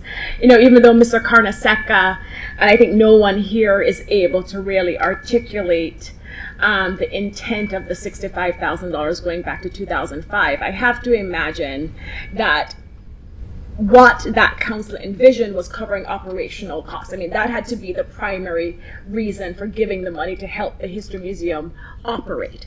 And so when I think of operational costs, that definitely should not go through a contribution policy. That to me shows the direct relationship we have with you.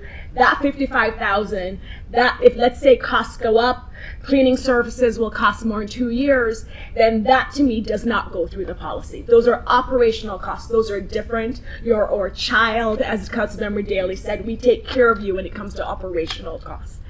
But when I think of programming, that is different. These are things, you can choose not to do. You have great programming there, but you can choose not to do this docent program. I'm not suggesting that I think the teen docent program is great. I'm just saying this is different. And so for the council, as the fiduciary, to really approve this additional amount that's outside of operational expenses, I do think it needs to be justified. I support having a contract that has whatever dollar amount we come up with tonight, like we did with, I think, CSA and the Chamber. Like for some organizations, we identified a dollar amount, but it was justified, and we were able to put in the contract how that money would be spent. And so I think having a contract that has this total amount is the way to go because of a relationship. But I do think this additional cost is different, and we do need to justify it. And I seriously still have not heard. I think you'll be able to do it, and maybe in working with staff and bringing back the contract, we can get more information about how you envision using this additional $65,000. But I still have not heard how you plan to spend this additional programming funds. As council, we don't micromanage how you spend the $65,000, but we want to make sure that however you're spending it, it aligns with our values. It aligns with our policies. We want to see things in the proposal that we're like, yep, that aligns with our priorities. Yep, that aligns with our values. And ensuring that how our public dollars are being spent, they're not being spent on things that actually conflict with how this council feels about certain things. And so that to me is another reason why it's important for us to see how the History Museum plans to spend this additional amount, not the operational expenses. And I think if your operational expenses go up, you should come back to the city and we should increase that amount. I view them as two separate amounts. And so Mayor, I support the contract proposal. I'm going to hold my vote on how much the actual amount should be, because hopefully when the city manager brings it back, there's more information there. And I support having the operational cost the way Mr.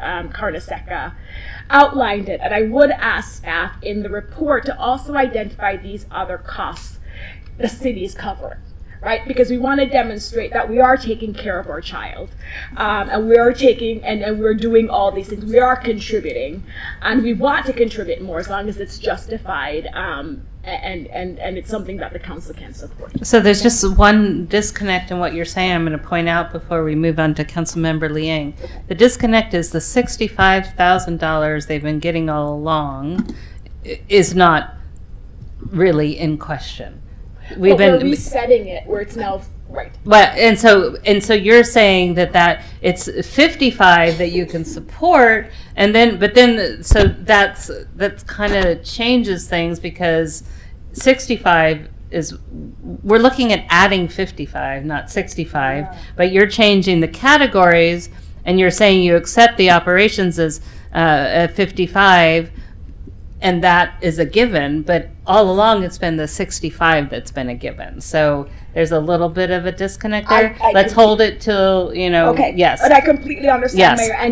And I am ready tonight too, because we have made that commitment since 2005 for 65,000, knowing that 55,000 is really for operational costs. And I think actually that additional $10,000 may not be itemized here, but it goes to operational expenses. Yeah. Okay. Now, Councilmember Liang, where do you stand? Yeah, I was going to speak on that too. I think there is some confusion because we flipped the numbers and we put the 65 under programming, and I think it should be operational, should be 65. Yeah, and then we can put the programming as 55. So the number should be flipped, and that'll help clarify, what we've been doing in the past and will continue to do, and not have any dictation over how you're going to use that money. But what yet, we'd like to say, and how the 55 is being spent. And that I can understand. But the difference here, and so I am in support of moving forward on the 120,000. The difference here is, with the chamber, we did not ask them to provide a detailed financial breakdown like we're asking of you. We're not. They did, though. I don't think it was as detailed, though. Much more detailed. So, other than that, I would ask that the contract come back, identifying, when we clarify museum, we make sure we identify the History Museum, the J. Gilbert House, the ground, be clear on all the structures that we have that encompasses the museum. And I think that's important to do if we're going to do this contract and do it right. And so I agree with what Councilmember Daley said earlier, as well as to how we could just, identify the breakdown into two parts. And I don't think we need to really micromanage too much. And then we'll get a report back. Okay, so thank you. I'm hearing, I think, unanimity in that my colleagues are willing to support $120,000 just to end this conversation. No, no, that's a bad joke. Not trivializing it. No, and so there's some discrepancy about how you account for it when you bring back the contract, but. And I'm still confused but I still feel the way you presented in the staff report, the operations and the programming / general support makes sense. We have some discussion between 65, 55 and where that goes, but you can make sense of it, correct? So, yes, Mayor, and I think to council members who have made the point, the 55 in the operations is actually 85 if you include utilities. We shouldn't, at this point, the intention is not necessarily to get it wrapped around how the numbers break out. The council approved 65,000 already this year, budgeted another 55,000. We can bring back a contract based on this with the justification from the History Museum. Excellent. Does anyone have anything else to add? Did that not reflect what we've been saying? Vice Mayor. Thank you, Mayor. And I'm sorry, but if I don't say this, I'm not going to be able to sleep tonight. Yeah. So, however this breaks down, it's very, very important to me that the one thing that happens is that the insurance policy is brought up to the proper coverage level. I'm not going to be able to sleep until that happens. So, thank you. That's the lawyer in me. The historian in me feels the same way. Councilmember Liang. And to make sure that the contract includes the museum and all its structures. Thank you. All right. We have direction? We do. Okay. All right. So we're very late for our break. We are going to take our break. We are going to come back and do item 13. Well, yeah, we're going to do item 13. I would suggest that after that, everything is actually pretty quick. And so we should be able to get through all the agenda. Do my colleagues agree, or is there anything we want to notify the public that we're not going to cover tonight? I think we're going to be able to cover it all. Anyone disagree? No. Okay. So, so we're going to take a break, but before I do that, I feel badly that Roberta Phillips wasn't able to speak. So if someone can receive a call from her when we get back to give her a chance to make a comment for items not on the agenda, which I think is what she was trying to speak to, then I would like that to happen. So We're coordinating that now, Mayor. Oh, you are? You're working on that. So when we come back, we'll look for that. What? Yeah. Well, they're working on it. They said they've got it. So we're going to take a break till, let's say 10:15, and we'll come back and we'll try to take that public comment dial in. Thank you.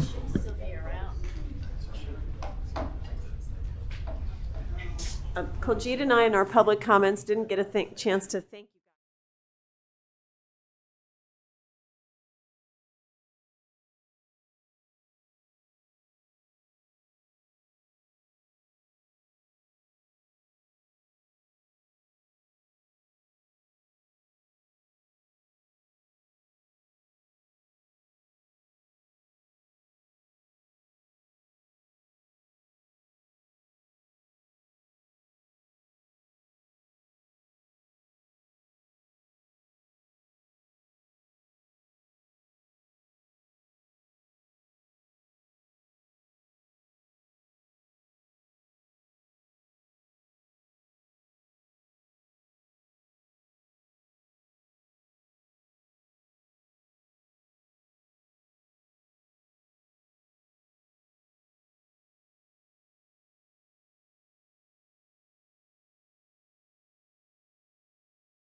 Sit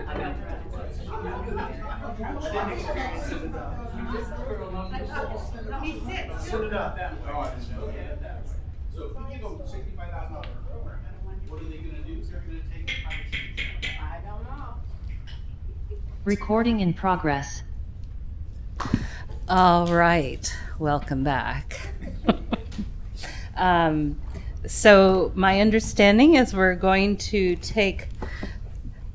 backtrack a little bit and take public comments on items not on the agenda because we had some technical difficulties earlier for which we are all extremely apologetic. So we're going to hear from Roberta Phillips, right? And we'll do 3 minutes.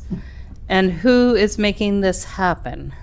Mr. Maginot is going to make this happen. So 3 minutes. Yes, in the meantime, we're trying to get a hold of her Okay. via phone, and then once we Okay. get her on, we'll do what happened earlier. We'll do what we did earlier. Okay. So once we connect with her, we will do that. And for anybody else on Zoom, do we want to open it up as well for Well, if there weren't anybody hands else? earlier, so I think we're okay, but if someone wanted to put up a hand, that's okay, but, oh, it's, well, you have to hold it up, I think, closer to the mic. I think, let's test it one more time, yeah.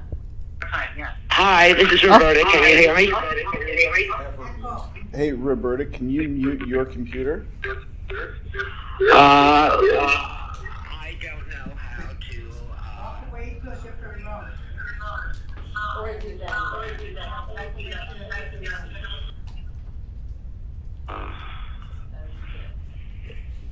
Yeah. I'm trying to look for the audio settings. Roberta, if you could walk into a different room, if you can't mute yourself, you could walk into another room that doesn't have a computer playing the meeting. That would also help. I walked away. Try again, Is Roberta. it okay now? Hi, can you hear me now? Yes. Okay. So the topic that I wanted to speak about was the Jordan, which is the road behind the high school. And there are several roads that run north of El Camino, like Panchita and Los Niños.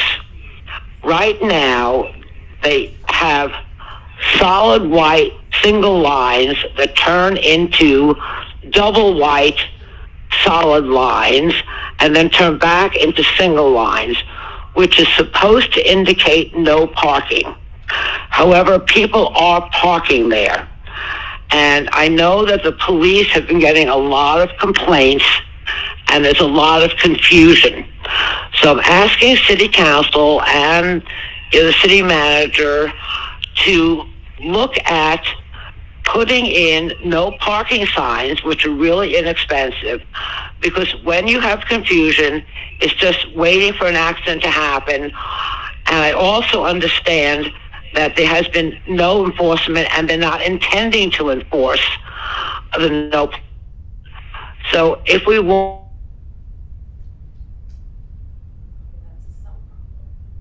and ask for staff to try to look at what's going on along with the police and come to a solution drivers and because the bicyclist was trying to open the door the other.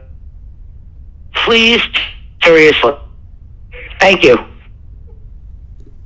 Thank you, Ms. Phillips. I'm going to suggest if you put that into an email, that would be helpful too, because we had some of your, some of it was garbled.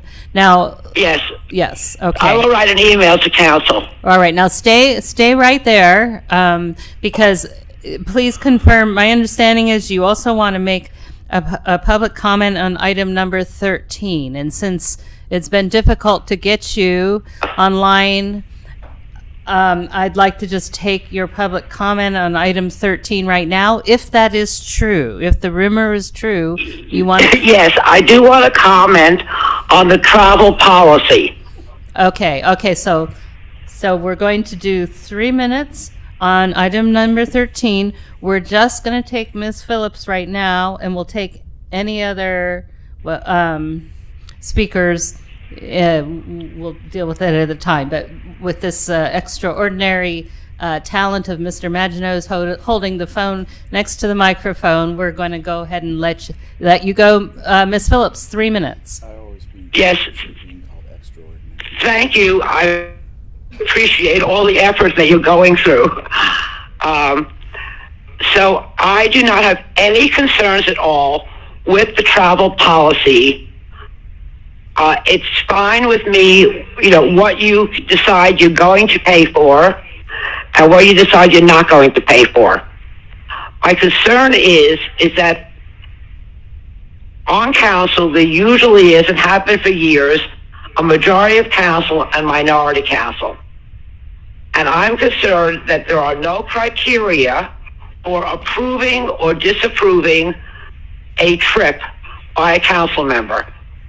And I'm concerned that this will be used as a tool against council members who may not have the same political position as other members of council.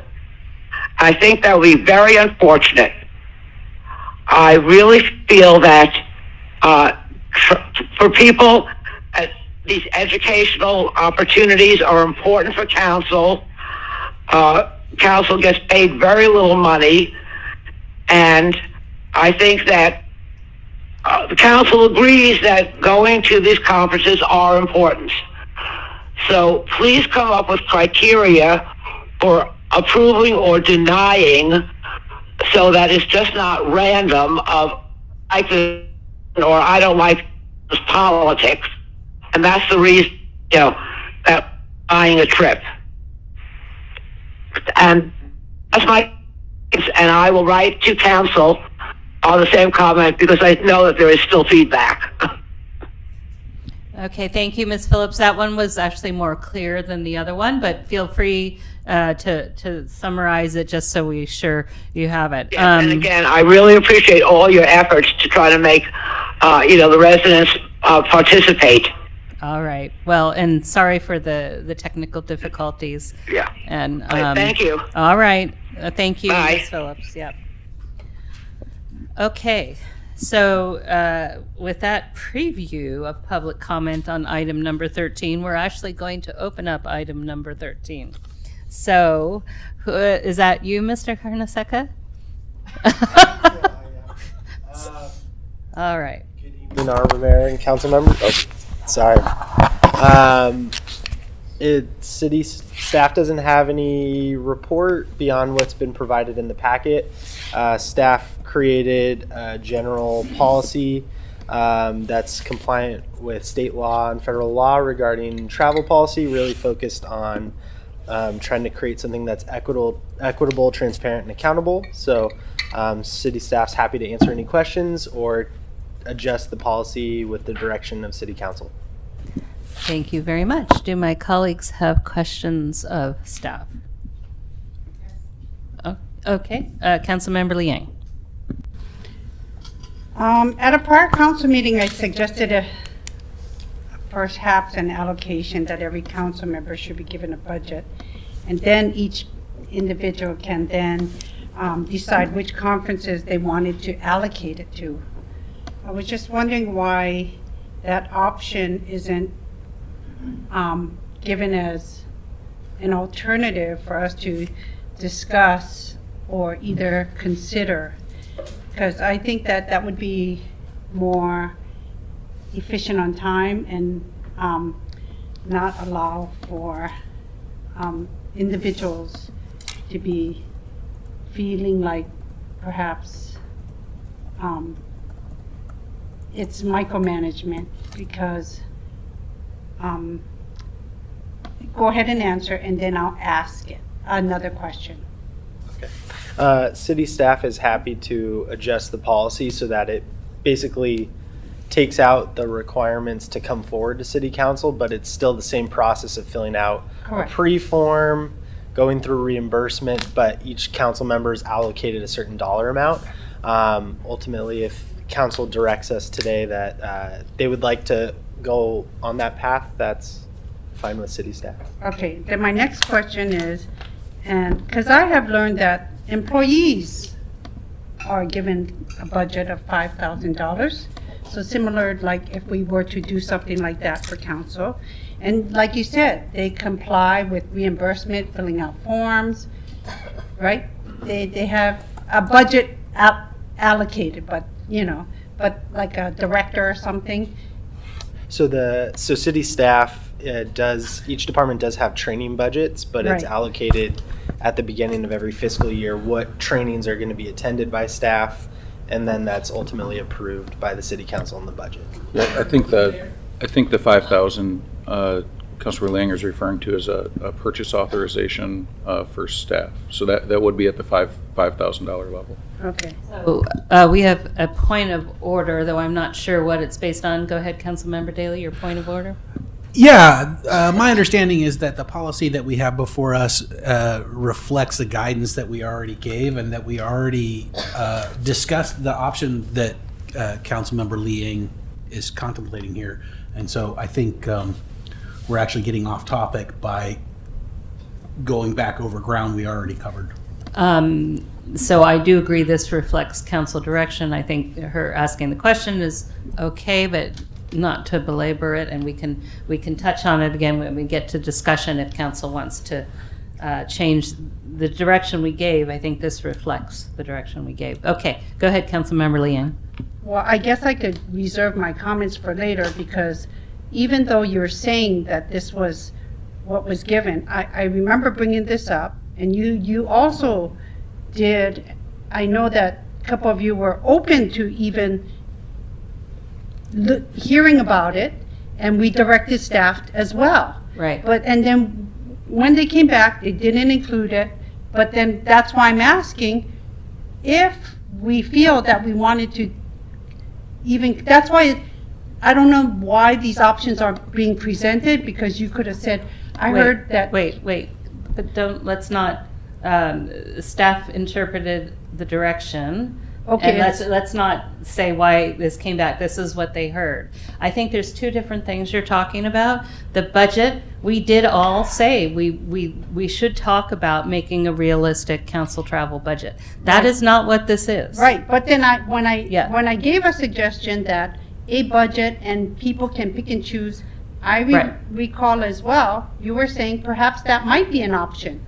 But that's not what this is in front of us. We're not talking about the money in this. This is a policy about reimbursement and deciding on travel.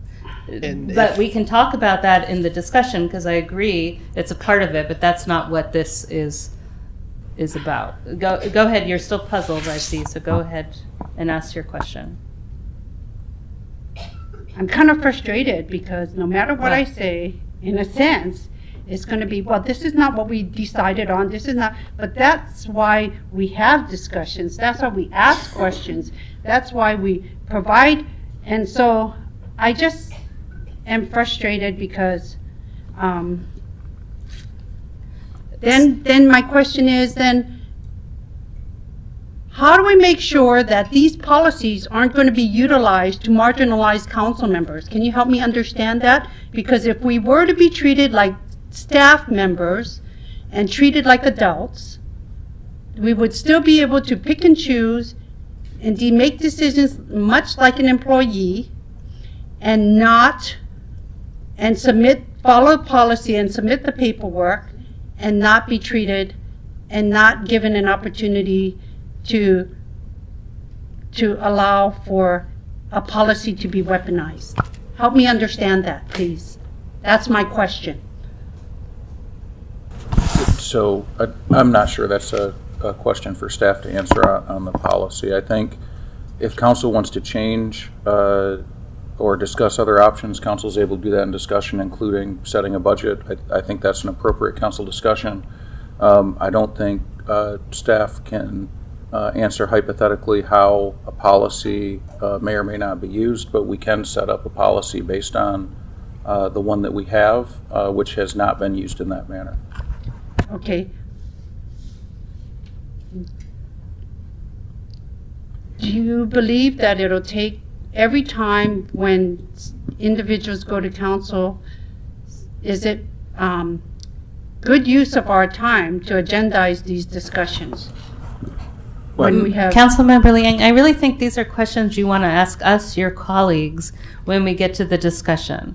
Because well, obviously I'm not going to be given a chance because No. it's going to be given as, we've already decided, No. we made this discussion, we provided direction, and I get shut down. No, that's what I'm saying. We don't want to shut down the points that you're bringing, but they need to be in the proper place, and you need to be asking us because staff just took what they heard as direction. So I think for you right now, if you want to ask questions about what's in front of you, then ask them. But otherwise, wait and then direct these things to us. And we may say what you say, or we may say other things. I mean, some of this, as I said, this is not the budget discussion and how we handle that. This is a travel policy, which is different than the budget.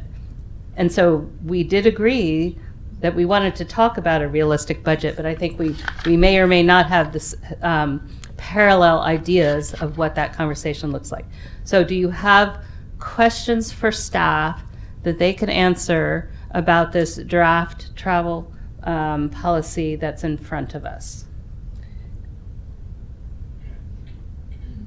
No, I don't. Okay, and then when we get to the discussion, then you should ask us those same questions you just asked, because those are really, I don't see how staff can answer those questions, and I think we, your colleagues, have to answer them. So please do ask us. Well, I thought I asked it. I thought I got some consensus last time. I thought that was an option that staff. Right, so would have let's talk about it during Okay. discussion then, so we can get on the same page with when we're going to talk about that. Because you're right, we talked about budget. So right now, I just want to focus us on council questions of staff, of the policy that's in front of us. Who else would like to ask questions about that? Councilmember Fliger. Thank you, Mayor. Mr. Carnesecca, thanks for putting this together. On the Cal Cities conferences, is this proposed policy saying that if it's a Cal Cities conference, that we would still have to go through the form and submit that, but it would be an automatic approval by the legislative body, or would the legislative body still have to approve it? That wasn't clear. So the League of California Cities annual conference would be automatically approved, but you would still need to fill out the travel authorization form and then the post-trip reimbursement. And we can clarify that language to make it a little more clear that it's approved administratively, it's just necessary to fill out the paperwork. Then based on what you said, that leads to my next question, because Cal Cities actually has two different annual events. One is the annual conference in September, but then they also have what used to be called years ago Legislative Day. They're calling it now a summit. And so the conference that you're referring to as a Cal Cities conference, does it only refer to the annual conference or both Cal Cities conferences? I think that could be a direction of council. If Okay. council wants to allow all of council to go to both events, pick one of the two events, or just the conference itself, that would be up to city council, and we're happy to adjust where necessary. And then my last question for staff, and to the mayor's point, this actually may be a council discussion, so let me know, Mayor. I was also curious, just based on a timeline for submitting these forms and authorization, can we submit multiple at the same time? So for example, I may already know what conferences are going to be held over the next year. Can I just submit a form that covers all these different conferences, or does it have to be one at a time? I believe there's no exceptions for more than one at a time. It just requires 60 days prior to the end of registration. So if a conference is open in 2024 and you're ready to go, you could submit under this policy. And I just thought of something else, that it's my mayor cult, like I know what I do, and so does the city manager. Is it 30 or 60 days to submit for reimbursement? Hypothetically, if a council member doesn't submit the receipt within that time frame, what are we allowed to submit it later? I believe it is 30 days. Yeah, 30 days from the return of the trip. I would have to check with our finance director as to what. I can currently say that they do allow it past that time. And so my concern is that you're having these hard and you know, does it mean if I submit hypothetically 40 days later, it's going to get rejected? It's one of those, it's a policy direction. It's discretionary. So if city council would like to change that to 60 days, just to be safe, city staff is comfortable with that, as long as, it sounds like our finance director is, so assuming. Thank you. Except pending the fiscal year. John wanted me to. The reimbursement would need to be in the same fiscal year as the expenditure. Okay. So 60 days, but within the fiscal year. Yeah. And I also wasn't sure of why it would be 60 days before the end of conference registration. Sometimes, I mean, is that the cheap conference registration or the regular price conference registration? And, 60 days, I mean, so actually, so for the September, let's say we pass a policy for September, we're already within 30 days for the three of us that are going. So obviously we're not, we could fill all this out, but we're not going to be 60 days in advance. Sounds like a lot to me. Though if we're doing it 30 days in advance, you still have to build in enough time to notify council. So maybe it's not so much based on when the registration closed, but again, we have the conversation, if we agree council should be notified, maybe that has to happen 30 days in advance or whatever. So I wasn't sure where the 60 days in advance of registration closing, what that really meant. It was because of the time to agendize it for a council. Okay. meeting. So I was imagining if there's Okay. the council break, hypothetically, for Yes. 4 weeks. Right. If it's not put in enough time, which is 3 weeks, 2 weeks before the first Yeah. meeting, Mhm. before the break, Mhm. then 60 days goes by and you're not even on for that first meeting Right. that we're back for the break. And these are things actually that we could plan ahead for. We don't need to wait for the registration potentially, but, okay, so that, And that 60 days ultimately up to council discretion, so if you'd Yeah, like I to just- change that to 30, we Yeah. can try and make that work. yeah, I was interested in the rationale, and you've explained that, yeah. And also because of early bird registration, so it's normally 4 to 6 months in advance. Yeah. Okay, questions down here? No? Vice Mayor? Yeah, thank you. All right. So if we're done asking our questions on the draft policy in front of us, I'm going to open this up to public comment. In the chambers, I don't have any speaker cards. And online, we've had a speaker. Oh, we have another speaker. Oops. Mr. Maginot, you've got? I'm ready. Okay. Does Mr. Beninato know how to get hold of you? Oh, wow. Okay. So I think we're going to, actually, City Clerk, why don't you tell him how this is going to happen, or does Mr. Beninato know this already? Oh, so now he's calling, 3 minutes, yes.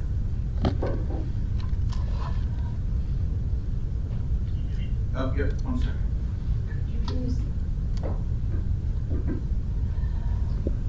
Okay, go ahead. Good evening. Thank you, Mr. England, for the assist. Jerry abandoned me and went home. Joe Beninato, speaking as a resident, not a commissioner. It's unfortunate that we need to clarify the travel policy, but I think it's important to prevent the abuse of taxpayer dollars. My experience with travel reimbursement is based on my time in the public sector, in the smallest of startups, all the way down to one person, all the way up to working in a Fortune 100 company. We had a set of rules to follow and needed approval from a manager for travel.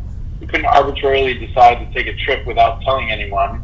In some companies, this was enforced by software programmed to implement a policy And if we didn't get approval, if we didn't follow a rule, we weren't reimbursed.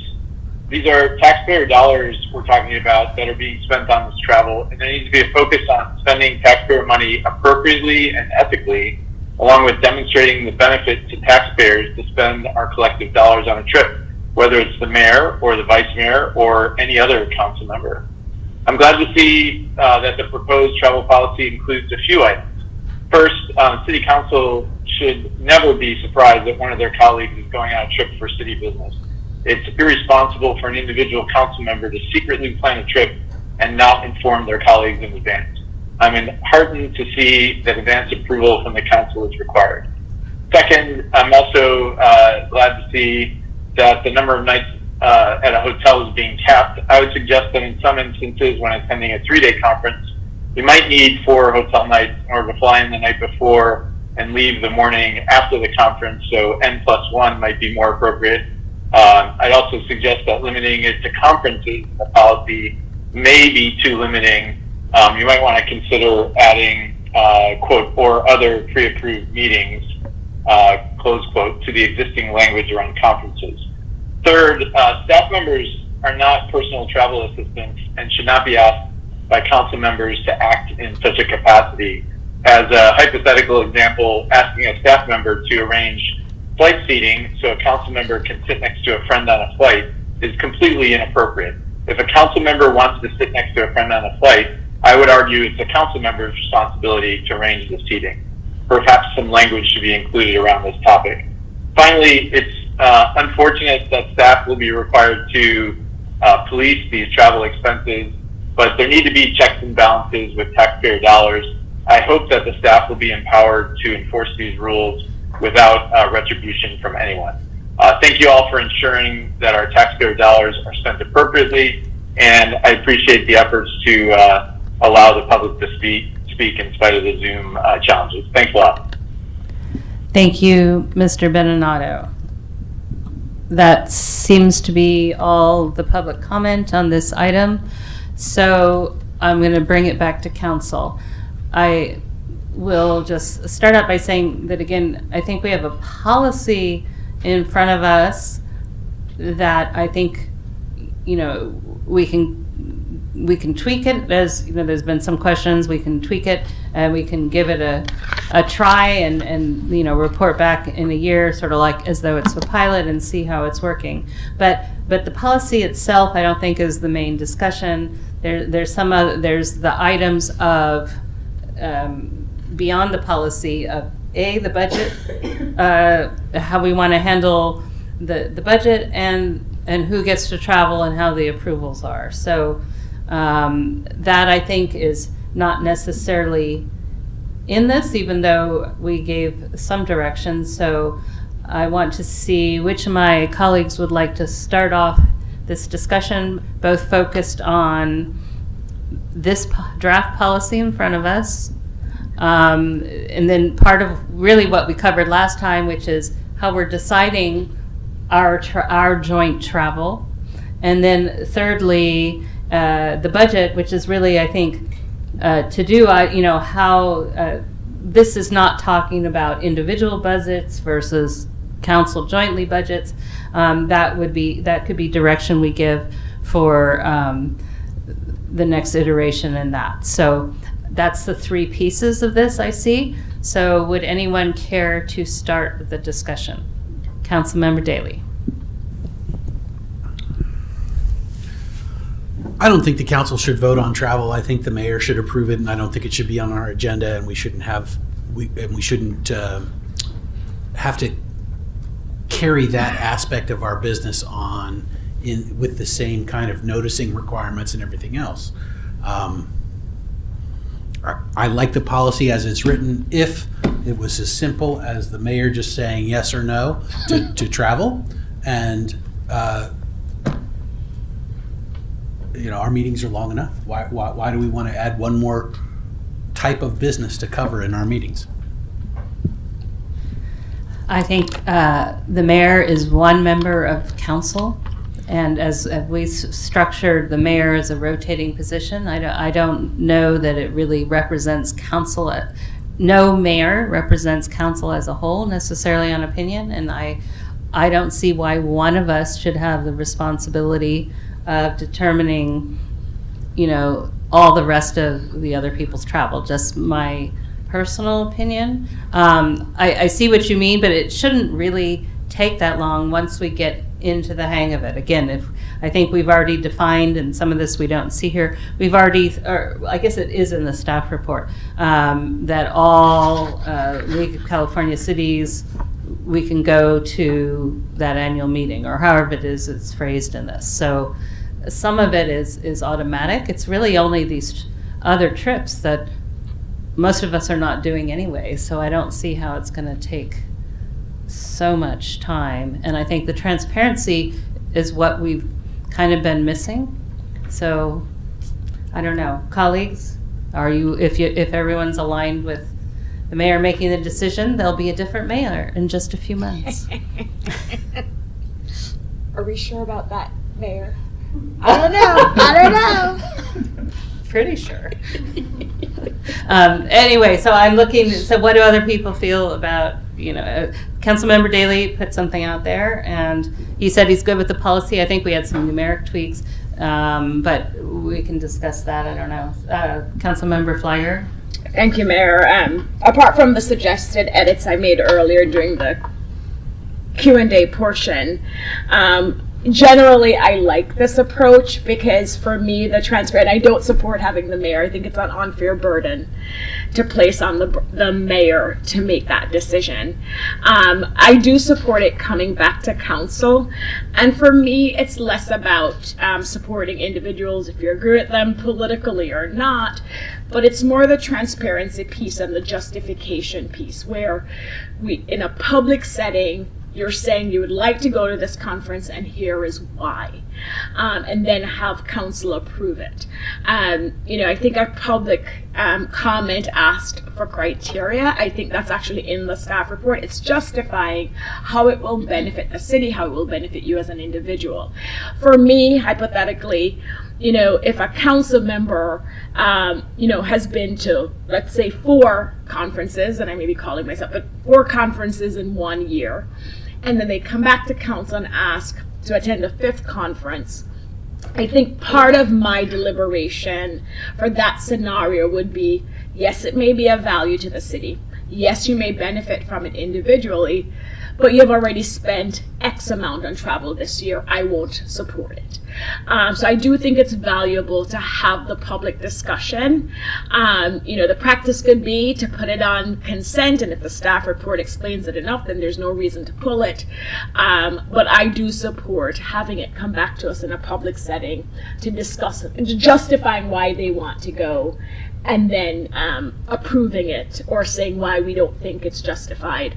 And I would like to see for the Cal Cities conference that it doesn't say annual conference, but it's also, if there's support, for both the summit, which is normally in spring, and also the annual conference. I think as California council members, it'd be good if we could all, if we're interested, if we could all attend those 2 meetings, because Ledge Days, the summit, is actually when they organize meetings with the different representatives, not just the Bay Area representatives, but representatives up and down California. And I've always found that valuable. And actually some council members only come to Ledge Day. They actually skip the annual conference. And some people actually think Ledge Day is more valuable, but I think both are. And so if there's support for it, I would want to tweak that those 2 are automatic, with of course still completing the forms that Mr. Carnesecca described. Vice Mayor or Councilmember He Liang? wants to. Vice Mayor, you want to go ahead? I support the council members' recommendation that we include the legislative day.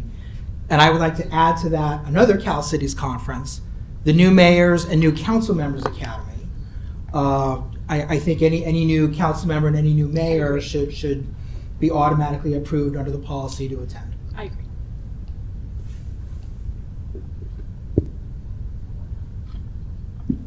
Yeah, I agree.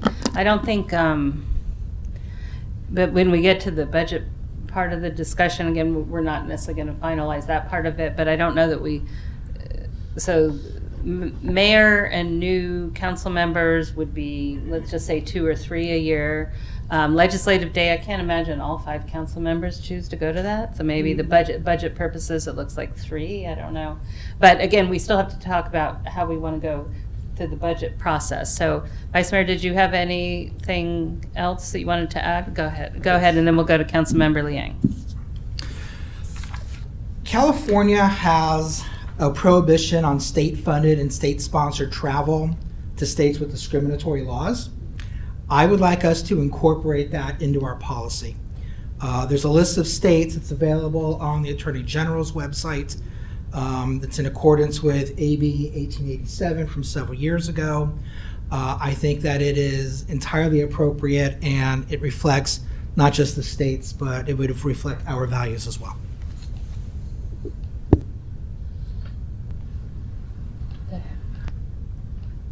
I did hear they're backpedaling on some of that.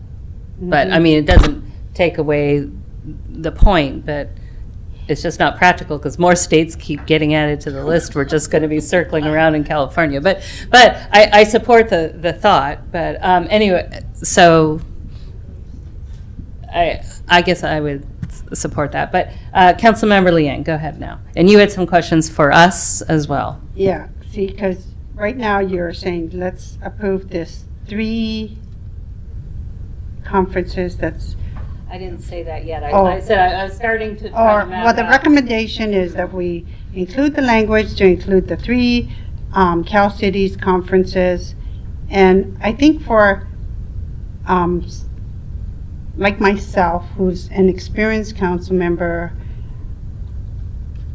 I really find that when I went to the national conference, it was an eye-opener because you really got to see how nationally as well other cities were doing business. And I think it is good, and I would encourage all of you as well to consider going to a national conference.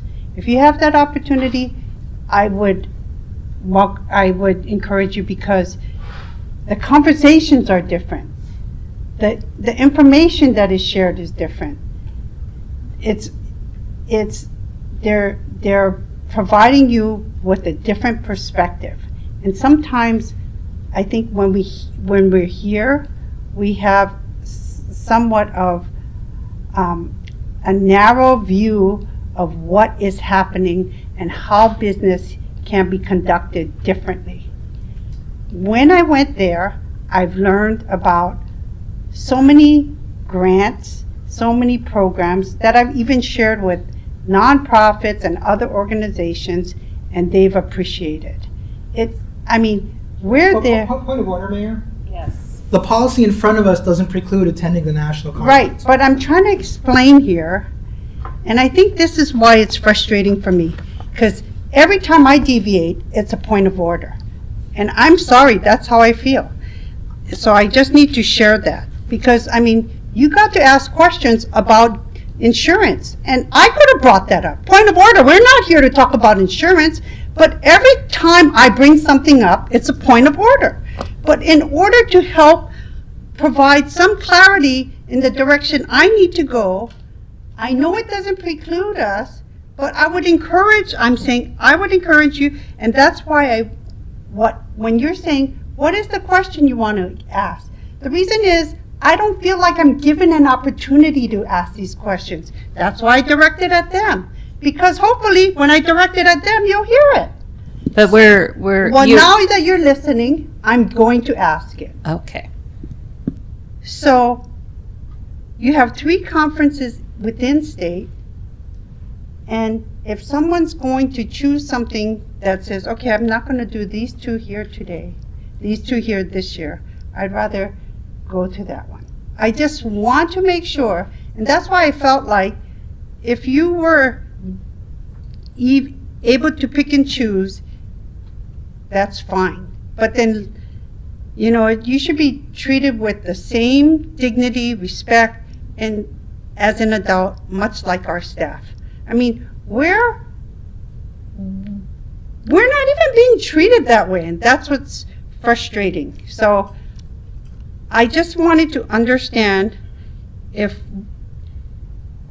and I guess that's why my concern is, if we're gonna micromanage, I just want to make sure, how do we do that where it doesn't,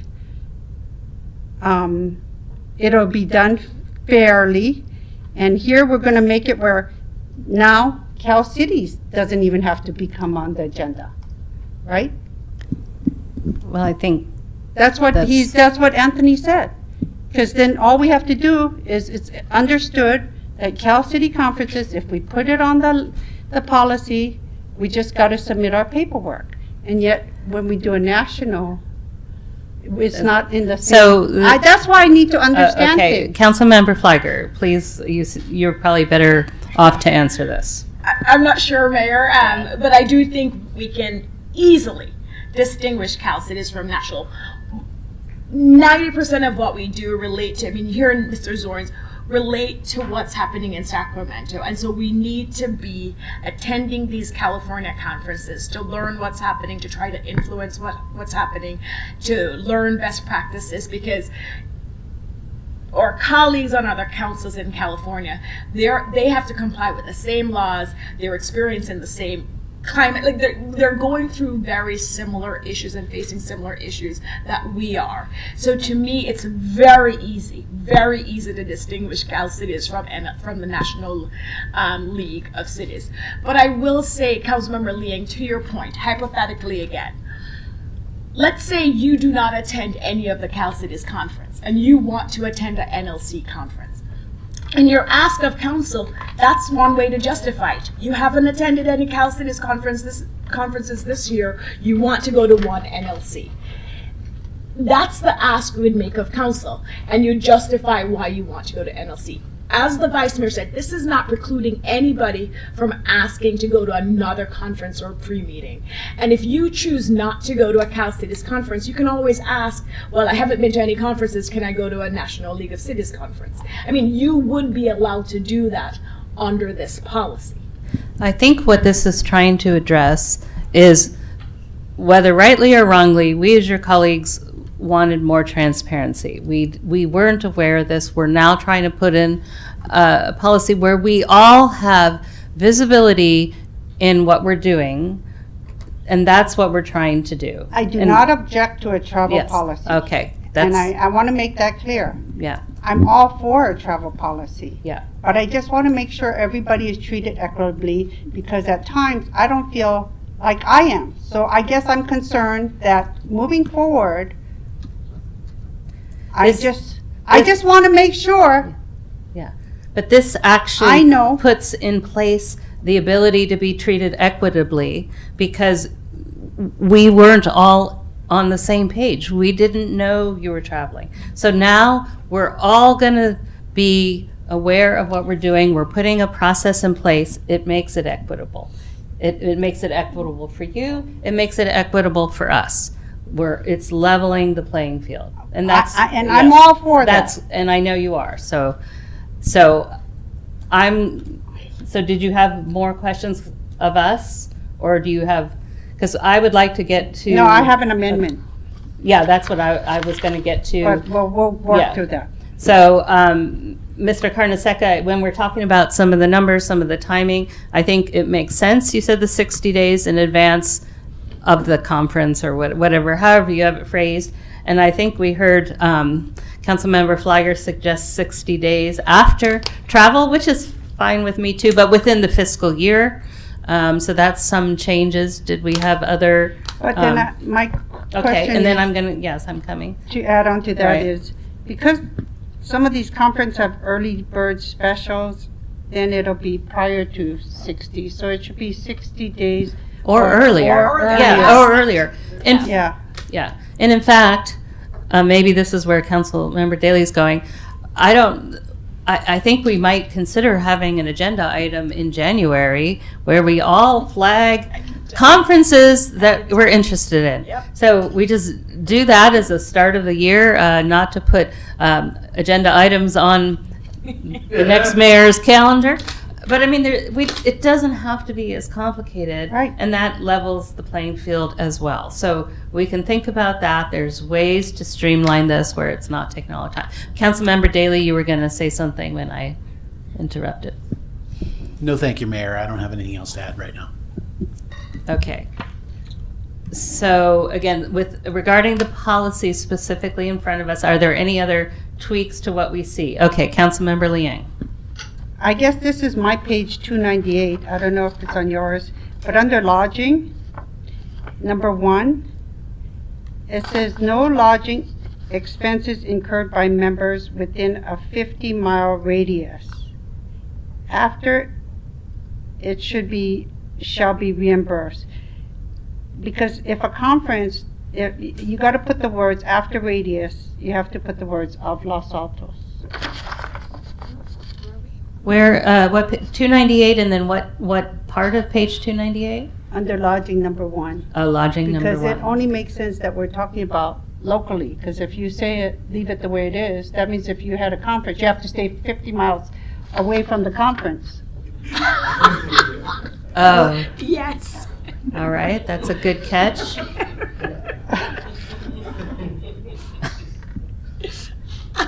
Okay, that was my one amendment. It would be cheaper. Yes, it would. I don't know, because you got to rent a car and everything, and the commute. And I want to say, so I personally, never really liked all these forms, all these things. I understand the value of doing it, and I'm very supportive that we do this to help sort of level the playing field. But I do think that there are reasons. For instance, 50 miles away from here is what, on the far side of San Francisco, or maybe, if you have a conference you're attending, I'll just say Sausalito, I assume that's outside of 50 miles, and it starts at 8 in the morning, the second morning, you might want to stay up there rather than driving. But, so those exceptions, none of this precludes us bringing forward exceptions and rationalizing them. So that's correct. The city manager's nodding. He's either falling asleep or he's agreeing with me, one or the other. So I think, so what I would suggest, if we can reach agreement on this policy, then we can bring it back in a year and see how it's worked for us. And then there's the bigger questions. I do think that the majority seems to want all of council to do this. As I said, we can do it at one or two meetings during the year. Maybe we look at travel, or some, it doesn't preclude people bringing forward, oh, I heard about this conference. Like, there's a good mayor's conference probably that I didn't go to because I didn't see it in time, but it's very early in the year. It's the same one that you and I went to when we first got on the council. No, not the training one, the U.S. Conference of Mayors, where so anyway, but we can make this so that it makes sense, and some of it we're doing at the same time because we're all considering some of the same conferences. But the thing is, if we just want to allocate one council member to, say, a national conference, we can decide if there's value for the city, and then who best can capture that value representing all of us. So that's what we're trying to do. I think this is a good pass with the amendments that we're mentioning. Are there any other amendments to this policy that anyone would like to make? No, that's the one I caught. Okay, so could I have a motion? Or should I make a motion because I've sort of changed things as we've gone along? So Mr. Carnesecca. No, I just want to make sure I get the amendment, so. Oh, you want us to, the amendments we said, I looks can like. try. Oh, yes, Would please you like me do. to try? Yes. Okay, this is what I have. Yeah. Allow for automatic approval for the Cal Cities Annual Conference, the Cal Cities Summit Conference. I put a note there that I'll get the exact name of that conference. And the Cal Cities New Mayors and New Council Members Academy. Prohibit conference-related travel to states with discriminatory laws pursuant to AB 1887. Allow for reimbursement paperwork to be submitted to the city no later than 60 days after the conference ends, and ensuring the reimbursement requests are in the same fiscal year that the conference was held. and clarify the 50-mile radius of a conference from the city of Los Altos. Yes. Gold Okay. star. All right. Mic drop. Excellent. Excellent job. Now, I can't do that for the last item that you talked about. Oh, okay. Well, we're not going to talk about that again. Sorry. All right. So that's the proposal in front of us, and I would move that we would accept this policy. Should we say with staff bringing it back to us in about a year to look at how it's worked for council? And I think that So sounds, that's part of the motion. and yeah, that's, or maybe that should be direction after the motion, city attorney. Yeah, yeah, Councilmember Daley. Mayor, I think from just a good government perspective, we should not include that in the motion. And we can take it up whenever we want to. We may not want to bring it back in a year. We may say it's working fine. So please don't include that in the motion. All right, I will accept that friendly amendment to not include that in the motion. See if my colleagues, how they fell on that. I mean, I think that's reasonable. You're right. Yeah, I'm different. Yeah. Yeah, okay. So we're just going to approve the policy with the amendments as you so correctly captured. Any second? Second. All right. Councilmember Daley. Yes. Councilmember Fliger. Yes. Councilmember Lee Eng. Yes. Vice Mayor Weinberg. Yes. Mayor Meadows. Yes. Motion carries, and to clarify, Mayor Meadows, you made the motion. I made the motion. Okay, thank yes. Oh, Councilmember Fliger. Thank you. And so just the follow-up then, I wanted to make sure we took the motion with the policy in front of us. Yes. As to the budget, are we saying today we're not going to have a specific dollar amount, and we will see based on the number of conferences that we approve what that looks like, and maybe in the future we have a budget? That wasn't clear to me, actually. I don't think we really have a choice other than to do that. I don't think that we have the data in front of us Yes, okay. to be able to meaningfully address it tonight. Mm-hmm. Okay. We can tell you that 3,500. The 3,500 is not realistic. Yes. That we know, Yes. but okay. However, it was arrived at. So good point of clarification. Thank you for that. Can we close this item then? All right.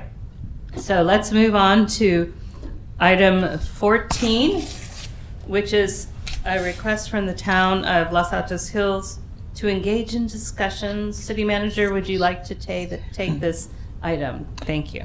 Yes, thank you, Mayor. At the August 17th council meeting, the town of Los Altos Hills approved a motion for the city manager to engage in discussion with law enforcement entities for future law enforcement services for the town of Los Altos Hills. Specifically, the request sought authorization to initiate discussions with Los Altos. That authorization was granted. Before you tonight is a consideration of that request to engage in those discussions. Thank you, City Manager, and I'll ask you the first question, which is confirming that Los Altos Hills will pay for this study, or whatever we're calling it, study, right? Yes, Mayor. If we decided to contract with an outside firm or person to complete a study, Los Altos Hills would pay for it. Okay, and another question would be, would you or some portion of staff look at the study to have input on the proposal before it's fielded or however it's being conducted? Correct, Mayor. At least the chief and I, but likely a larger audience of staff Okay. would have input. And then I think my last question is, this study doesn't obligate us to anything, and they're paying for the study. And so any questions then really about whether this makes sense or not are all, will be a discussion we have after we get results at a future date. Correct, Mayor. Whatever form those results take, a formal study or wherever we go, it would come back to council. You would not be obligated to move forward. It would take an act of both bodies to enter into any contract. Okay, thank you. Those are my questions. Which of my colleagues would like to go next? Councilmember Flagger. Excellent questions, Mayor. So I have one question, Mr. England. And I saw the town council's staff report. Apart from cost, are there other reasons that you're aware of why the town is exploring this? And anything that we need to be aware of? Because let's say they had X concern with how the sheriff's department was doing Y. I wouldn't want us to be signing up or engaging in a discussion where we wouldn't agree with that either. So I just want to understand, in your discussions with the town, is the only reason why they're exploring this cost, or are there other issues that they're having that you can share publicly with the sheriff's department why they're exploring this? So, Councilmember Flagger, I do think there are, I do know, I don't think, I do know there are other reasons they'd like to explore this. Because we haven't had formal conversations, I think I would like to let the town make that clarity. Thank you. Other colleagues with questions? No, your questions answered. Answer your questions. Okay, good. Vice Mayor? Yeah, I just want to say I had questions and they were all answered in the Q&A, and I want to thank you very much for those. Councilmember Daley. Mr. England, how long do you think it's going to take to carry these discussions forward? So I think this is one of the conversations where it could be a quick no. We could look at some of the underlying issues and determine it doesn't make sense to move forward. I think it's one of those that we would keep moving forward until it didn't make sense, but I would not anticipate it to be a several-month study. I wouldn't want to put a definite out time on it, but I think we would get enough results back for the council to make an informed decision if they wanted to proceed. If we get to that point, when we come back, regardless of how in-depth we go, it won't be to ask council to enter into a contract at that point. It'll be ask council to move forward in a much more formal way.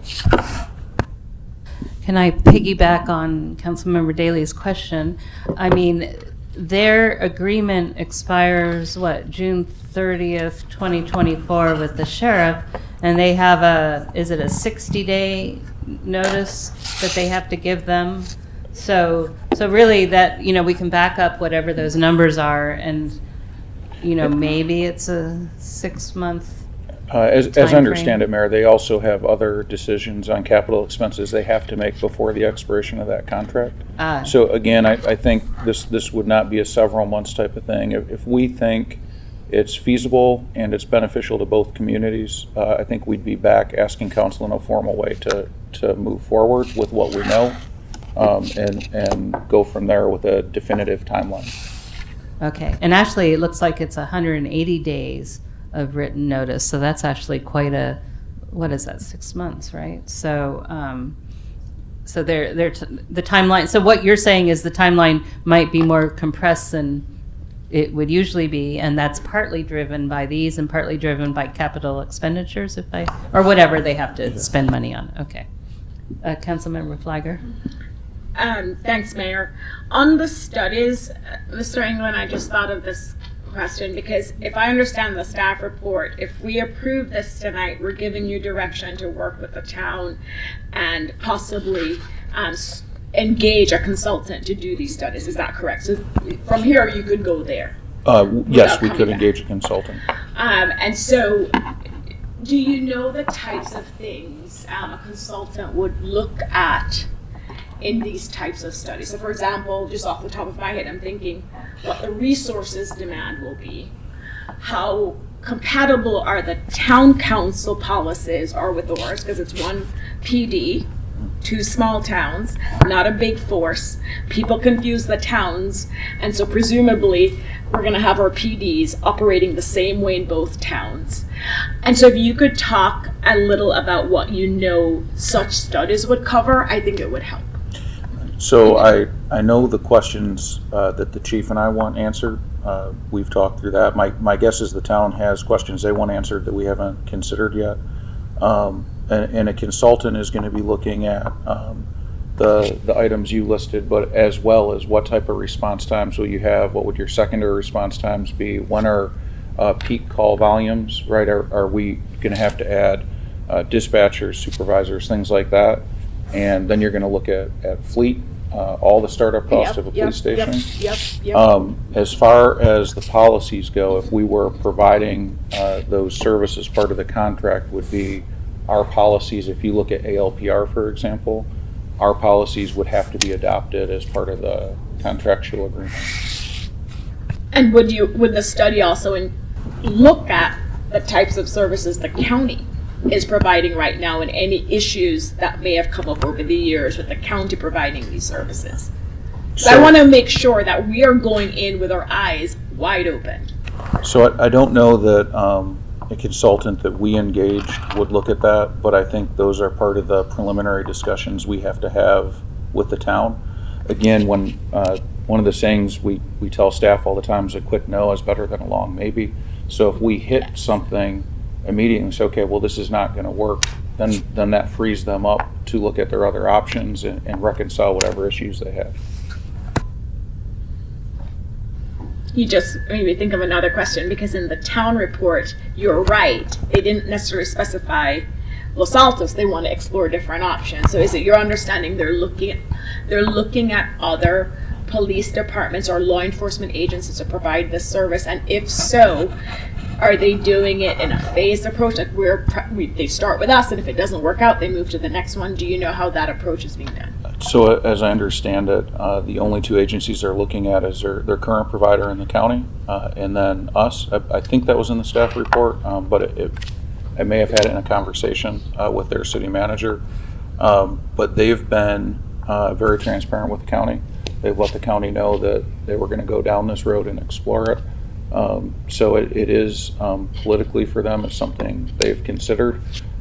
As a neighbor, and I understand it's something we've looked at before, I think going through the process and determining if it makes sense is in the best interest of both communities. But again, it doesn't mean that at the end of the day, our council or their council may not find it feasible. Thank you. Councilmember Liang. Thank you. You've been really good, City Manager England, about keeping us updated and informed. So I'm assuming it's not going to be ironed out within one meeting with them. So as you continue to meet with them, you will be updating the council as you normally do, correct? Certainly, yes. Thank you. Greatly appreciate it. Okay, is that all the questions we have? All right, so I'm going to open it up for public comment. Oh, all right, we do have a speaker card. And if anyone online wants to speak to this item, 1-800-CALL-CITY HALL. Now, yeah. Yeah. And so our first speaker and our only speaker in chambers is Freddie Wheeler. Go ahead. Thank you.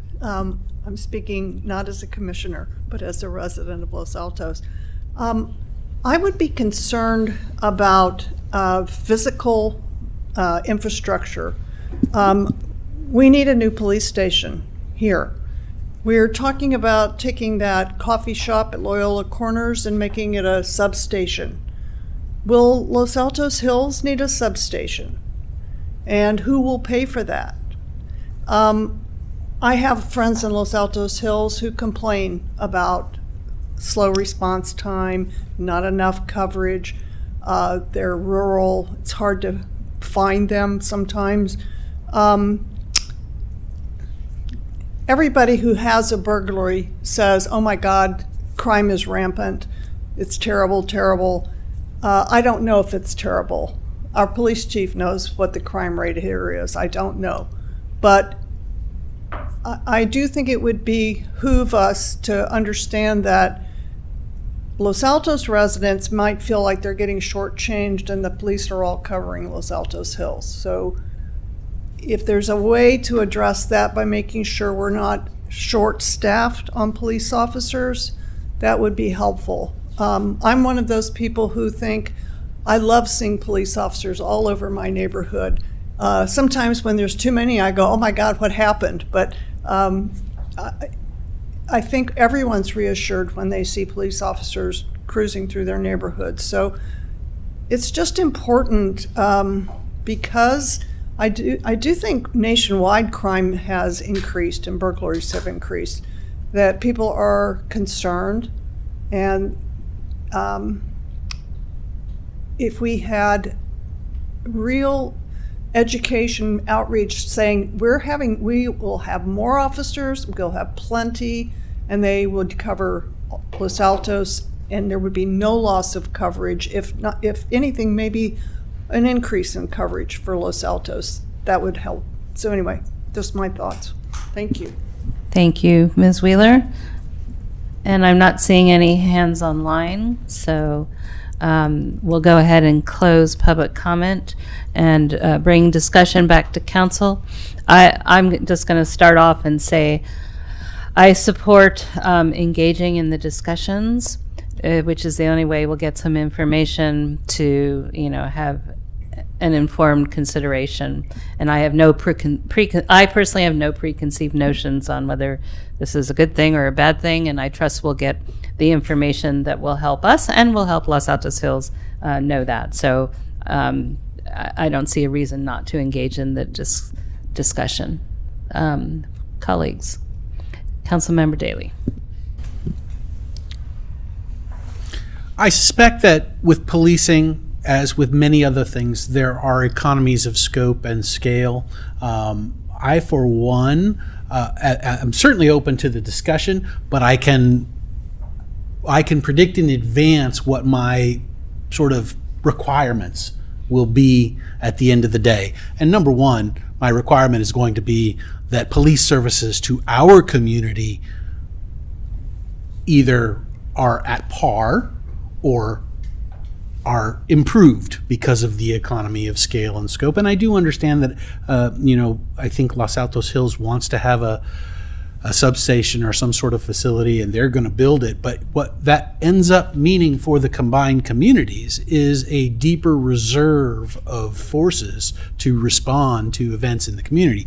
If we have two patrol officers and one of them is engaged with a call and the second one is there on backup, well, if we get another if there's another event and we need to dispatch an officer to another event, then we either have to remove the backup from the first call, or in the case of this contemplated situation, maybe we're able to shift and somebody comes down from Los Altos Hills. Otherwise, we're getting Mountain View to cover that call or what have you. So I think the potential is there to actually enhance the service level that we get.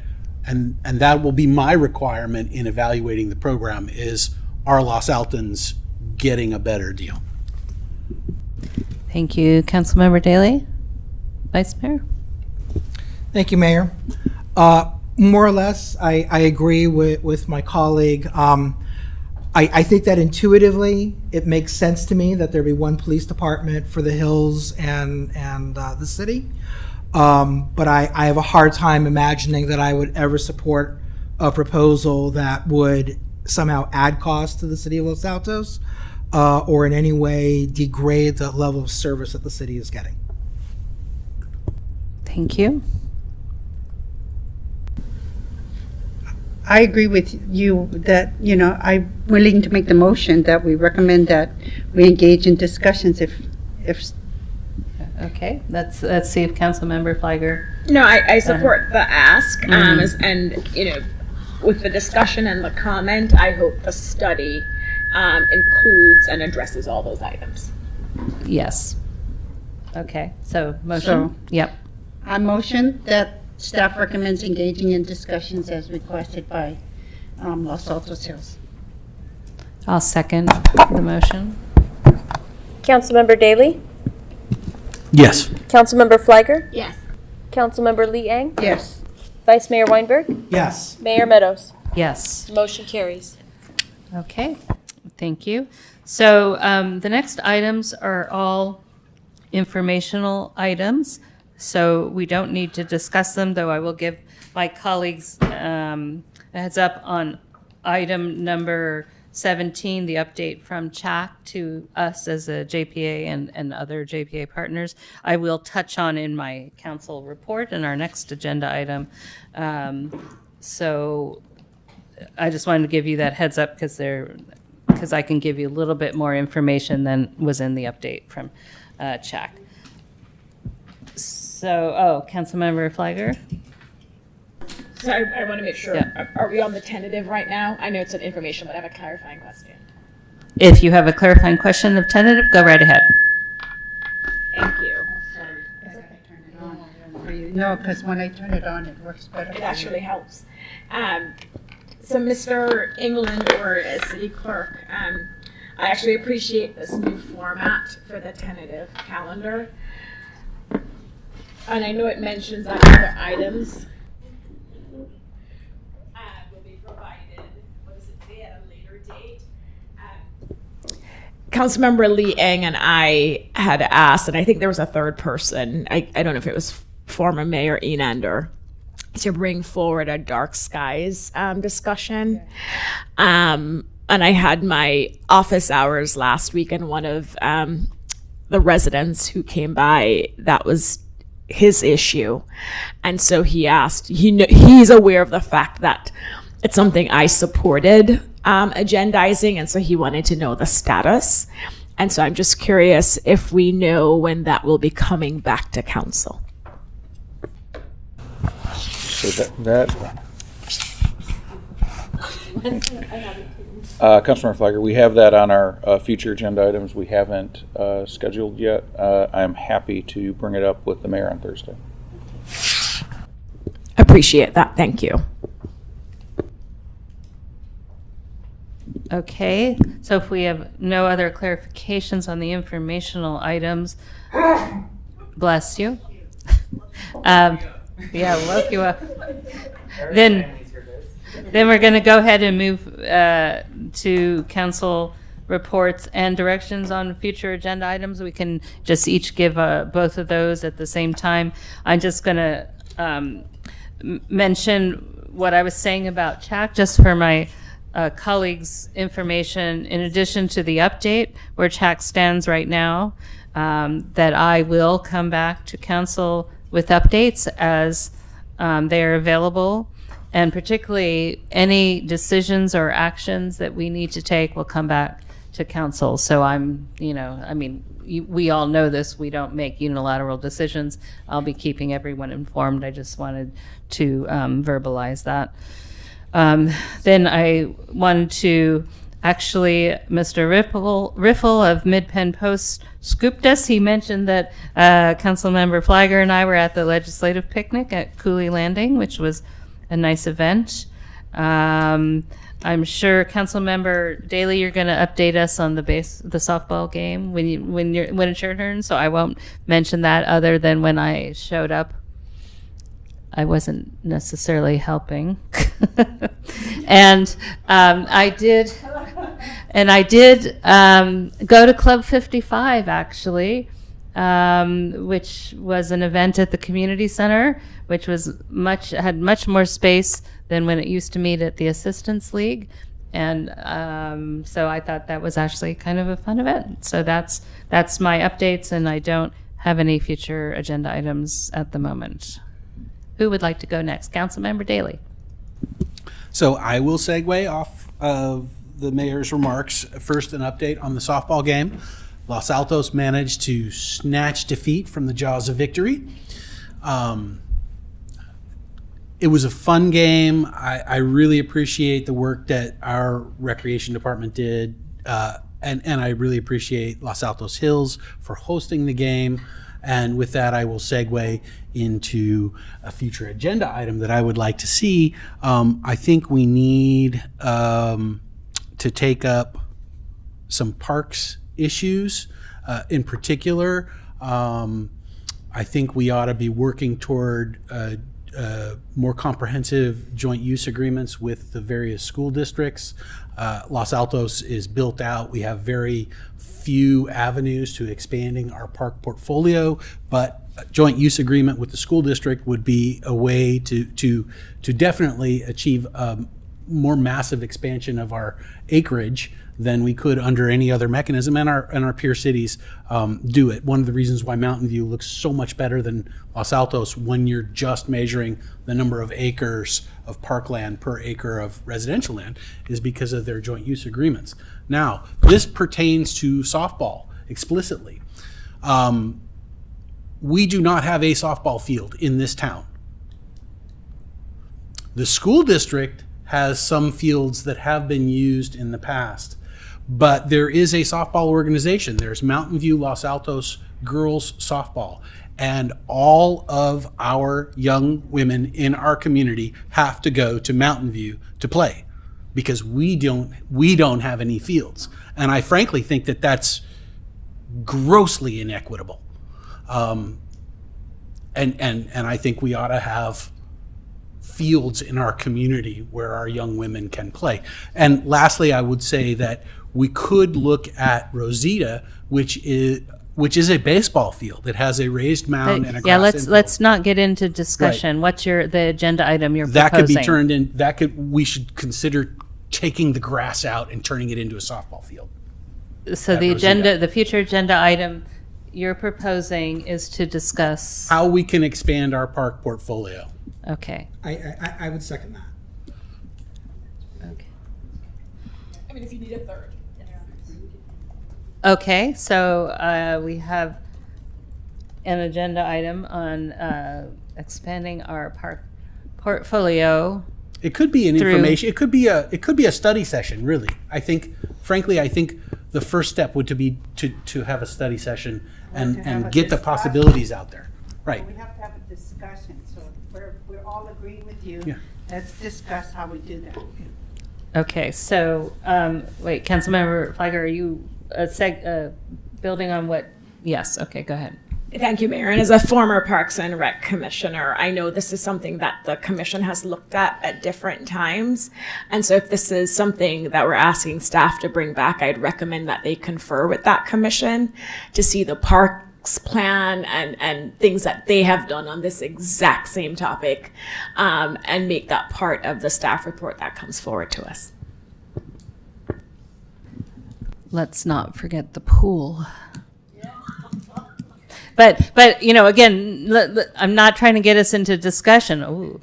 But this, yeah. But there is. You also need to. Staff needs to notify us of how this fits in terms of capacity versus some of the other things, because this could be a really long.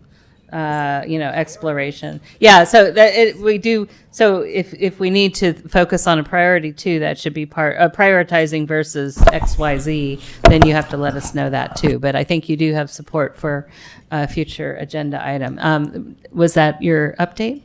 That's it. Okay, thank you. Next, Vice Mayor.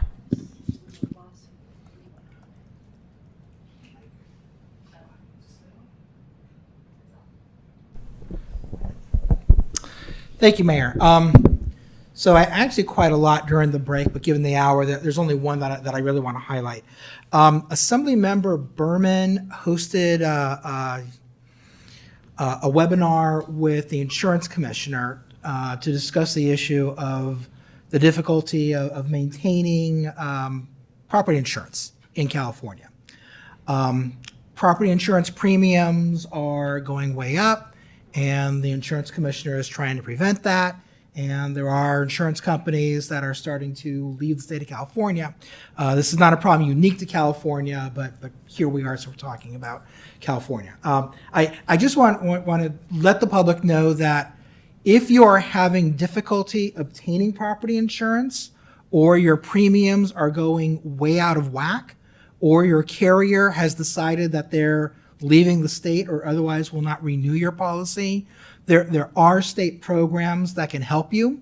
And I encourage you to contact Assemblymember Berman's office or the California Department of Insurance directly, because there are tools out there that can provide at least a short-term solution, if not something more permanent. And of course, the goal for the short-term solution would be a permanent, reasonably priced solution. So I just wanted to put that out there so the public knows that's something available to them. And wasn't that session recorded? I actually watched it too, but I think he's got it on his website so people might be able to watch it, because I didn't know there was this SAFE program, which was essentially a state insurance program. Very expensive and you don't want to have to use it, but it's better than nothing. But anyway, so good point. Next. Oh, one more. Oh, wait, no, Vice Mayor. So I do have a request for a future agenda item. ALPRs have been in the news the past couple of weeks. One very good story, but there was one story about a couple that was pulled over based on the use of ALPRs, and they were not wrongfully, but they were not the people that the ALPR indicated they were. So I was just wondering if we could get an informational item from city staff, I guess the police department in particular, sort of identifying what happened in Palo Alto, what the city is going to do to make sure it doesn't happen here, and if there's anything that residents themselves can do to help make sure that they're doing whatever they can to prevent that from happening. I think that would be useful. And I'm bringing this up as a future agenda item because I know that if I were to call the chief, or if any member of the public were to call the chief and ask what happened and what, how can we be sure it's not going to happen here, I know she would answer it, but I think it would be useful to have some kind of a report, even if it's just a written memorandum that the public can see.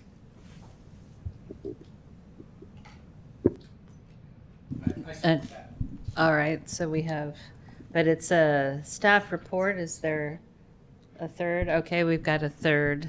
So an informational report on those particular incidents?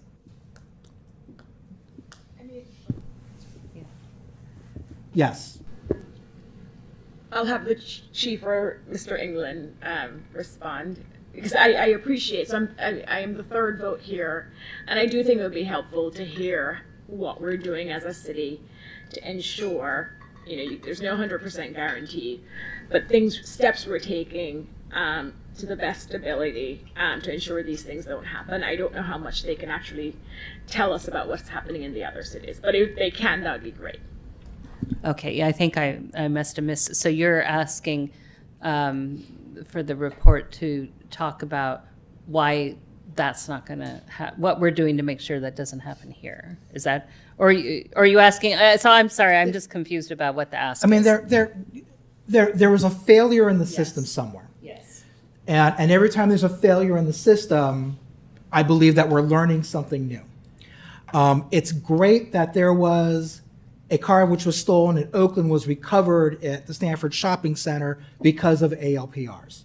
It's terrible that a family was pulled over and I think the adults were put in handcuffs. I believe when the police pulled them over, guns were drawn. I mean, it must have been terrifying. And I'm not saying that the police necessarily did anything wrong.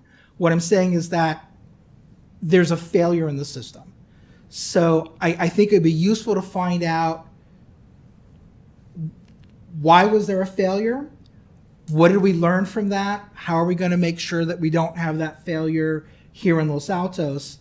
And is there anything that, not to blame the victim, surely, but is there anything that residents themselves can do to help ensure that they are not a part of the next failure of the system?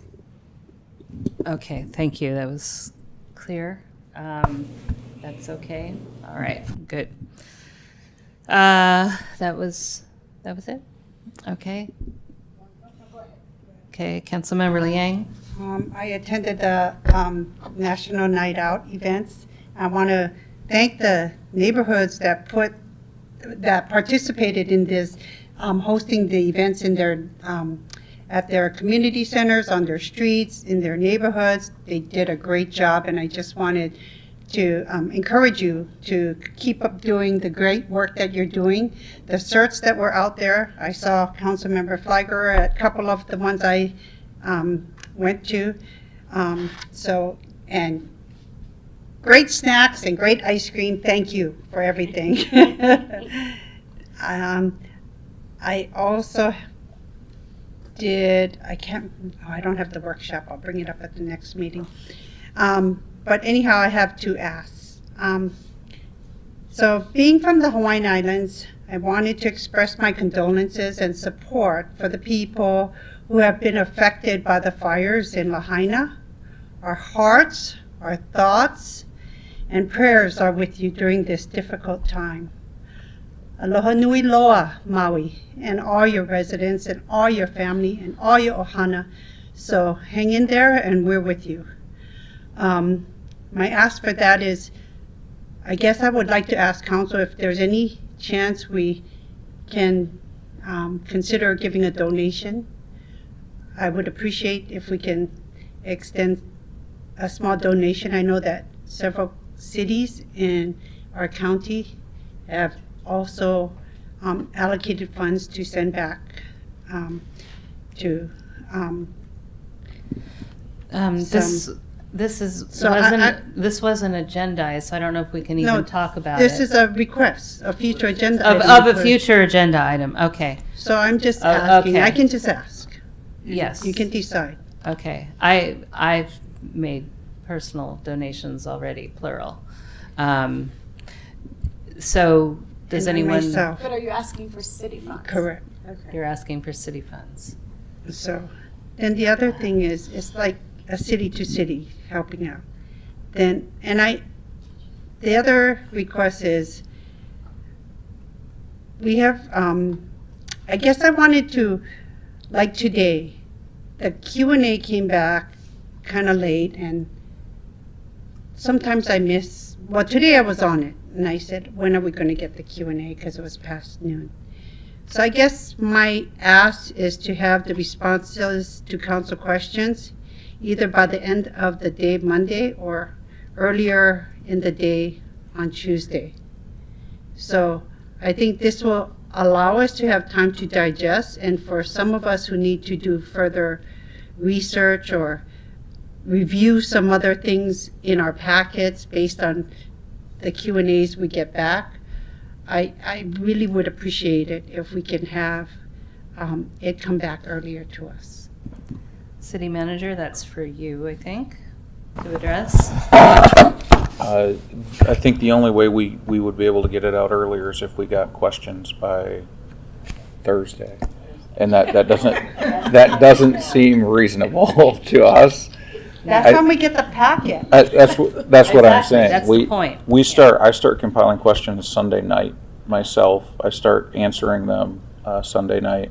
We try and get them out by 2:00 on council day, and that, considering the complexity of some of the questions we get, that's pretty hard to make that deadline sometimes. Yeah. Okay. Councilmember Flagger, Are we wait. gonna address Councilwoman Liang's request for a future agenda item? She didn't push it. Huh? No, for the city no, funds. You want to agendize discussing some support for Lahaina or Maui or But if I don't have support, then it doesn't Well, go to the agenda. so, I didn't know if we had polled the dais to see if there's support. Okay. Nobody spoke up, so I didn't, but if you, people can speak I'm up. very conflicted about it. I Yeah. want to support them, but, there's a lot of fires and we didn't do anything for the people of, Oroville. Paradise, there's, Paradise, yeah. Yeah. I can just ask. It Yeah. doesn't hurt to ask. I personally. I feel emotionally about it. I want Yes. to do something. Yes, but we can each do something. We can do something. I don't know that city, but we shouldn't have the discussion. I don't think there was, does anyone want to support a future agenda item is what you're asking. I don't think that necessarily anyone did or somebody would have said so, but you brought it up, thank you, because we should close the loop. Yeah, I was just on the So, Councilmember Flagger. So, Mayor, I'll tell you the difference in my mind, and correct me if I'm wrong, because our colleague is from Hawaii. I think that's the distinction compared to the other places. And I don't know, the amount. I mean, a couple thousand, but I mean, I am fine with council considering making a small donation, because in this case, one of our colleagues is originally from Hawaii. And I think that's the distinction for me here. And personally, too, I've made donations through my company, but I think this is different. And so I would support the request. So that was 2. Do we have, well, I mean, I guess this can be a council-directed item. Call it 3. Okay, so we have 3. Okay. I definitely support putting it on the agenda. I can't tell you whether I support it. Right. Okay. No, that's fine. Yep. Okay. All right. So I think we should put that on the next agenda because it's a timely, though that is, it's 3 weeks till the next meeting, just in case my colleagues haven't realized that. But, okay. Thank you, Councilmember Liang. Thank you, Councilmember Daley. So have we finished our future agenda? I can't remember. Okay, so I'll go last. Go ahead. So I'll start with the proposed future agenda item, and I'm not sure it needs to come back to council, but I would ask for clarity from staff on the commission training, and there are different forms of commission training. We have what the city attorney does, and I think that's more focused whether or not we're doing role playing or not. It's on the Brown Act. But I think there are a lot of other things that our commissioners need to be trained on. We saw that over the last several months. I know there are former commissioners, I'll mention one who has volunteered, raised his hand to say he's happy to participate in a training. Former Chair Nadeem Malouf said if you want a commissioner to talk about what it's like serving, how you chair a meeting, he's happy to do that. And so, if staff could let us know, is this something that needs to be agendized? Will staff take care of it? But I think we need to plan for commission training because a lot of the issues we've identified over the last several months have to do with lack of training, and we need to make sure we get ahead of this. And so if Mr. England could just talk to us about this timeline for training our commissioners, and I think it's more than what the city attorney normally covers. You're not asking him to talk about that tonight because that's not an agenda item. You're asking him to come back and be prepared to talk to us next time? So I'm asking him if this is something that needs to come back to council or if this is something that staff will take care of and they'll let us know the timeline. Is this something that... Let me, Councilmember Flagger, let me compile a list of what we do and maybe what we used to do, and then we can determine if this is coming back to council or if it's something staff can look at.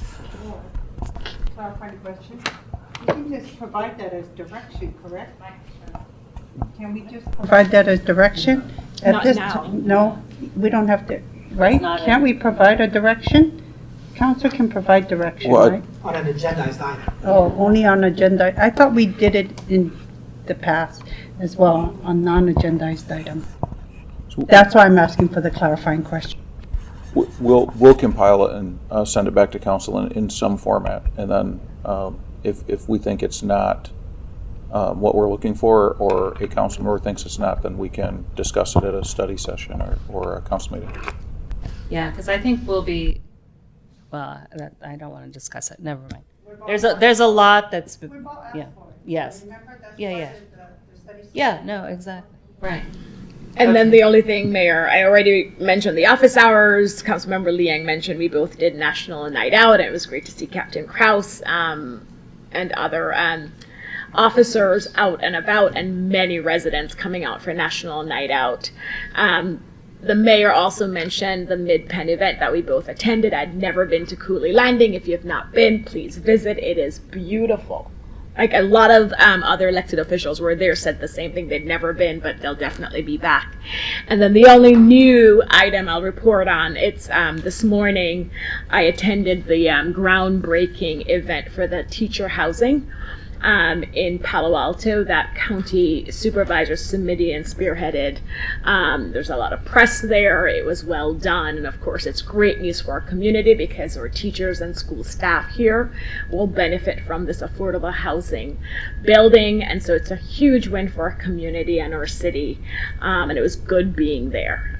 So thank you. All right, thank you. So any staff reports or updates? Nothing tonight, Mayor. Okay. With that, I'm going to adjourn this meeting. Yeah, before midnight, that's right. All right. All right. Thank you, everybody, for hanging in there.